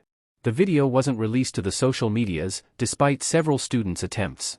This was due in no small part to Nedzu, who refused to allow it to exit UA's network. Why he then put in the effort to spread it to the others' major hero schools while again preventing it from leaving their networks, Izuku wasn't quite sure, but the more people on board the better in his book. His only true upset during the week was once again due to Monoma. He'd given their sister class his decoded analysis of them, having translated each by hand due to not having their numbers. He didn't want to risk it getting into the wrong hands, so he delivered them himself. His upset came from the fact that Monoma, rather than accepting or even taking a look at his analysis, had the nerve to laugh in his face and tear the paper to shreds, scattering it across the classroom. As if I'd bother with this worthless CRP. I don't need your handouts to become a hero. This sheet is probably just trash trying to sabotage us. You're no better than a villain after all, the fool sneered, stepping all over the pieces. His classmates were furious, all yelling at him quite harshly. But before Izuku even had a chance to say anything, 3 blurs had rushed past him talking the boy. It took him longer than he'd like to admit to remember that his younger soulmates had followed him to the classroom, by which point the 3 had already done a good deal of damage to the boy. Thankfully, no quirks were used and Izuku was able to pull the 3 off of the teen with only a little fuss. He couldn't help but notice that none of the boy's classmates had stepped in to help him. In fact, they'd all taken their seats and started reading through their analysis as if nothing was happening at all. The instant they were all off the boy, he jumped up screaming obscenities at them, which is what poor Vlad King and Eraser walked into, the latter wishing to retrieve his students for homeroom. What on earth is going on here? Vlad roared. Monoma and his soulmates both started yelling over each other in an illegible mess. Izuku, on the other hand, picked up 2 of the larger pieces of the analysis and handed it to them, unable to stop the sad droop of his wings. You're a BSTRD and a fool kid. Do you even realize what you just wasted? Eraser snarled, his rant only stopped by Vlad raising his hand in silence. He's right, that was foolish. Though the boys should not have attacked you like that, even for their soulmate, you are also in the wrong. Akatani just gave you his work out of the kindness of his heart, for free. What lies at your feet and around my classroom is an analysis by none other than Athena, something that, when not given freely, is worth several thousand yen apiece. One of the best and most informatically dangerous sources of analysis in Japan. You could have just said no. Instead, you've set off an analyst. If you PSS of one, you PSS off them all. By making an enemy of him, and turning the class against you by the look of it, you may very well have just ended your career. So, what you are going to do is apologize, clean up this mess you made in my classroom, and head down to Recovery Girl and hope she heals you, he scolded. If Izuku could have blushed at that moment, he would have. That was quite the high praise he just received, even if it wasn't technically wrong. The boy looked quite pale at the news he just received, yet chose to dig his grave deeper by actively ignoring Izuku and cleaning up the mess. He then shouldered past his teachers towards the nurse's office, clearly refusing to apologize. Vlad simply sighed and shook his head, entering the classroom to start homeroom. Shoyuta then led them all back to class, Izuku's other soulmates unconsciously taking up a rather defensive formation around Izuku, who was busy contacting the analyst forums, the ones for both the legal and illegal analyst, even though he got his analysis license years ago, and informing them of Monoma's rather hostile refusal of his analysis. Such a thing was common for analysts to do in order to protect each other from nasty interactions and employment situations. It also acts as a way to ensure that the heroes respect them and stay on the straight and narrow. Any infringement on an analyst, even by villains and vigilantes, not specifically heroes, results in them being blacklisted from a great number of analysts, if not all of them, depending on what they did. There were even some petty ones out there who would deliberately give worse or false information to someone who screwed with someone they respected. Yes, by the time the night was over, Monoma's future as a hero just got a whole lot more difficult. Meanwhile, his 4 soulmates were doing something similar. Shoto and Bakugo were sharing the news in the group chat, Shoyuta was explaining things to the staff, Recovery Girl straight up refused to heal Monoma, and Shinso was spreading things amongst the gossipy general students he knew. To say the boy would be in for a bad 3 years was an understatement. Izuku huddled with his soulmates on the train platform, waiting along with the rest of his class for their trains to arrive. Looking around, he realized that more people had formed soul bonds than he thought. Kuda, Tokoyami and Shoji had formed their platonic bonds a while ago. There was always at least 2 of them together at a time. Azui and Achiko were platonic, while Achiko and Ida were romantic. It was quite amusing to watch the usually stoic and strict teen go all soft while fussing over his soulmate. Ojiro and Hagakure were together? He couldn't tell if it was platonic or romantic. Mina and Kirishima had been a thing since middle school. The two didn't seem too pleased to be separated, what with the way they kept casually clinging to each other. Then again, so were Izuku's soulmates. Katsuki had been proven to be the clingiest of the lot, actually. He refused to let Izuku out of his sight all morning. Yaoyorozu and Jiro claimed theirs was platonic, but Izuku had a feeling that was a lie. Kaminari and Siro were platonic, as were Aoyama and Sato. It was quite strange how every member seemed to have at least one bond within the class, but no one was complaining. He was snapped out of his observations by someone repeatedly poking him. Turning around, he found that Shoyuta and Hitoshi had returned from their coffee run. The latter was repeatedly poking him in the shoulder until he accepted the coffee cup he was shoving in his general direction. Thankfully, it was iced coffee, meaning he could drink the beverage without harming himself. He couldn't help but huff a, naturally, silent laugh at the envious look the teen sent him, watching as his mask did the work for him and drained the cup within seconds. Shuta's coffee was gone at a similar pace, despite still being scalding hot. Meanwhile, Katsuki and Shoto had been sipping at homemade smoothies, somehow unbothered by the early morning, not that Izuku was one to talk. "So, has your father caught Stain yet? I know for a fact the man is still patrolling, even if he isn't killing anyone. Surely, he'd be done by now, right?" he asked Shoto, unable to withhold his curiosity. He teen snorted, rolling his eyes. "No. In fact, the fool didn't bother to take a proper look at your notes until this morning after a week of nothing. All he paid attention to the first time around was his quirk and the city he was in," he spoke, shaking his head. "How is it that the former number 2 hero, a full-grown man, is almost as bad as a first-year student, one more mistake away from suspension? Not to mention he has sidekicks working for him. Surely, they at least read the notes, but they still haven't gotten anywhere." Shoyuta ranted, clearly disappointed. Now, no need to bring up Monoma. He's been punished enough for his actions and is surely regretting them. Let's not add insult to injury by relating him to End of War, Izuku placated. He'd rather keep his good mood from this morning. And what a good mood it was. You couldn't really blame him, though. He came downstairs that morning to find all his soulmates pottering around the kitchen half asleep. It had been an unusually warm night last night, and it seemed Shoyuta and Katsuki had neglected to put their shirts back on. What could he say? His mates were hot. At least he wasn't the only one enjoying the view. Hitoshi and Kigo had been a mess all morning, while Shoto seemed determined to not look anywhere but his food. If he wasn't so bothered by his scars, Izuku probably would have shown off his own human form just to mess with them all. He was quite proud of the healthy muscle definition he'd been building lately. Alas, his scars were far too disconcerting to show in his opinion. Depending on how his soulmates viewed them, his torso had just as great a chance of ruining the mood than accentuating it. Maybe he could try it with Kigo and Shoyuta when he got back, then decide whether he'd show them to the others. It was only a pipe dream at the moment, but he aimed to one day change comfortably in the lockers instead of hiding in the stalls. Only in his human form, of course. He wasn't so cruel as to give his friends nightmares. The look on their faces when they realized his nerves still worked in his dead form made him guilty enough. Shaking his head to clear his thoughts, Izuku paid attention to the conversation around him. Shoyuta and Hitoshi were going over their plans for the internship, Shoto was scrolling through something on his phone, and Katsuki was staring at him. He tilted his head at the boy, who like the classic tsundere he was, went bright red and looked the other direction. He was just beginning to think that was all when a small package was moved in his direction, the other still not looking at him. Shrugging to himself, he unwrapped it. His heart instantly melted. In his hand sat a tiny chibi phone strap of Hollow Knight, and a dark green heart keychain, its color resembling that of Katsuki's gauntlets. He quickly attached them to his phone and keys, then launched himself at Katsuki. He ignored his mental slip-up, not entirely sure he wanted to go there yet. Oi! Alright, you're welcome. Get off. Katsuki growled, face tinged pink. To his credit, Izuku did try to let go. Instead, the two got tackled by Shoto. Group hug, he stated, monotone voice contradicting the small smile on his face. Hitoshi stared at them tiredly for a moment before shrugging and joining in, much to Katsuki's protest. They all stood like that for a moment, Izuku pretending he didn't notice Shoyuta taking photos. He'd ask for copies later. Eventually, Katsuki started shoving at them, truly trying to escape. At which point, they all separated to watch the first group leave.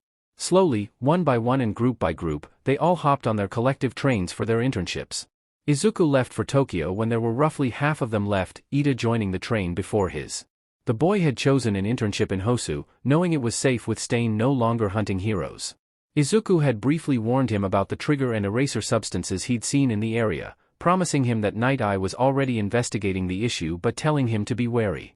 On the ride to Tokyo, he briefly considered his decision not to inform Night Eye of the dealers and his assumption that the man already knew. While yes, the hero was investigating the issue, it was also true that the man rarely left Tokyo. His was one of the main hero agencies in the city, after all. Much like with Hawks, he only left when on active missions in other cities. This meant that the man would not have the same extent of resources Izuku did in Hosu. Internally cursing to himself, he resolved to ask Mirio about it when he came to pick him up at the station. 2.5 hours later, he arrived at Tokyo Station.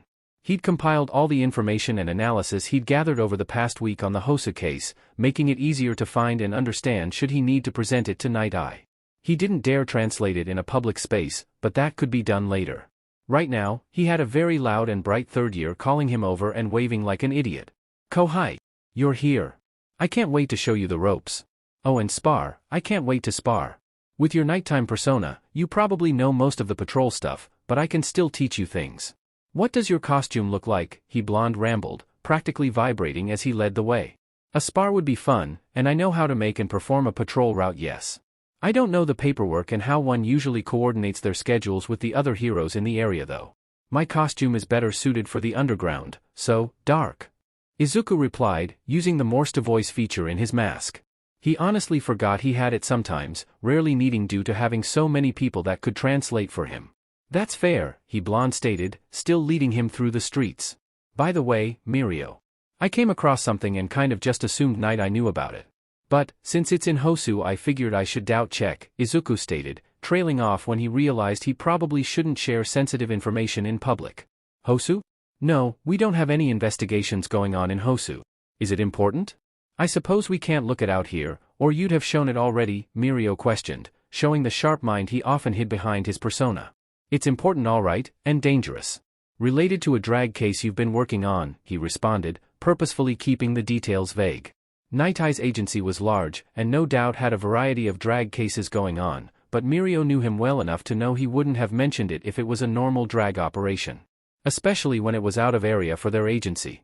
The provisional hero's eyes went wide at the news, his pace speeding up a little.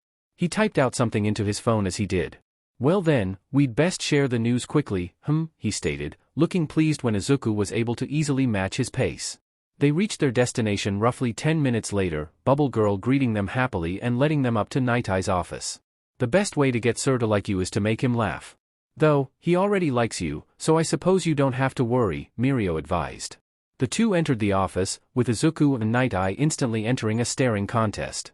There is only one hero who can beat present mix volume, Izuku starts. Night Eye looks confused for a moment but indulges him. Oh? And who might that be? Fat gum, Izuku replies with a remarkable straight face. Mirio muffles a laugh and Night Eye grins. Good one. Now, I believe you had some information for me, the hero prompts. Trigger is running wild in Hosu, along with something else. The trigger seems to be an experimental version, currently resulting in death. Symptoms are black tongues, veins and body fluids. The larger the dose, the darker the color. It is more potent than other versions, forcing the quirks into overdrive and achieving close to the theorized singularity levels. The other substance is a blue liquid, the substance never taken willingly. It appears to be a quirk eraser. This past week I've seen it in both bullet and syringe form. The subject loses their quirk and after 5 minutes, the dealer, the same ones that deal the trigger, knocks them out and takes them to the Seiha HQ. These people are never returned, so it is unclear as to how permanent the erasure is. The entrance to the loading bay for their vans is the right wall. It, along with part of the courtyard floor, raises and lets them into the underground loading area. I have yet to figure out how they open it, but I could probably hack it if you wanted. I have been unable to collect a sample of either drag, but both have been seen frequently in Hosu, likely using the distraction the hero killer poses.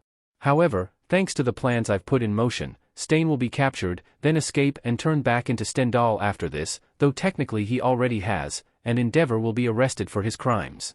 This means that their cover will soon disappear, and they will move on to another area, unless they perfect the erasure, in which case they'll cause pandemonium by introducing it to the market.